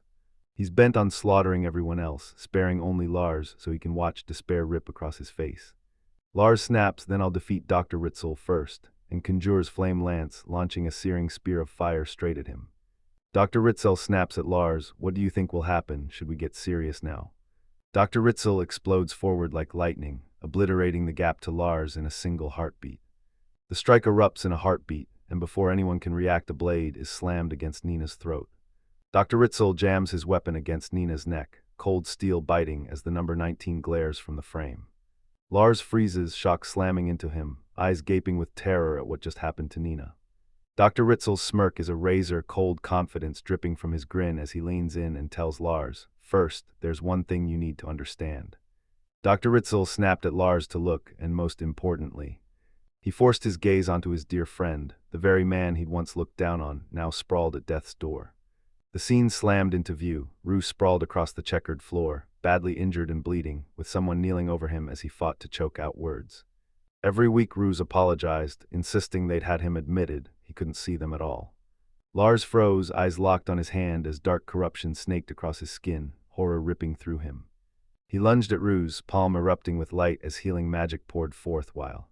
Someone beside Ruse barked for him to stay silent, but Ruse protested, calling it a lost cause and urging Lars not to waste his magic and to run save someone else instead. Nina burst onto the scene and cast healing, instantly mending their wounds. Lars spat a curse. He'd trained only in attack magic because he'd planned to do this alone, and now healing spells swirled around them as he finally realized how dire their situation was. The mage froze, his limbs clamped in place, utterly unable to move. The maids faltered in battle, their ranks splintered and collapsed. Only the knight's blades dulled and glory faded, limped on. Dr. Ritzel hissed to Lars, "Abandon Nina, and you'll still be able to keep going." Lars ground his teeth, frustration burning as he hungered for more power. Dr. Ritzel's grin widened as he drank in Lars's fury, dubbing it a thunderous voice of wrath while crackling magic spiraled around the professor. Lars screamed, clawing at the sky and begging his super jack-of-all-trades skill, the one that gets stronger the more he uses it, to answer, shouting he didn't care if it drained his last mana. Nina lashed out at Dr. Ritzel, saying she didn't know what happened between him and Lars' father, but insisting he couldn't kill an innocent child. Even a kid like her knew that, and then a small, confused voice suddenly cried out for their father. Corruption raced across Nina's skin like wildfire as Dr. Ritzel's voice rang out. He was going through with it. He ripped his corrupted arm forward and slammed her down hard, Nina's face frozen in raw shock from the impact. Dr. Ritzel ramped up his assault, snarling that, after all, a parent and child must be together. Dr. Ritzel practically whooped, gushing over the breathtaking expression carved across Lars's face. The attack catapulted Lars backward, hurling him through the air on a shockwave of brutal force. In a heartbeat, Dr. Ritzel faltered, cried out to Rowan's son and confessed he was wrong, and Nina, though her body was failing, told Lars not to worry about her and to go save Ryu's instead. Desperate pleas ripped through the air as she and Dr. Ritzel begged Lars to at least save Rouse. Lars dropped the bomb. His brother said he wouldn't dare look Dead 8 in the eye. Dead 8 slumped injured in the background as Lars' jaw clenched, and he strode up to Dr. Ritzel, snarling that after trying to kill his brother, the man had the nerve. Dr. Ritzel hissed about Ryus, then coldly urged Lars to abandon the son of the man he hated. Nina's face snapped into fierce determination as she swore she'd save him no matter what. Lars roared his own declaration, every word brimming with absolute conviction. Ryu was his friend. Magical energy spiraled through the air as Lars lunged in to shield and heal the fallen Ryu. Suddenly a voice ripped through the silence and boomed, "Those were good words." Lars and Tigray roared each other's names as Tigray burst in, cloaked in a crackling, overwhelming aura of magic. Lars froze, eyes wide, demanding, "How did my teacher get here?" Gray snapped, "When a student's in a pinch, it's a teacher's job to rush in and save them." Tigray storms forward and snaps a mocking greeting at Dr. Ritzel. "Dr. Ritzel, you're a quack." He points out that the professor has been looking after his student, and Dr. Ritzel fixes him with a hard, unblinking stare. Lars gapes, disbelief ripping through him as he spits out, "How did Gray even get here?" Gray snaps that when a student's cornered, a teacher must barrel in and drag them to safety. Surprise snaps across Lars' face, then a great steps forward and tells him he wasn't the only one who came. Voices explode down the hospital corridor and Lars freezes. It's Lieb and Hassan, shouting for someone to leave this one to them and rush to help Lars, while another voice sneers that the hospital's been handed over to someone like this. More allies explode onto the scene. A shout rips out demanding the headmaster, and another voice snaps at Master Gray to leave the king to them. Another person bursts in yelling, "I'm here too," with wild, infectious enthusiasm. Lars demanded to know why everyone had shown up, and a voice snarled they'd been staking the place out because Ruse had tipped them off about him. The crowd turns on Lars, scolding him. Someone snaps he had no right to confront an already injured child like that. Another voice snaps that he should have consulted them first, and a third person lashes out for going off and acting on his own without saying a word. Lars drops his gaze and whispers an apology. Dr. Ritzel slammed his palm down and roared, "Who the hell is this new person?"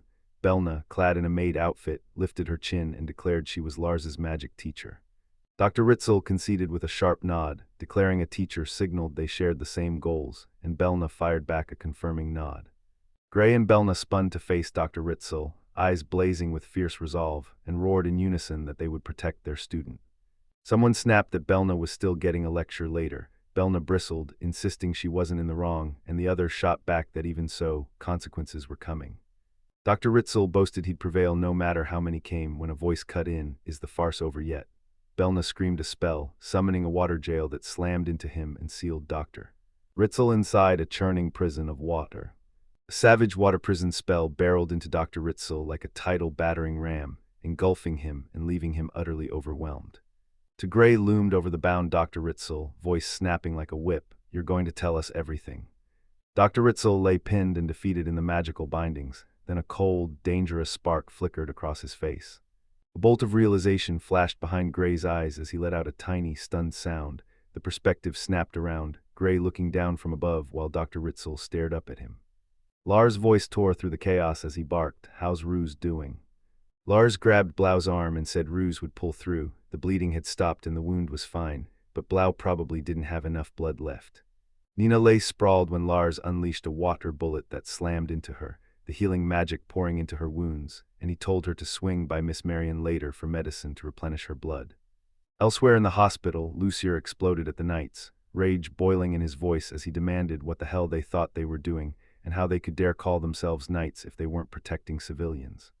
Belna tore onto the battlefield like a lightning strike, and someone shouted that she truly lived up to being Lars's magic mentor. Dr. Ritzel stepped forward and snapped, "Then I'll be Lars's opponent." Dr. Ritzel erupted, railing that the king couldn't even protect his own son, and boasting he'd savor watching him spend the rest of his days in torment. Lars locked eyes with him, razor-sharp intensity. Prince Olden bristled to protest, but a knight cut him off and snapped, "Your only job is to protect yourself and the king." Lars barreled forward, screaming he wouldn't let that happen. Lars vowed it would be okay. Someone pointed out that 2 trusted teachers had raced to their aid, and Nina snapped, "Leave it to me." The Grey coiled, roared Shinkajki vacuum strike, and swore he'd blast Dr. Ritzel away and end this whole thing. A massive vacuum blast screamed toward Dr. Ritzel, barreling in with titanic force. Suddenly Tigray hurtled down from above at breakneck speed, brandishing a massive, crackling orb of energy as a stunned onlooker blurted, "He's insanely fast." The attack detonated in a thunderous explosion, unleashing a massive blast. Dr. Ritzel only smiled and declared that only those who have never faced death fear dying, and Lars roared back, shouting, "Don't you value your life?" While slinging Quack Doctor at him. Lars lunged, his sword crashing down with devastating force. The blade ripped through fabric and bit into flesh. Dr. Ritzel's eyes snagged on the scar on Lars' chest and he snapped, "What's that?" Recognition exploded across his face as memory slammed back. Lars stared, determination blazing, and Dr. Ritzel growled, "You're the war demon." Dr. Ritzel threw his head back and guffawed, calling it as comical as him being a doctor, then gushed that the thing posing as the teacher was a masterpiece, and Lars snapped at him to stop being so happy because it was embarrassing. Lars gave Nina a tight apology, pressed the 2 into her care, then braced himself and surged into the fray. A voice ripped through the air, calling out to Lord Lars. Elsewhere someone froze at the war demon's revelation as a hand gripped a pen and scrawled it down. Back with the others, someone screamed Nina's name. A girl decked in hair ornaments barked at them to run as the teachers clashed. Lars stalled for a heartbeat, picturing the ladies' worried faces, and images of his family suddenly blazed through his mind. Nina snapped, "Lord Lars is still only a child." Lars apologized, then planted his feet and refused. He pleaded, "I can't just run away, I'm still a child." Lars roared that he had the power to fight, every word forged from 5 brutal years, spent desperately honing his jack-of-all-trades skills for this exact moment. Luger stared at him, worry coiling in his chest as he whispered his name. Lars exploded, roaring at Mizuki and the others, "Do you think you can take that thing down?" One of the women erupted with joy when she realized Lars was cheering for her, but someone else cut in, shouting, "Wait a second." A thunderous blast ripped through the area, hurling people like ragdolls, and a girl trapped in a shadnet demanded, "What's going on with you all of a sudden?" Lars tore through the structure on chains, determination blazing, roaring he'd never give up. The girl in the dress fought tooth and nail against the opposition, yelling to her sensei that she couldn't hold them off a moment longer. Mizuki snapped back, "Give it up, Lars, let us catch you." A voice snapped for Illumi to bolt to the courtyard first. She shot back, calm and sharp, that she understood and that the noise was coming from the courtyard. Illumi tore off, a grin splitting her face, and hurled a parting barb, "You muscle-brained, flat-chested hag." Out of nowhere Mizuki snapped to attention as a foul, choking stench slammed into her, a canister clattering and rolling nearby, and she yelled for everyone to wait. Lars roared at Mr. Hassan to fall back as Mizuki barked for everyone to avoid breathing the gas spreading through the area. Lars dropped into a crouch, clamping his hand over his face as the acrid sting told him it was likely chlorine gas. He warned they wouldn't die unless they inhaled a huge lungful, but the vapors in the air would slam their minds into darkness instantly. Someone screamed for everyone to bolt to safety. Lars unleashed Severing Void, a blade-like assault that cleaved the air itself and slashed forward with brutal force. His opponent slammed back with Hydro Stream, blasting a colossal geyser of water magic straight into the sky. The 2 attacks slammed together with earth-shattering force, erupting into an explosion that ripped a desperate cry of pain from someone. Smoke peeled away to reveal Lars planted amid the wreckage, a battered blade lying nearby on the ground. Lars bellowed to his teacher, declaring the quack doctor's end was at hand. Dr. Ratzel, shackled in glowing arcane bonds, crumbled and admitted he was no match for the war demon after all. Illumi sneered that it was Lars's magic that made it possible, and that while Ritzel dodged like lightning, his fighting style was hollow and unremarkable. Lars lunged to pin him down first, but Dr. Ritzel snapped that he didn't recall giving Lars permission to call him that. He warned, voice like a blade, victory might slip away, but escape was certain. They gasped, eyes snapping wide as shock slammed into them. Right before Lars could fully secure him, Dr. Ritzel slammed down an explosive barrier spell, a titanic circular wall of energy that erupted around both of them with brutal force. A sudden blast blindsided Lars. The explosion hammered the building's exterior and shook it to its core. A voice barked for Lars to stop dead, then someone else blurted an apology to Professor Ritzel for keeping him waiting. Dr. Ritzel shot back that the timing was perfect and demanded to know if Lars still thought he could attack now. The reason became clear when 3 captured girls appeared. Nora, in a maid outfit, stood at the center with Luciara and Luger flanking her, all 3 bound and held hostage. Nora called out to Lars week after week, while one of them demanded their captor let them go. Recognition slammed into Lars, and he tore out both their names in a stunned shout. He bellowed, demanding to know why they weren't at the dance hall where they were supposed to be.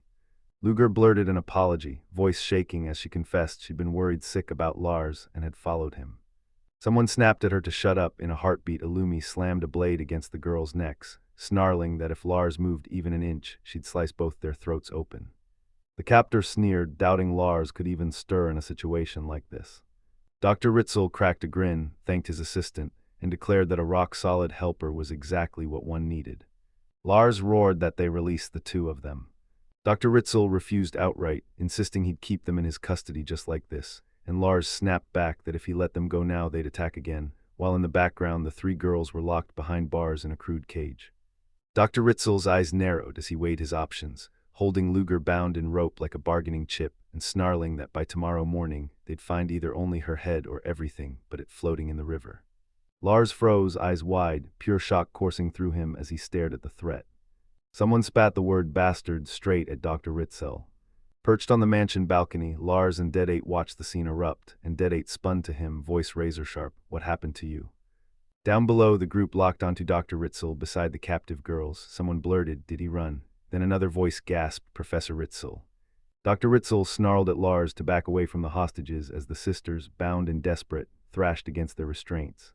A voice tore out, screaming Lars's name as Nora jabbed a finger, pointing with frantic urgency. They screamed for everyone to sprint to the teacher. A voice ripped Luciella into the air. Both girls wailed for Lars, desperate, as he barreled toward them. Lars barreled up to Dr. Ritzel, seething, and demanded, "How dare you try to lay a hand on my precious friend?" They erupted, jabbing a finger at Dr. Ritzel and shouting he was the one at fault.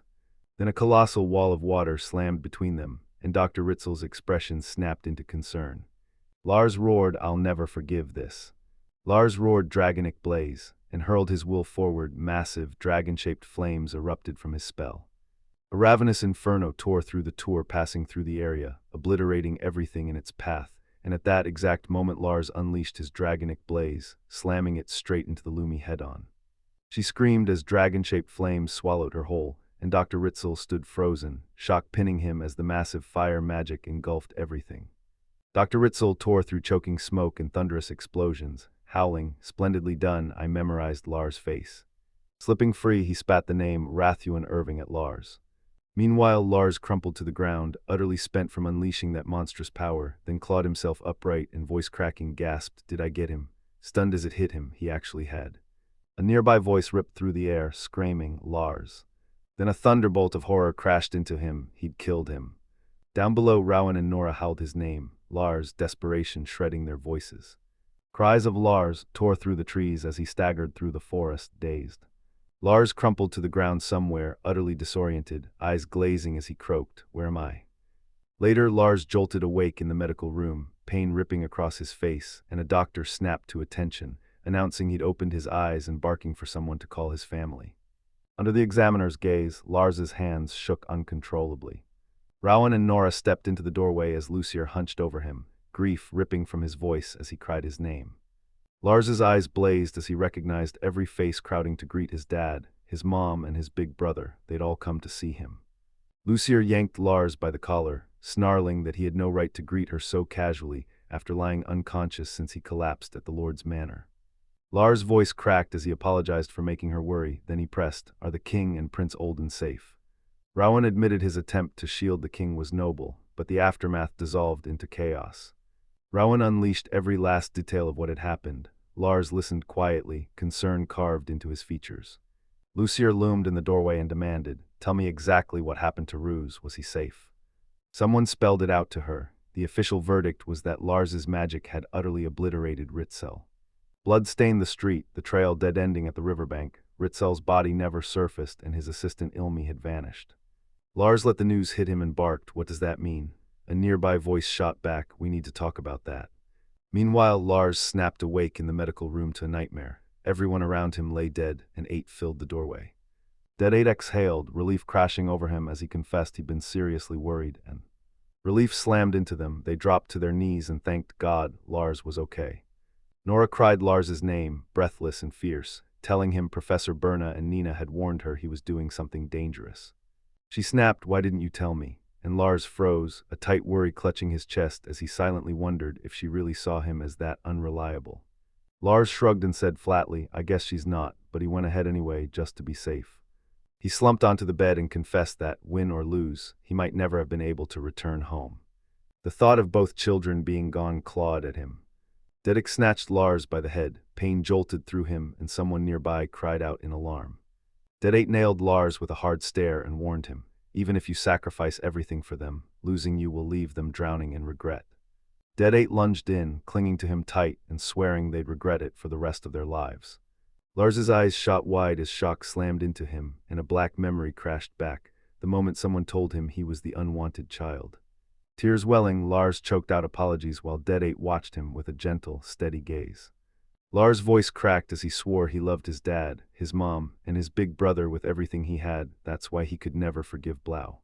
Dedek roared Lars's name, and Lars crumpled into sobs, choking out apologies between gasps and insisting his father was just.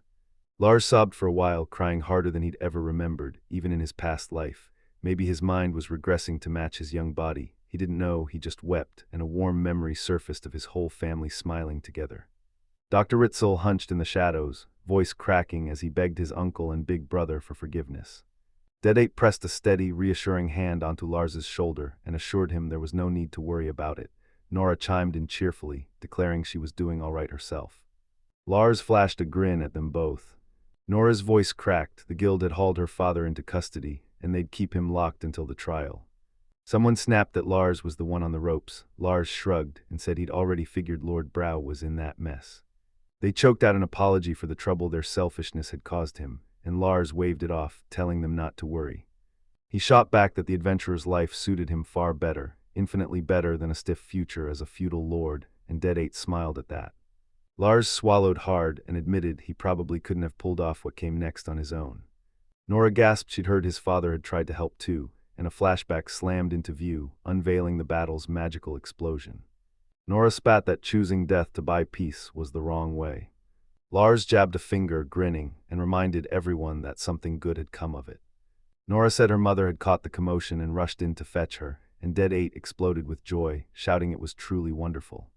Loser burst in, bellowing that Lars was awake, and Lars fired back that he'd only just woken up a moment ago. Someone gasped, "You were out that long." Luger admitted he'd slept an entire week, and she had been tearing her hair out with worry. Ledger bombarded them with apologies, confessing she was the one who pushed them to chase him. Lars waved it off, "It's okay," but Ledger kept apologizing. Lars grinned, brushed her worries aside, and assured her it was fine, everything had worked out. She thanked him, then smiled and said, "Close your eyes," her way of giving thanks. In the darkness, Luger froze. Lucier's voice sliced through, "Do it yourself," and Lars erupted, shouting at his sister to wait and insisting she couldn't do that. Luger slid up behind Lars and planted a bold kiss on his cheek anyway. A sharp gasp ripped out of someone as they clapped a hand to their face. Lars froze, utterly baffled, shooting out, "What's wrong? What just happened?" Outside the window, someone had seen the whole thing. Lars erupted, blurting he didn't like his sister anymore, his face burning from whatever stunt Lucier had engineered. Lucier leaned in, grin splitting his face, and shot Lars the question. You actually like dead 8? Lars froze, eyes wide and utterly adrift as the question landed like a sucker punch. Lars spent about 3 more days sprawled in bed as classmates, parents, a brother, and even teachers streamed in to check on him. At last they discharged him, and today he strode back through the academy gates for his first day. At school, a male student locked eyes with Lars and yelled, "Where are your parents?" While another student shrugged, "Lars will probably be there soon." When Lars finally burst into the classroom, Prince Olden was already there, waiting. The prince coolly said he'd been waiting, and Lars choked out a stunned stammer at royalty just standing there. The prince waved him off. "Don't worry," he said, then admitted he couldn't even flex his authority there, and Lars forced out an awkward thanks for what happened the other day. The prince bowed, taking the thanks, then Hassan strode up and told Lars he looked well, until a grave voice cut in, scolding him for that reckless stunt. Lars stammered an apology, insisting he hadn't wanted to drag everyone in, and Hassan barked idiot before admitting he was just glad Lars was safe. He demanded Lars tell him first next time, and Lars promised he would. Belna slipped in, voice quivering as she gave her name, and Marion shot a quick apology for keeping her waiting before announcing she was Lars's mother. Someone barked that Belna was stiff as a board, and she owned it with a wry shrug. Prince Olden fixed Lars with an icy, formal stare and announced, flat and unblinking, that Lars had acted only for himself and earned no praise, and Lars simply nodded, quiet and resigned. The prince pressed on, accusing Lars of wrecking the meeting and throwing both his son and himself into mortal danger, then declared that unmasking Lord Brow's conspiracy and toppling the devilish doctor hiding in their town deserved every ounce of praise. He knew that if they'd left the doctor alone, he'd have unleashed even more harm. Lars's toxic antics would skate right past any punishment. The prince's voice cracked as he poured his deepest thanks straight to Lars. Someone swore that catching sight of Lars, his equal in age and brimming with strength, set Prince Olden's blood on fire. The prince came back like a different man, hungry to train and master the blade. Lars grinned, getting that lazy guy even a little fired up felt like a hard-won victory. Whispers snapped to Lord Brow. An election was meant to crown the next lord, but not a soul in town wanted the job, so Brow would be stepping down. Prince Olden demanded, "You don't intend to return and be the lord." Rowan vowed, "I will return to be the lord." Both Marion and Prince Olden staggered back, jaws dropping as shock slammed into them like a punch. Prince Olden locked eyes with Rowan and asked bluntly if he'd accept the title of lord once more. Marion and Lars cried out at once, and Lars's voice tore through the air, "Father." Prince Olden exploded into thanks for Rowan, every word burning with gratitude for his decision. Rowan admitted he had neither the gold nor the pedigree to become a lord. Prince Olden met his worry with a steady grin and vowed there was nothing to fear. Prince Olden burst the news to Rowan. Townspeople were flooding in donations, begging for his return. Rowan confessed he'd once abandoned his duties and renounced his lordship, even for his child, and Mary realized any parent would move heaven and earth for their child. A bespectacled man pointed out that the Brion Company had donated too, then fired off, "What about Solio?" Prince Olden snarled at Rowan that anyone in his debt wouldn't care about things like that. Lars seethed, convinced Brion should be the Lucille family's house. They had long avoided his father, but still slipped him money. A sick twist of a thought hit him. What if his father, Brow, and Solio had all been tangled together in whatever went down? Rowan met Solio's gesture with a sharp nod, then roared that he'd throw every ounce of himself into serving the nation. Prince Alden's voice cut through the air, "I understand." Rowan snapped that he wasn't about to shrink back over that, and Marion wrapped Lars in a tight, unyielding hug. Hassan spun to Belna and asked, cutting through the silence, if it was his turn to talk now. He clipped her name to Berna and asked if she minded. Belna swallowed and, trembling, agreed. Hassan locked eyes with Belna and proclaimed Lars's magical mastery was all because of her teaching. Belna shrugs off the praise, roaring that it's all thanks to Lars's super jack-of-all-trades skill and his own relentless hard work. The comments blew up praising her humility, but Belna waved it off and clarified she only gave Lars a gentle push from behind. She lights up the classroom, but the razor edge her training gave her has dulled, and Lars stares as the professor flashes into his mind. Lars admits, voice raw, that he probably couldn't have pushed himself this hard without Belna. Hassan's pulse spiked. Could the super edge of Lars's skill really be that infamous jack-of-all-trades he'd been hearing about? Everyone sneers at that useless skill, but he's convinced Lars's relentless grind and Professor Berna's unwavering support became the deciding factor. Hassan blurted out, "Ms. Berna, she's familiar, I've seen that face somewhere before." He fires off a blunt question, "Have they met?" Belna snaps a lightning-fast denial. We've never met. Hassan shrugged it off and strode on, tearing through the remaining matters thanks to Lowen's clemency. Lord Brow escaped the death penalty and would serve 5 years in the royal capital's prison. Rias's mother stepped in and took him under her wing, so he'd be leaving the Lord's manor and still attending the academy like before. Lars snapped that if it had been the death penalty, he'd been planning to petition the king. Belna exhaled sharply as relief washed over her. Grief clawed at Lars. He burned for Brow to properly atone for his sins, above all, to make things right for Ruse. Hassan pivoted and hit Lars with the other issue. Will you come to the royal capital? Hassan challenged Lars to train under his tutelage alongside his son. Lars blinked. Did he mean him? Belna beamed, pride bursting through her, as she exclaimed that the king had recognized Lars. She confessed she'd miss him, hailed it a great honor after all, and honored his choice with quiet dignity. Lars planted himself beneath the ornate hall's glittering arches, then he swallowed his pride and apologized. He gasped that he still couldn't make it to the royal capital. Prince Olden leaned in and pressed Lars to explain why he refused to go to the royal capital. Lars admitted he was still inexperienced, that his reckless haste had dragged everyone into trouble. Lars drove the point home. Had fate tilted even a hair, Rias, Prince Brow, or even His Majesty would have been dead. He choked out that if Professor Tigray and Headmaster Hassan hadn't burst in, he couldn't imagine what would have happened. Lars sneered at the prince, declaring the whole situation no true achievement. It refused to be a failure. He revealed he was living at the academy with everyone, competing, struggling, and growing together, because he was determined to improve himself and learn. Prince Olden's jaw dropped and he demanded, "You're really only 10. He tore down his guard and embraced Lars's spirit anyway. Prince Olden's eyes flashed with disbelief. Did Lars just say, for now, about staying at the academy?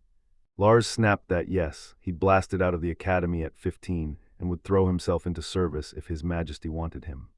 When the moment arrived, he craved thunderous fanfare for his grand entrance into the royal capital. In the next scene, Lars snapped that he was only checking as a school friend. Someone shot back that Libra always had to add one word too many, and the conversation kept circling around, refusing to let him go home. Prince Olden declared he'd be in the royal capital and invited Lars to visit any time. Lars leapt at the offer, and Olden, satisfied, said hearing that was all he needed. Hassan erupted in laughter, mocking how His Majesty had been a spoiled brat back then. Gray snapped at him to stop the foolishness, and someone blurted out, asking if the headmaster was actually friends with the king. Hassan roared that it was the truth, and so Lars let out a ragged breath as the revenge he'd hunted for years finally died away. Lars inhaled sharp as the truth hit him. Fortune had smiled on his family, and they'd come out with a good outcome. It ripped Ruse's beloved father away. Ruse demanded Lord Brow atone for his past sins, and finally step up as a proper father this time. Lars knew in his bones Ruse's heart was unbreakable, and the same fierce respect exploded for everyone who'd helped him, Professor Belna, Professor Tigray, and everyone in the guild. After the chaos he'd unleashed, a single rule was carved into his life. From now on, if anyone was in trouble, he had to be the one to help them. His father returned as Lord. Lars's mind roared as he pictured what life they'd live from here on. Hope and unease tangling in her chest, Nina glided up to Lars and chirped, "Good morning," as she set a breakfast tray before him. Lars snapped back a greeting. 2 weeks had already slipped away since the battle at the Lord's mansion. The Irving family swept back into the Lord's mansion, and every day after unfolded into something utterly unrecognizable. Nina shot Lars a pointed question. What color socks would he wear that day? And Lars just shrugged and said anything was fine. No way they'd dare storm in and sack every maid Blau had hired. Nina wasn't alone anymore. Other maids stood at her side. The old mansion had been huge, but this place dwarfed it so utterly Lars couldn't even grasp its scale, and with maids, none of them Nina, standing around that morning, tension crackled in the air. His parents shrugged it off, but Lars and his brother, poor since birth, stiffened with unease, every laugh and luxury clawing at the truth that they didn't belong. Lars shrugged, convinced they'd learn to live with it before long. Lately his father vanished from the breakfast table, head down and grinding to restore what was broken, while Blau bungled the domain's management with sloppy, half-hearted care. Lars and Nora burst into the morning, trading quick, heartfelt goodbyes before racing off. The maids fired them up, shouting for them to give it their all and stay safe. Nora pleaded with Lars, asking if he'd step up and help their father when he grew up. Lars shrugged and confessed he wasn't good at that kind of thing. And they flat out refused to admit they'd been winging it all along. Deadate smirked and said fighting came easy to him, so he dumped the studying on Lars since it'd be child's play for him. Lars shot back, "Are you planning to run?" Nora lunged at Lars and seized him, a whoop of pure excitement tearing from her. Shouted at him, "Don't you dare run away." She crackled with excitement today. Their skill lesson was next, and she couldn't wait to dive in. Lars and his classmates savored a rare calm at the academy, laughter exploding as students frolicked across the cobblestone courtyard. Lars and the dark-haired boy stood shoulder to shoulder, grins blazing so bright the room practically crackled. In the hallway, Lars beamed and tossed a cheerful "good morning" at the two girls. The dark-haired girl and the lighter-haired girl fired the greeting right back. Peace had reigned lately, and Lars reveled in it, a satisfied grin spreading across his face. The dark-haired boy barreled up to Lars, eyes blazing, shouting, "You've got to hear this." He heard the rumor crackle through the halls, "A new teacher starts today." The dark-haired boy flashed a cocky grin and told Lars they'd been calling the new teacher a beauty for a week. In the hallway, Luger called to Lars as students swarmed around them. Lars shot back a greeting, and she stepped forward, asking what they were talking about. Someone burst out that it was about the new teacher. She'd just arrived. A voice sliced through the chatter and barked for everyone to sit down, now. Lars sprang to attention, eyes locked on Gray at the front as Gray announced that starting today, a new teacher would join the class as the assistant homeroom teacher. At the cue, the students snapped to attention, bracing to unleash the greeting. Belna strode to the front of the classroom, clad in a crisp teacher's outfit. She bit her lip, voice trembling, and vowed she'd work hard with everyone in the class starting today. "I'm Berna." Lars froze in his seat as recognition slammed into him, and he burst out, "Professor Berna." Belna beamed, her warmth filling the room as she told everyone, "It's wonderful to meet you all." Belna marched in and announced she was their new assistant homeroom teacher, and the classroom erupted in gasps, wide eyes, and stunned murmurs. Nora's smile lit up the room as she beamed, "It's so nice to meet you." Jack jumped in that they'd met at his place too, then gawked, "Wow, she's absolutely stunning." Someone's voice cut through the chatter to ask Belna her subject. She replied she'd teach magic and skills, and the classroom erupted in stunned gasps at the very word skills. Belna declared the headmaster and Gray's professor had asked her to unleash everything she could, so she'd run the class on her own terms. Lars realized every spell he'd ever learned had been drilled into him by Professor Berna, and after the Ritzel debacle, sending scouts for her was inevitable. Later, outside on the training field, Belna declared to the class there would be no real combat, just fooling around and playing a little for fun. She yelled for everyone to gather on the field first. The students surged into place, hearts pounding, primed to dive headfirst into the practical lesson. Belna snapped, "Ruse, try your skill first." Ruse snapped into a combat stance, sword drawn, ignited his fire spell, and hurled the blazing attack forward. The students stood transfixed, all crackling through the crowd as the display blew them away. Lars's eyes locked on Ruse as he hammered through practice, remembering this was the same guy who once couldn't master a single spell. A nearby student saw it. Ruse had been secretly pouring every ounce of effort into his work. Belna seized the room, launching into a fiery talk about skills, while she held flowers aloft and flashed a cheeky peace sign. She thundered, "There are 3 main types." The students erupted in cheers as Belna unveiled the first category, laying out ability-type skills that ignite powers, like Ruse's Spellblade and Kuterika's Titan Strength. She realized this type reigned supreme among them. It was the most common overall. She swung into support-type skills, blasting out examples like Lars's Jack of all trades and Jack's collaboration. Belna pressed on, rattling off special-type skills, Nola's animal care and Ulka's spirit arts, then lifted a white rabbit high as a live demonstration. The students hung on every word, rapt. Jack hissed under his breath that his mana was about to run out. Though they cried out to the teacher. Belna barked at Jack to lock his focus and keep moving. "Don't stop yet." Jack could hardly believe his ears. And they gaped, disbelief igniting at how brutally strict she was. Outside during a break, one of the female students blurted that a lot of people hold back their skills until they become adults. Yagas shot back that it's because folks hate being judged and discriminated against for their skills, and Lars listened, leaning against a tree. Belna revealed that a skill's duration, power, and accuracy can all be pushed far beyond their original limits. She conjured a swirling orb of energy in her palm and proclaimed it was the same as studying or magic. Belna slammed her point home, declaring that the real goal was to gain experience and sink deeper into understanding as the students sat on the grass, rapt by her lesson. Jack slumped to his knees, breath ragged, and gasped that he couldn't go on. Out of nowhere, Belna slid behind him, catching and steadying him as her face broke into a cheerful grin. They told him he'd done really well, and Jack could only rasp a tired, yeah. Someone pressed Jack, "Are you sure that's okay?" Jack sagged, utterly drained, while Belna smiled beside him. Held tight by her, Jack's mind raced. Was she serious? Shockingly, a warm pull bloomed inside him. He was starting to like that teacher. Belna slammed a hand down and dared the class to use their skills however they liked, to experiment until they seized a fresh, fierce grip on their abilities. A voice cut through the noise, shouting, "Professor Berna." Belna's smile bloomed as she replied to Nora, warmth pouring from every word.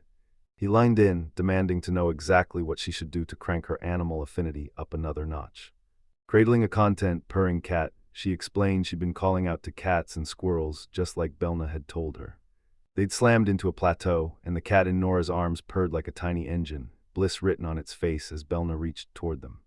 She dared to suggest animal welfare wasn't just about corralling animals or making them perform tricks. She insisted it's about cracking why an animal's grumpy, pinpointing the treats that win them over, and digging up the story of their family. Belna leaned in, declaring that if Nora learned to see the world through someone else's eyes, she'd become an even truer friend than she already was, and Nora stood there cradling the cat. She devoured the advice while the cat below craned its neck and stared up at her. The cat locked on, convinced it could pick up the skill, and Nora realized with a jolt she could use the same approach on her friends too. Nora practically vibrated with excitement, promising Belna she'd try it and showering her with thanks, while Belna smiled in the background as Nora cradled the cat close. Jack barreled up to Lars and asked for his help with his skill. Someone shouted that Jack's skill was collaboration. Jack's eyes flashed as he declared he'd been plotting to channel a collaboration spell through ruse. Maybe he'd finally unleash spells he'd never been able to cast, or dominate the ones he always fumbled.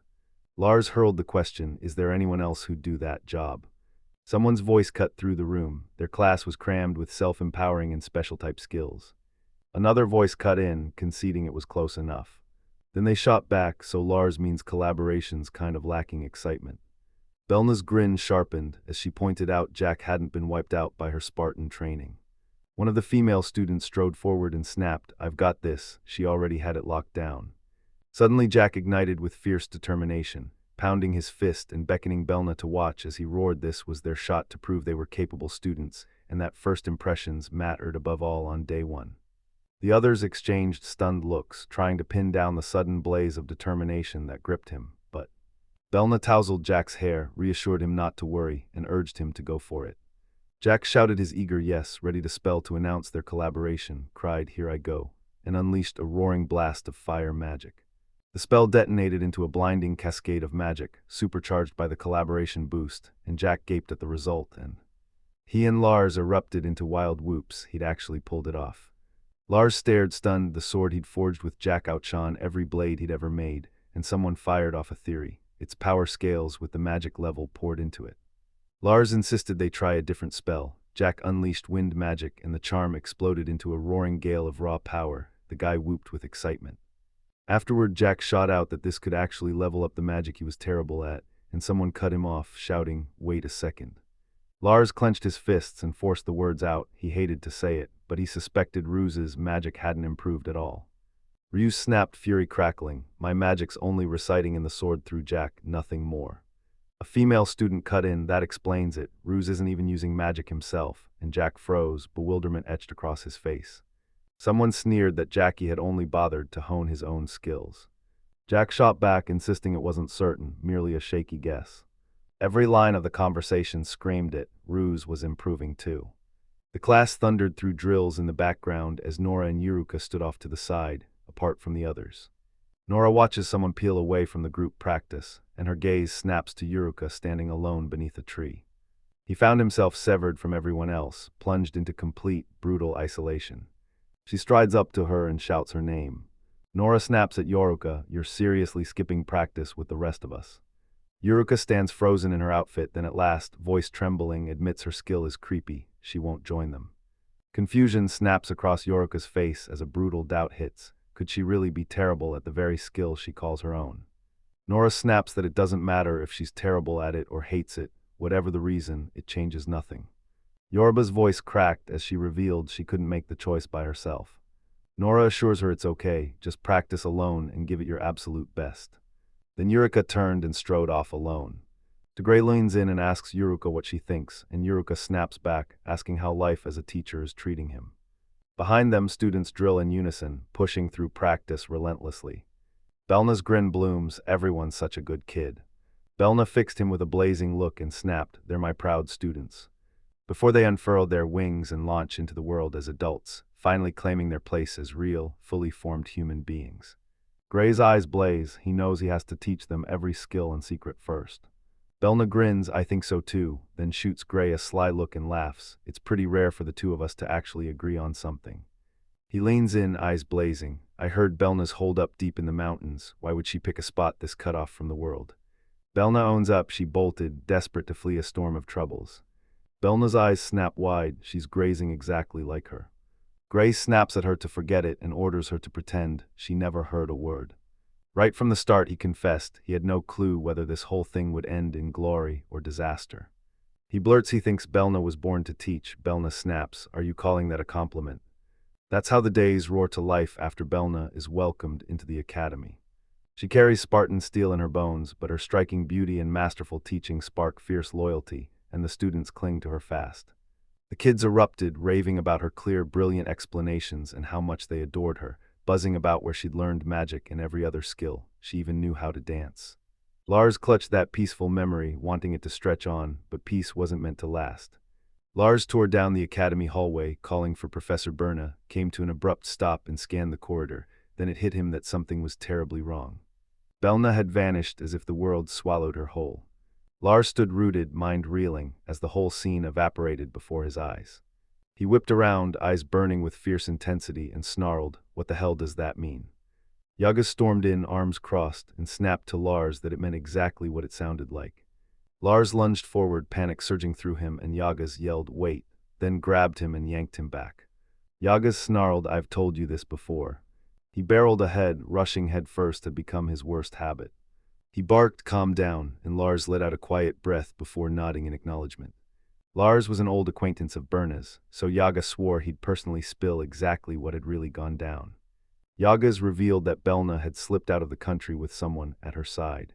He shrugged and tossed it out as a hunch, owning up that the fine details were murky and he couldn't be sure. Behind Lars, Belna's image erupted into being, sketching out every detail Yagas had described. Nora threw it out there. Belna had been taking time off, and she pinned Lars with a stare. Did you know? Lars and Yaga squared up, shoulder to shoulder, facing the academy's towering gates. Students kept spotting empty seats and missing faces for days on end. Nora demanded whether Miss Belna had vanished again, and Yagas snapped that it had been a full week since anyone at the academy had seen her. Nora jabbed Loser with a sharp stare and snapped, did you hear anything? Luger shot back that she hadn't seen him. The three of them stood in the academy library as Lars fretted aloud about their teacher, speculating maybe Gray had caught a cold, and Luger admitted worry was gnawing at her. Yagas insisted Gray wouldn't skip class without a word, so he panicked about his health and raced to his place, only to find it empty. Lars blurted maybe they're just out, but Yagas's face froze into a grave mask as he dropped the bad news. The room lay gutted, drawers yanked open, shelves overturned, and every inch strewn in chaotic ruin. Yagas barked for a lightning-fast sweep, hurling his team into the streets to extract eyewitness accounts from anyone who might have seen something. According to the witnesses, a woman resembling Belna had been spotted. She slipped into a carriage with several men who seemed carved from the night, and they tore toward the border. The truth slammed into Lars and he exploded. She's been kidnapped, but Yagas froze, stammering, maybe, but there's something else. The room lay gutted, drawers appended, belongings tossed everywhere, and there wasn't a single sign anyone had fought back. Lars shot back, what does that mean? And Yagas smirked, saying she most likely went along willingly. Lars's jaw tightened as he connected the dots. If Professor Belna had fought back, there would be scorch marks and splintered wood from her attack magic, and the attackers having a carriage waiting proved this wasn't a random ambush. They'd targeted Professor Belna from the start. Yagas locked eyes with Lars and demanded how much he really knew about that guy. Lars swallowed and admitted he barely knew him. Yagas pressed, when did you meet? And Lars snapped, 5 years ago. Lars blurted an apology, admitting it all hit so suddenly he couldn't hold the composure he'd banked on, and memories of Belna smashed through his mind as he realized he knew almost nothing about Professor Belna.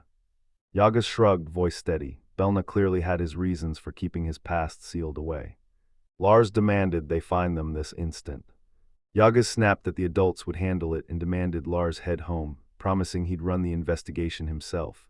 Lars suspected the headmaster might know something, so he pushed back. He vowed Professor Belna was like family to him, and he was going too. Yaga snapped, "You promised." Lars agreed, and Yagas barked, "Don't rush ahead." Lars demanded Yagas promise him too, saying someone had promised they'd tell them the moment anyone found anything. Meanwhile, the shot slammed to the grand building's exterior as a lone voice tore through the silence, calling out. A lone figure loomed at the water's edge as something flew, or slipped from their hand into the dark. Lars barreled in, shouting for his teacher, then stopped cold. She'd already left, and he could tell she'd been totally flustered. Then his gaze slammed to the ground. An earring lay there. Lars froze, wondering if it could be a present, then a jagged vision or memory of a long-haired woman ripped through his thoughts. Steel set in his eyes as he swore he'd find it, no matter what.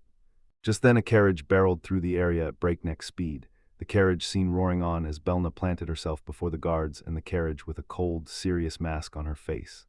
A voice barked, "What business could you possibly have with her now?" The guards clamped their mouths shut. Belna watched their silence, two armored knights planted at her side. The guards sneered at Belna, insisting she'd be back here soon, that she'd inevitably return. Belna clenched her fist, defiance boiling in her veins as she vowed she'd never come back. In a lavish chamber crammed with officials, a guard snapped that if she actually knew why they'd summoned her back, she wouldn't be standing there with that smug confidence. The maid's eyes flung wide and a sharp gasp ripped from her. Then the carriage hurtled down a petal-strewn path, while armored sentinels held vigil in the columned hall. The spiky-haired, official-looking man barked his confirmation. The carriage was bound for the border.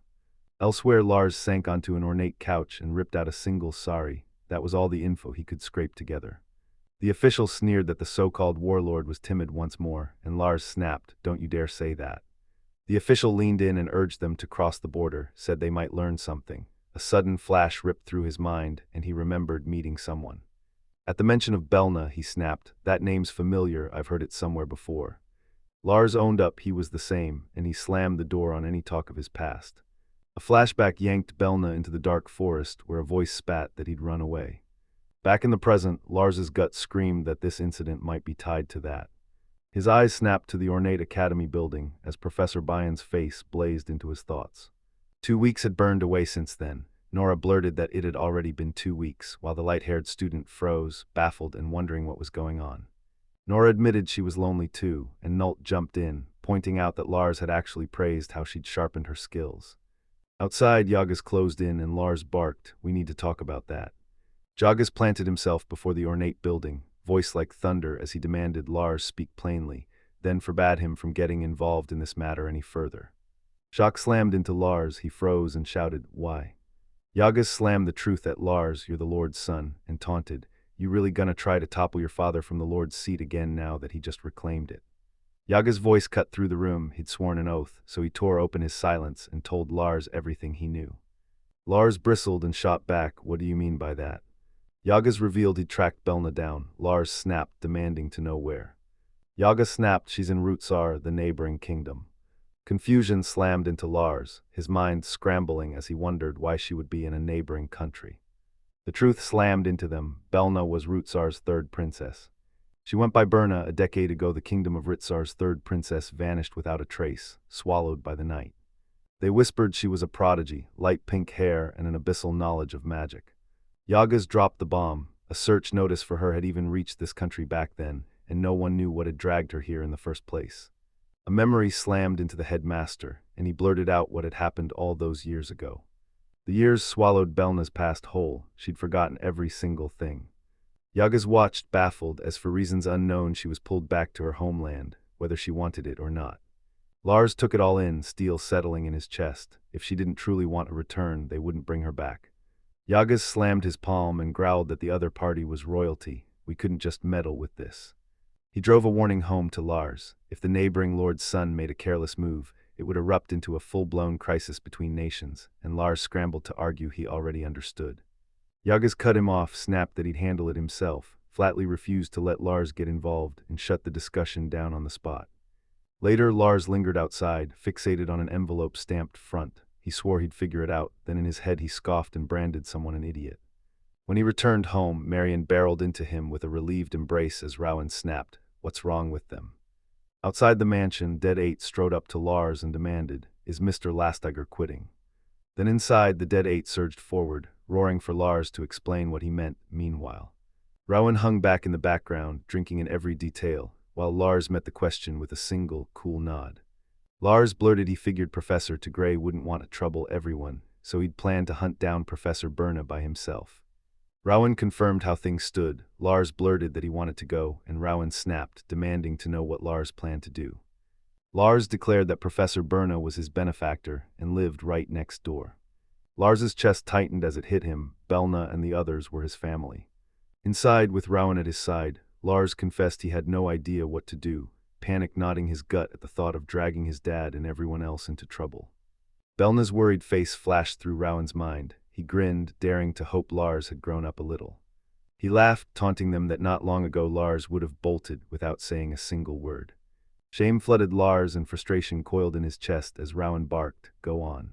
Rowan ordered Lars to check on Berna, then vowed he'd arrange a lord's audience with King Luisar and speak with Dr. Gray himself. Lars's mind snapped to his father as Rowan admitted he burned to go himself, but a lord couldn't just abandon his lands, and moments like this left him furious at the trap his position had become. Lars reassured him it's okay. Nora shoved to the front and declared she'd go in their place, and Lars shot back, "Is it okay if a parent goes with them?" He bellowed for his mom. Someone sneered, asking why a parent was even needed. Inside, Rowan barked, "Watch the kids," and the other person fired back, "Who do you mean by them?" Lars' eyes snapped wide. His big brother was coming too, and Dead 8 nodded fiercely, vowing he'd go as well. Dead 8 slammed his fist and snarled, "This time we go together." Lars locked eyes with him and shot back, "I'm counting on you." The group surged toward the ornate building as Nora stepped forward and declared she, her brother, and their mom would go, and someone blurted they hadn't expected that lineup. Meanwhile on the road, Gray spat out an apology to the group. Nora kept worrying about how Professor Berna was doing, and a cold, creeping unease crawled up her spine. Outside near the cart, Rowan choked out an apology. He grabbed Gray's sleeve and begged him to protect the children and Marion. Gray locked eyes and swore he'd guarantee their safety. Then, as they readied to leave, someone declared they were heading off. Nora begged them to come back in one piece, warning that if anything happened to them, her heart would literally stop. The cart clattered away down the road. Gray watched the town shrink to a distant speck and admitted to himself he'd fled alone. He couldn't drag anyone into this mess. A shout ripped through the air, "Stop the cart right there," yanking their attention. Lars barked at Nora to stop, revealing he'd been the professor's student since way back. Nora had suggested her brother could have stayed behind. The pursuing group barreled up to the cart and someone roared, "We've finally caught up." Shock tore through Lars when he saw who'd arrived, and his gaze snapped to the Gray's gear sitting in the cart. Someone blurted they'd heard Gray would have an audience with the king. Gray coolly told them to tell the king he accepted it gratefully. He confessed his adventuring days left him with almost no good memories, so he handed his gear to the headmaster, and someone immediately asked if Sensei had originally been an adventurer. Outside the academy building, barrels and boxes clogged the entrance. The light-haired girl peered at them and demanded what they were doing there. The male student explained the headmaster, said it would be rude to show up empty-handed, so everyone brought at least a small gift, and someone hurriedly apologized to the headmaster. They swallowed their scolds when they realized they'd ignited the whole mess themselves and had no right to blame Lars, while someone whispered that the headmaster was unbelievably kind to pull all this off for a teacher who'd even turned in her resignation. Inside, a voice pleaded, "Check the gifts," and Lady Marian let out strange, breathy noises as she leaned in and examined something. Lars insisted it was only natural, but someone cut him off, and another voice muttered they couldn't imagine wanting to help the professor burn us so much they'd hand in their resignation. They eyed the gifts. The tall, light-haired pair grinned and admitted they'd slipped one or two extras in, knowing the headmaster. Something unexpected was bound to be inside. Someone burst out, raving about the furnishings and the impeccable taste. Another voice cut in, insisting it radiated an unmistakable intellectual vibe. Out of nowhere, Lars jabbed a finger at the box over there and blurted, "What's that?" Someone watched Lars clamp his mouth shut as always, still unmistakably a boy, and the other's eyes flashed with a reckless idea. Maybe they should become an adventurer too. The box lurched to life, rattling as strange, scratching sounds clawed out from inside. Dead 8 barked a warning, "Keep talking like that and you'll set her off," and when she snapped, she was miles scarier than him. The box ripped open with a roar, spewing the people jammed inside. One girl wailed, "I'm done for," and complained it was sweltering in there. The one in the center reeled, dizzy from the crushing squeeze. Someone else froze, jaw-dropping in total shock, and Lars instantly yelled, Maskena, Nora. He'd recognized them the moment they appeared. Dead 8 demanded, where are we right now? And someone shot back, why is Jack here too? Luger thundered, what the hell are you all doing in a place like this? The 3 stowaways grinned even after being found, until someone snapped they'd be left behind, and the 8 dead shouted, what about us? As everything exploded. Lars demanded to know what they'd have done if something had happened, and someone shot back they'd have raced here the moment Professor Belna was kidnapped. Loser barked she'd handle it, telling them to say they'd asked to sneak in with the cargo, and Dead 8 cut in, insisting Lucille had just received a delivery request from the headmaster, and they'd overheard it. Lars snapped that they'd been worried about Professor Belna too, so they tracked them down. Lucille and Cuterica seized the arrangements. They pressed to come along, but Jack put his foot down. Lars's face crumpled and his voice went raw as he said he honestly appreciated it.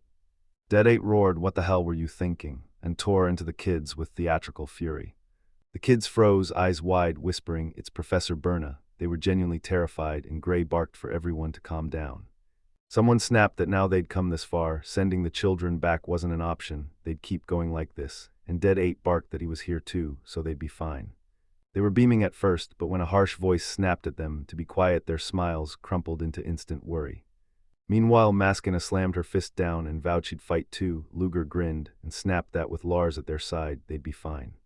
Lars swallowed hard, this many people crowded around him, and he doubted he could protect them all. Lars cut through the chatter, reminding everyone this was just a scouting run, and he flatly refused to say that piling on more people would help. Machina roared she'd give it her all. Dead 8 and Lars were at her side, so she felt fine, but Lars admitted he really didn't want Nora getting into danger. Jack slung an arm around Lars and hollered a wild greeting. A bystander gaped. Jack was even more reckless than Ruse. A rival shot back, roaring that they were far better than that guy, and the whole crowd surged toward the kingdom of Ruizar.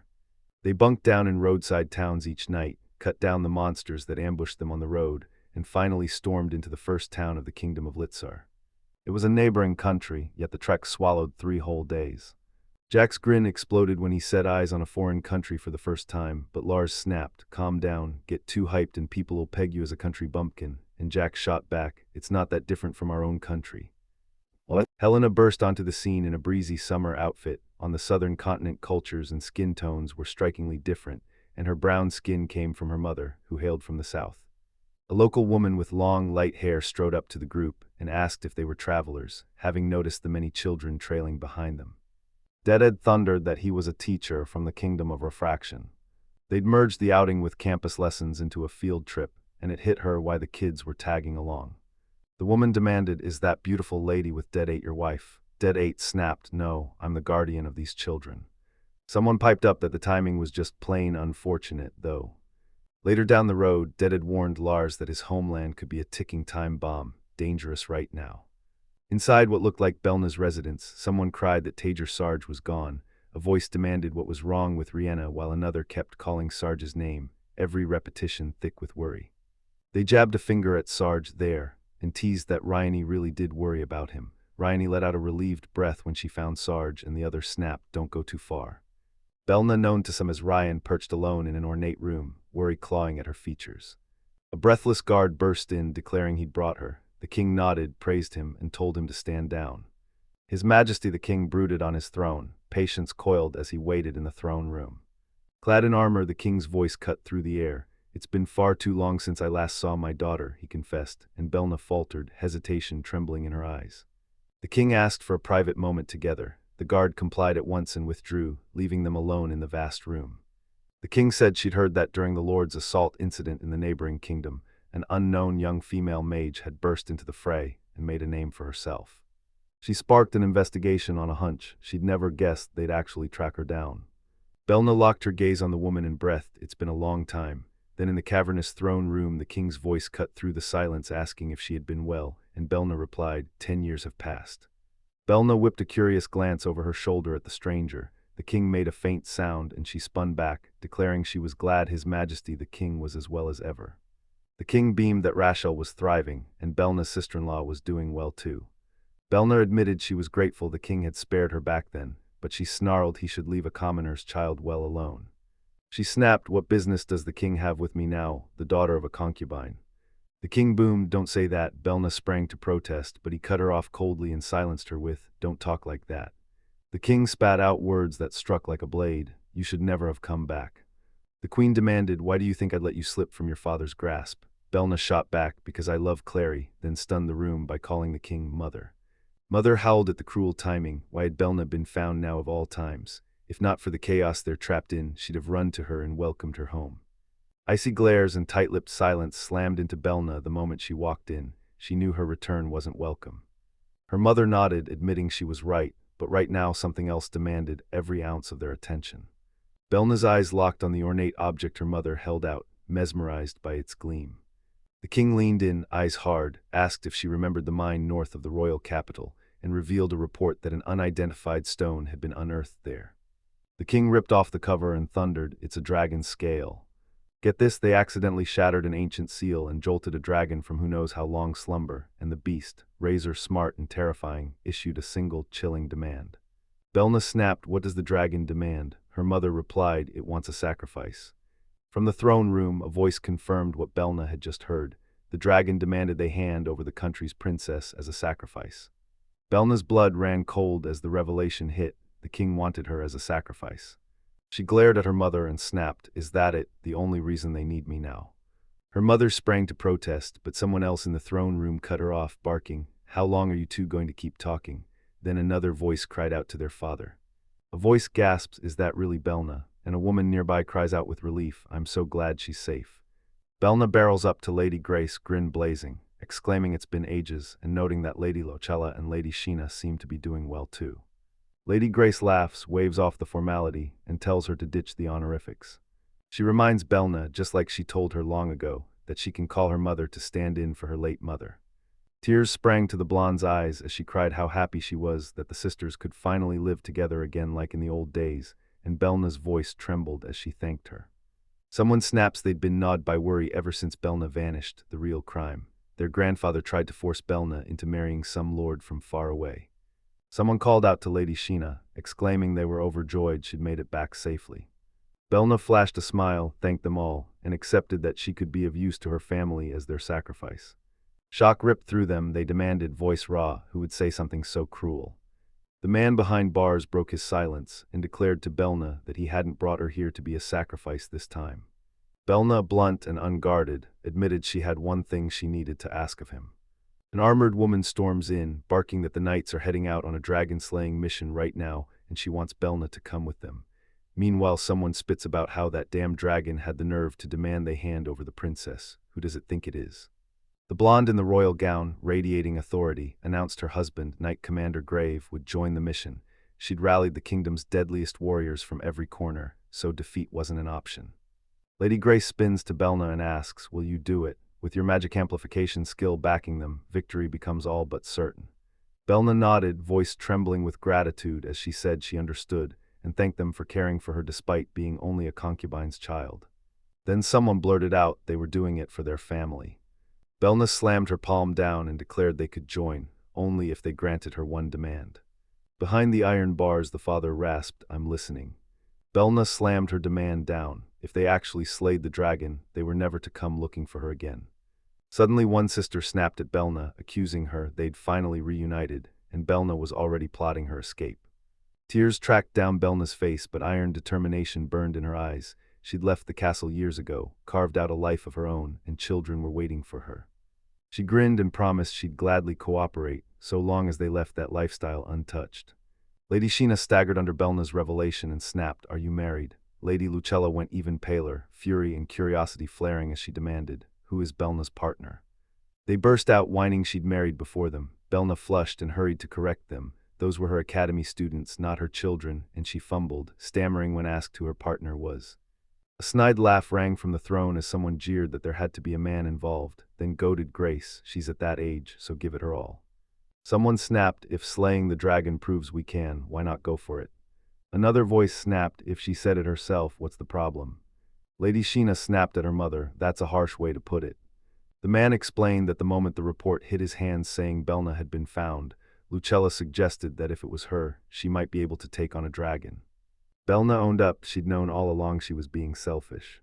She'd leap forward to snuff this calamity out before it could ever take hold. He apologized, voice raw, for that suffocating trip and said he'd preserved her room exactly as she'd left it. Please use it, he begged. A daring spark lit in someone's mind. Even a dragon could be felled if every knight charged as one. Belna declared, I understand. Lars and his group reached the towering castle, and Lars' eyes widened as he bellowed, now that's what you call a castle. One onlooker gawked that it dwarfed Dedato's house, and another shrugged, of course, it's the king's place after all. Then the worst news slammed into us. Word spread that a dragon had surfaced in the northern mountains and now demanded a princess as tribute. Someone blurted that their country might be teetering on the brink of danger. Lars snarled at their timing for arriving right in the middle of it. His jaw dropped when he realized dragons were really that powerful. They warned me dragons bold enough to show themselves are almost gone, only a handful remain, and the vicious ones still demand sacrifices. And those kinds of people, they're usually walking wrecking balls. Lars's fists clenched as he replayed every misstep. Precautions should have been taken, danger still prowled, and there was no way he'd offer his own daughter as a sacrifice. Later, Lars urged them to wrap things up fast and race back home. His male companion confessed his nerves were spiking.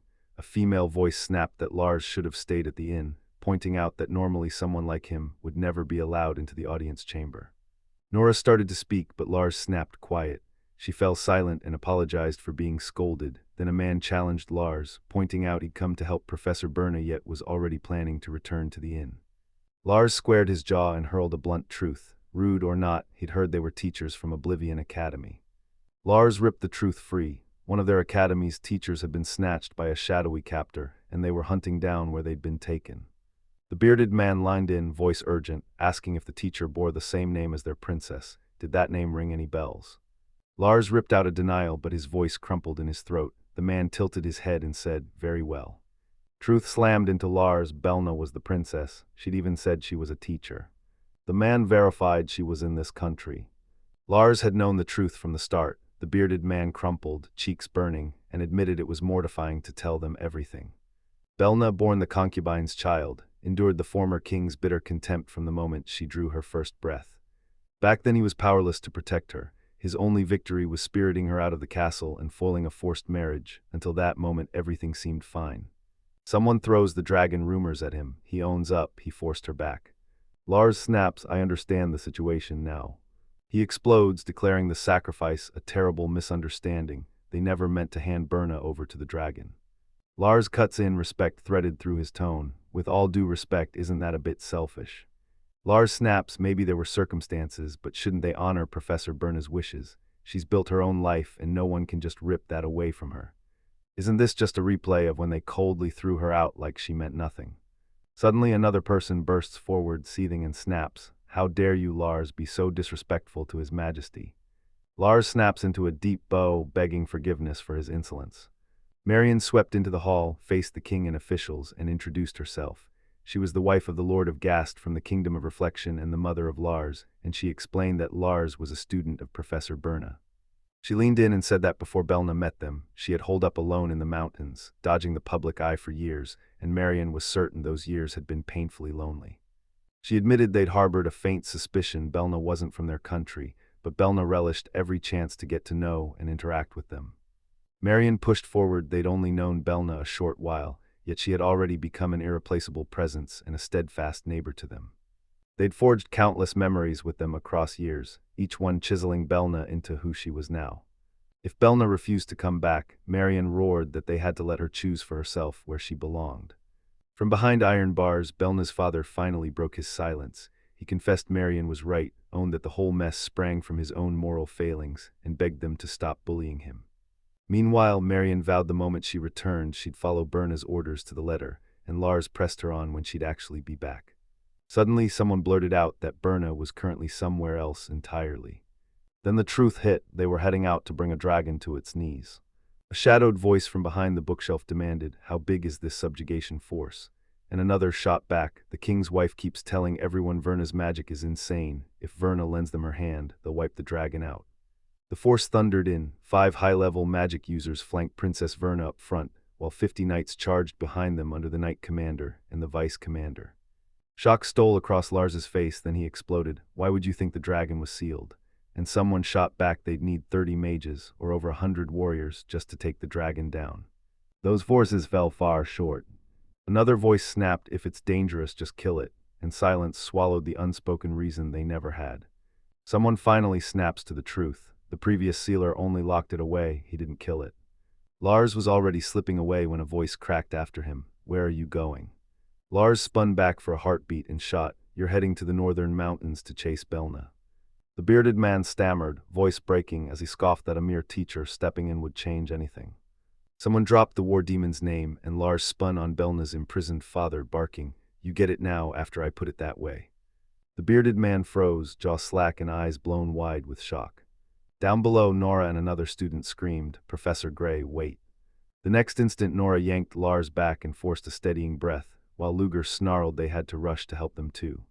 Lars, stuck with the kid's safety on his shoulders, shook his head. He couldn't give them permission to go. Luger leaned in, trying to calm him, insisting they'd be fine and would sprint the moment danger showed up. Norak conceded. Professor Gray had warned him too. Dragons were dangerous monsters. Lars declared that by fusing his magic with Jax's, he cloaked everyone in invisibility, and they escaped. Luger leapt in, shouting she'd come too, and at the very least they were determined to get Professor Belna to safety. Luger and Nora told the imprisoned man they were charging straight to the dragon's lair and dragging Belna and the subjugation squad back with them. Worry slammed across Lady Sheena's face. Before she could finish her thought, Belna's father snapped to the fact that Sheena and Grace had been listening the whole time. The two princesses scanned the empty courtyard, panic spiking as they demanded, "Is nobody coming with us?" and shouted for someone, anyone, to help. Without warning, Lady Grace stormed in, eyes blazing, demanding to know what they'd do if something happened to both of them, and barking for them to freeze and stay right where they stood. Lars roared that putting Belna in the subjugation squad was wasted effort if they were just going to yank her back now. Lady Grace barked that she'd already ordered Knight Commander Grave and the rest of the squad to return when the moment was right. Lady Sheena cried out to her mother. But Lady Grace pressed on, her voice a blade of ice as she declared that even if the dragon was a calamity, it was still a thinking beast. If it wanted Belna, they should just hand her over. Lady Grace scoffed that the girl was never meant to exist in this country. Another voice shot back that even a concubine's child remained a princess of this kingdom. Lady Grace leaned forward, voice like a blade, and asked, "Could a single life save a country? Wasn't that a bargain?" She flung her arms wide and declared, speaking for Belna's family, "We must make sure she is put to good use." Lady Lucella's panic cry tore through the room, while Lady Grace only smiled, certain Belna had gone there herself, knowing she'd be the sacrifice. Lars gaped, shock slamming into him as he thought how cruel it all was. Lady Sheena roared that they would be the ones to bring Belna back as family. Lady Grace barked, desperate to shut down her relentless, "Are you even listening?" Lady Sheena snapped, "That's all the more reason we have to go save them." Lars and Nora cut in, swearing they'd vowed to everyone back home they'd bring them back, and insisted on coming along too. The light-haired girl leaned in and declared Mr. Belna a strange neighbor, mysterious, yes, but rock solid when it mattered. The dark-haired boy snapped that he could be Spartan and brutal, yet he was a ghost no one could hold.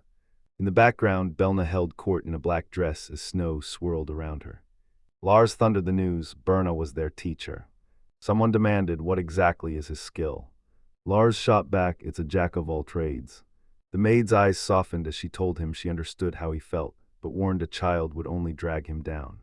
She scoffed, declaring a trash skill like that completely off the table. Lars laughed, admitted he hadn't heard that in ages, and shrugged. He'd expected her to say it. The maid barked that unless he actually had a useful skill, the rule still applied. Another piped up that their power, mirror clarity, could hurl copies of their reflection into view and force the enemy to see them. Lars flashed a grin, said, "Got it," and asked, "So all I have to do is be useful?" Below them, Lars unleashed his abilities. Suddenly someone noticed people craning their necks and staring up, wondering where they were. Lars wove invisible around the group, erasing them from sight, then slammed levitation onto them and sent them drifting weightless. One of the girls let out a breathless gasp, her eyes snapping wide in pure amazement. Lars unleashed a surge of fire magic that exploded into a towering wall of flame. The girl burst out that it was all Master Belna's doing, and someone snapped back that Master Belna had trained both the brother and Nora in magic since they were children. Later, Lars spun to her and asked if, as his mother, she was okay with it. She sighed, shrugged, and said he'd never heed them no matter what they said, so she resigned herself. She whooped her agreement, forced Lars to swear he'd do nothing reckless, then snapped that it was time to go.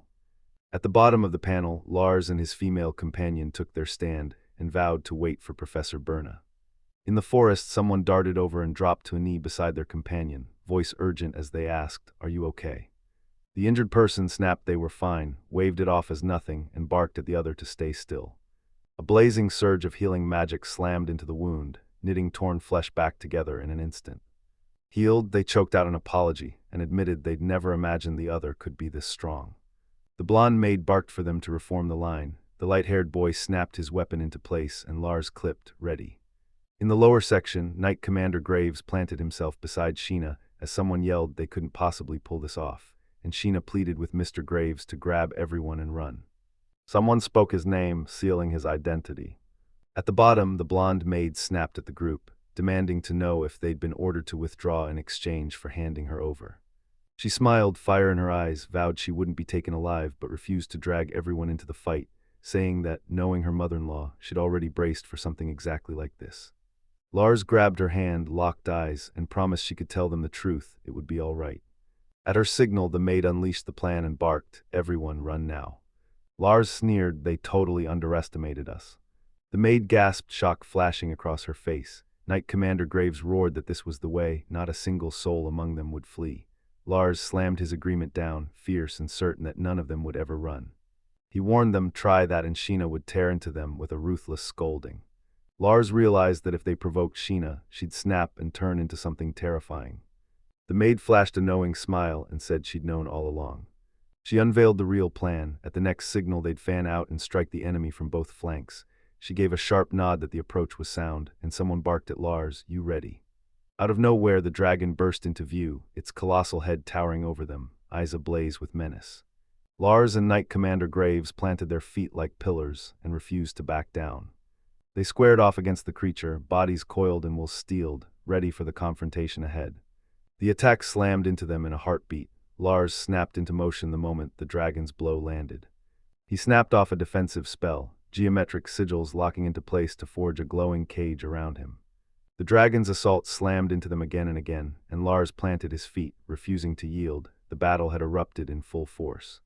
Lars planted himself like a mountain as Knight Commander Grave, and the maid rocketed through the air. Magic sigils exploded as their combined strike slammed home, but the dragon's titanic claw crashed down and it sneered, taunting, "What's wrong? Is that all you've got?" Knight Commander Grave bellows, "The moment hasn't come. They must strike together," and Lars snaps back, "I'm ready." The maid explodes forward at lightning speed, and she and the Knight Commander unleash a deadly, synchronized assault. Explosive crackles of energy ripped around every strike. The dragon screams, a raw, gutting cry tearing from its throat as their blows slam into its scales. Lars and Knight Commander Grave crash to the ground the instant their strike landed. The shot rams into the dragon's eye in brutal close-up. Wounded but defiant, it spits, "Fools." The dragon unfurls its wings and thunders that no matter how often they strike, their blows will never pierce its body. Understand the chasm between our powers. Down below, the knights roar, slamming shields together to form a living wall around the captain and the princess. Lars bristles, fury crackling at the dragon's boast, as the beast bellows that they must leave Rinny and go home. A sudden flashback rips open, hurling Lars and the maid back into sunlit, peaceful days spent together among bleeding sheep. The dragon's gaping jaws explode into the panel as a voice cries, "Rian," and the maid whips her head around. The dragon taunts them, asking if they truly despise the idea of Ray and a coming there that much. Doubt not did they intend to seal it away once more. The maid stands ringed by hulking armored guardians, a living wall of steel. He froze, uncertainty clawing at him. A voice snapped, "Who is Ryan?"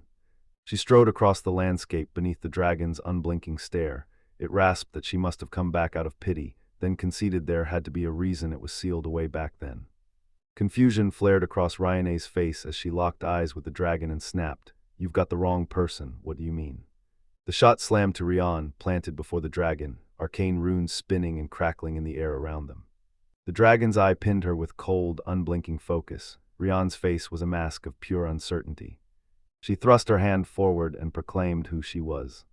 Out of nowhere, Lars lunged in and snatched Ryan behind him like a shield. She screamed, "Bastard," at the dragon, and Lars thundered, "What the hell did you do to Belna?"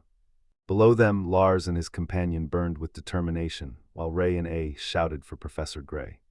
The dragon's roar split the sky as Lars lunged, flinging glowing ribbons of magic that coiled over its hulking frame and bound it tight. The enchanted restraint snaked tight around the creature, and the dragon froze in stunned disbelief, couldn't believe Lars was actually pushing it back with its own barrier. The battle roared on as Lars unleashed a devastating strike that slammed into the dragon. The strike slammed home, and Lars bellowed Burnet's name. And blurted, "Are you hurt?" Renee murmured, "I'm okay." Rian demanded why Lars was even there. Lars snapped that explanations would come later. Bigger problems were unfolding right now. He sized up the dragon for a beat, then snarled, "This bastard's no ordinary dragon." Then Lars ripped the truth wide open. It was an ancient dragon. Standing with Ryana at his side, he choked out that he wasn't even sure he'd win this one. The dragon bellowed Tager at Lars. They charged him with scheming to spirit Ryan away again. It erupted into a furious tirade over a broken promise, snarling for an answer about the vow to definitely return with Rina. Rage tore through the dragon as it spat out that it had trusted this Tager person, then, betrayed and baffled, it was sealed away with no clue why. The dragon roared, "Who the hell is Tager?" Lars snapped back, "I don't give a damn about your situation." He sneered at the dragon that brats were waiting for him anyway, and Lars barked he was hauling this one back as he jabbed a finger at Rian. The dragon's voice cracked with disbelief. Lars had dared to interfere not once but twice. Lars unleashed another searing spell at the creature and bellowed, "Belna, get over here." To plunge into the safety of a fortified sanctuary. She slammed into cover as Lars conjured towering arcane bulwarks, forging a shielded fortress between them and the dragon's relentless onslaught. Lars roared he'd never let the dragon have its way. Behind him, armored knights bellowed, vowing to charge into battle at Lars' side. They charged into the fray to face the ancient dragon. Rage tore from the dragon as it bellowed that their actions were insolent, then it retaliated with a brutal counterstrike that slammed into the charging knights. The ancient dragon erupted in cataclysmic fury, obliterating the attackers who dared strike it. The dragon slammed its titanic head forward like a battering ram, unleashing a devastating attack. Lars bellowed, commanding everyone to clear the way and fall back. Down below, Renee slumped to the ground as chaos roared around her, while Lars bellowed Tager's name. The dragon's roar split the sky, bellowing that even crowned in power, Lars was still a bastard. Lars snapped, voice like a pistol. He'd already told that creature he didn't give a damn. From below, Rian stared up as the dragon lunged again and screamed, "Master Grey." Suddenly Lars barreled forward, tearing through choking smoke and a storm of flying debris. The dragon's hulking shadow towered over him, yet he surged forward with white-hot determination, eating up the distance between them. The dragon roared, spitting the words like venom, "Lars, you persistent bastard." Lars snapped, voice edged with steel, "I didn't earn the nickname War Demon just for show." Then he lunged, slashing into the dragon's wing and driving another brutal, bone-rattling hit into the ancient creature. In the future, Lars roared, "Watch out." He swallowed his pride and admitted the dragon wouldn't be shaken off so easily. Meanwhile, the dragons zeroed in on him, eyes narrowing as they realized his movements belonged to a veteran. Lars had fought dragons before and was used to this kind of battle. The dragon snarled, could that weakling Tager really possess this kind of battle-hardened experience? Lars planted himself, unshakable and proud, before the dragon now lying motionless, and someone nearby realized the creature had stopped moving. Lars roared he was going all out, launching a single, all-or-nothing assault that unleashed every last ounce of his power. Attacks, weapons, and crackling magical strikes screamed toward the dragon as the ancient beast split its massive jaws wide and met the barrage head-on. The attack smashed into the dragon with explosive force as Ryanie watched from her position, Lars's assault landing in full and detonating a blast that ripped shockwaves through the area. Lars planted his feet, jaw clenched and eyes blazing with determination, the impact of his blow still hanging in the air. Lars's jaw snapped shut had his strike only skimmed the surface. He hadn't even begun his follow-up when the dragon unleashed a savage counterattack. A brutal blast hurled Lars backwards, catching him flat-footed and dumping him into a deadly spot as the dragon's massive jaws slammed shut around him. Renee unleashed her levitation magic and rose into the air. A brutal realization ripped through her, the dragon's attack had struck her. Wounded, she gritted her teeth, locked her magic, hung in the air, and darted to seize a better position in the battle. Then the dragon's eyes snapped wide as it reared back, surprise roaring through its scales.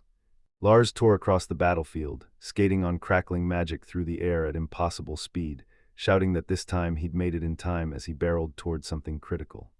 Someone shouted Lars's name. He dove to Rini, snatched her up, and together they rose as crackling magic hurled them to safety. Riene's head snapped up and she cried. That was just in the nick of time. Lars ripped her from the dragon's jaws at the last heartbeat. Riani's cry of Lars split the air and Dead 8 thundered, "What are you doing here?" Lars shouted, "Everyone's here too." Dead 8 snapped, "Who exactly does Lars mean by everyone?" Someone's eyes locked onto their teacher and they shouted, "Sensei." They all barreled up. Voices exploded as people screamed, "Professor." At Gray, someone gasped with relief that Lars was safe. Lars staggered, stunned to see them all there. Lady Sheena and Lady Grace hurtled to Berna's side, frantic voices demanding to know if she was all right and whether she was hurt. Rian's eyes snapped to Lady Grace and Lady Sheena, and she demanded, "How did you even get here?" Lady Sheena snapped, ordering her to stay silent to protect their family. Relief cracked Renee's voice as she declared they were safe. Rihanna flung herself into the arms of one of the ladies and, voice trembling, said she was so glad to see her. Someone bellowed for their sensei, and the group snapped their heads up as a titanic dragon loomed overhead. One onlooker shouted about its colossal size, another choked out that it was their first time seeing a dragon, and Lars gave a flat nod to the spectacle. The group gaped up at the dragon's enormous, clawed feet as Dead 8 blurted, "They're massive," and Nora stood at his side, equally stunned by the creature's size. The dragon exploded into motion, its colossal body thrashing through the area with earth-shattering force. Its hulking body barreled through buildings and ripped the landscape to shreds. They bolted in every direction, scrambling for cover as the beast rampaged and tore the place to shreds. Grace surged forward, shouting at the dragon to wait and declaring, "I'm Grace, the second princess of the kingdom of Ritsar." Sheena followed on her heels, stepping up to announce, "I'm Sheena, the first princess." Down below, the crowd snapped their heads up, bafflement exploding at the mere mention of princesses. The dragon's roar shattered the air, booming, "You're spouting utter nonsense." It bellowed that Ryanie was the one and only princess of the Sibylite Empire, then snapped for answers. What was this kingdom of Ritsar they kept talking about? Rian craned her neck and gaped at the towering dragon, bewilderment plastered across her face. Someone blurted, "Kybelite Empire." Grace confirmed it was their country's predecessor, and Riani's eyes went wide as the missing pieces snapped into place. A bolt of understanding struck her. She finally saw what was happening. A voice cut through the air, shouting, "Berna." Riani locked eyes with the dragon and slammed her words straight at it.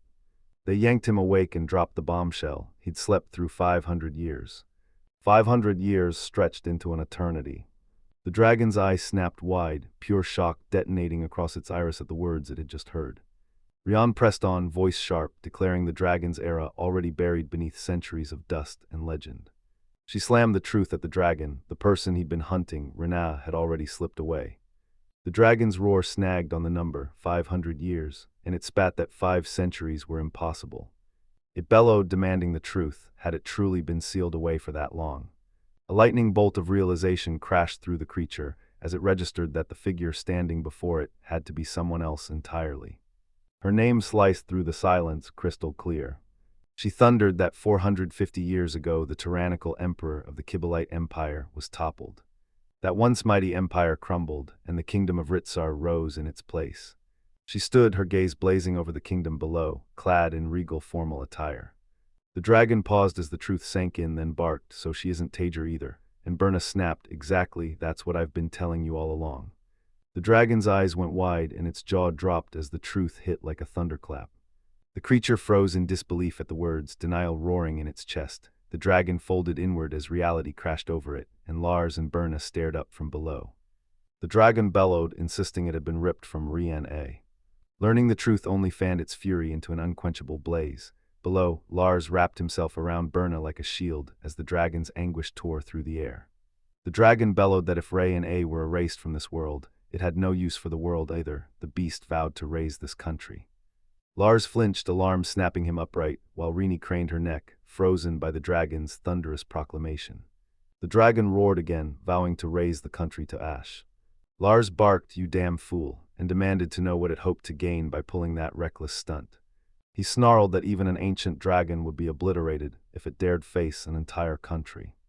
The dragon erupted into a savage assault the instant Lars braced to strike back.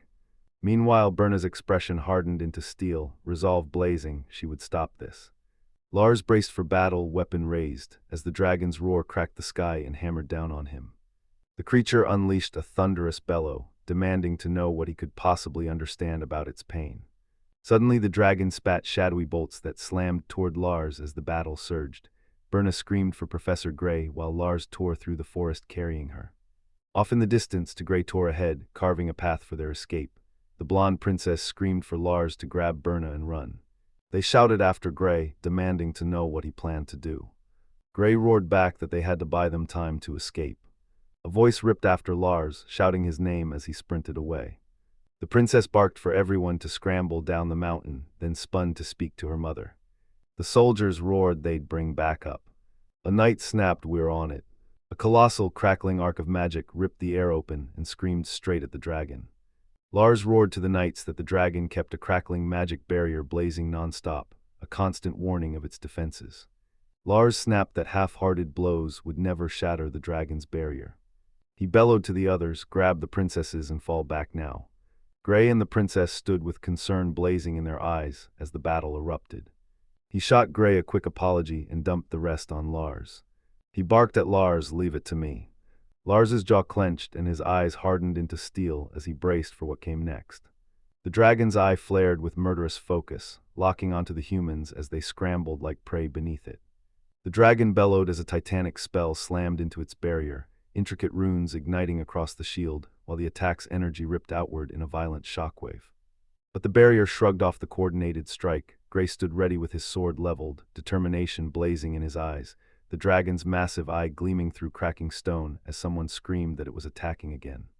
The dragon tore a thunderous roar from its throat, spat "Bastard" at them, and the confrontation detonated into pure chaos. Lars, sprawled on the ground, bellowed Professor to Gray's name, every syllable a desperate plea. To Gray loomed over him and Berna, eyes blazing, snapping, "Which idiot is still here?" and ordering them to leave immediately. One of the blonde princesses cried out, "Wait," while another's voice tore through the chaos, demanding Berna come with them. The two blonde royal sisters lunged at Berna, clinging to her as one screamed that everyone had come to save her. Berna thrashed and begged them to let her go as a voice barked for everyone to retreat and hurry. One sister sprang forward and shouted, "I am Lady Sheena." One sister screamed it was too dangerous and they had to flee at once. The other snapped she couldn't just abandon her sister. Sheena apologized to Grave, confessing she'd forced him to obey their mother's unreasonable orders. He shrugged, voice ice calm, "It's nothing to worry about. Someone else cut in. Can we save the flirting until we're back safe?" The dragon burst through the trees like a living mountain, and the blonde princess screamed, "We have to get out of here too." Gray and the princess sprinted through the forest while two students scrambled away, screams ripping from their throats. A blonde classmate shouted for Jack and Maskina to come to her, but the dragon bore down on them, and Maskina and Jack planted themselves shoulder to shoulder to face the threat. A blonde student found herself trapped by ravenous flames, screaming that the fire was too strong and she couldn't move. To great cursive, realization hit like a thunderclap, the kids were in danger. He roared at the dragon, "You're fighting me." To Gray barreled through the flames, shredding debris in his wake. He roared he'd never let the dragon touch them. A raw grunt ripped from someone as a gray figure shoved its way through. Determination blazed across his face as he hurled himself into the fray to shield the students. One of the female students cried out his name, worry lacing every syllable.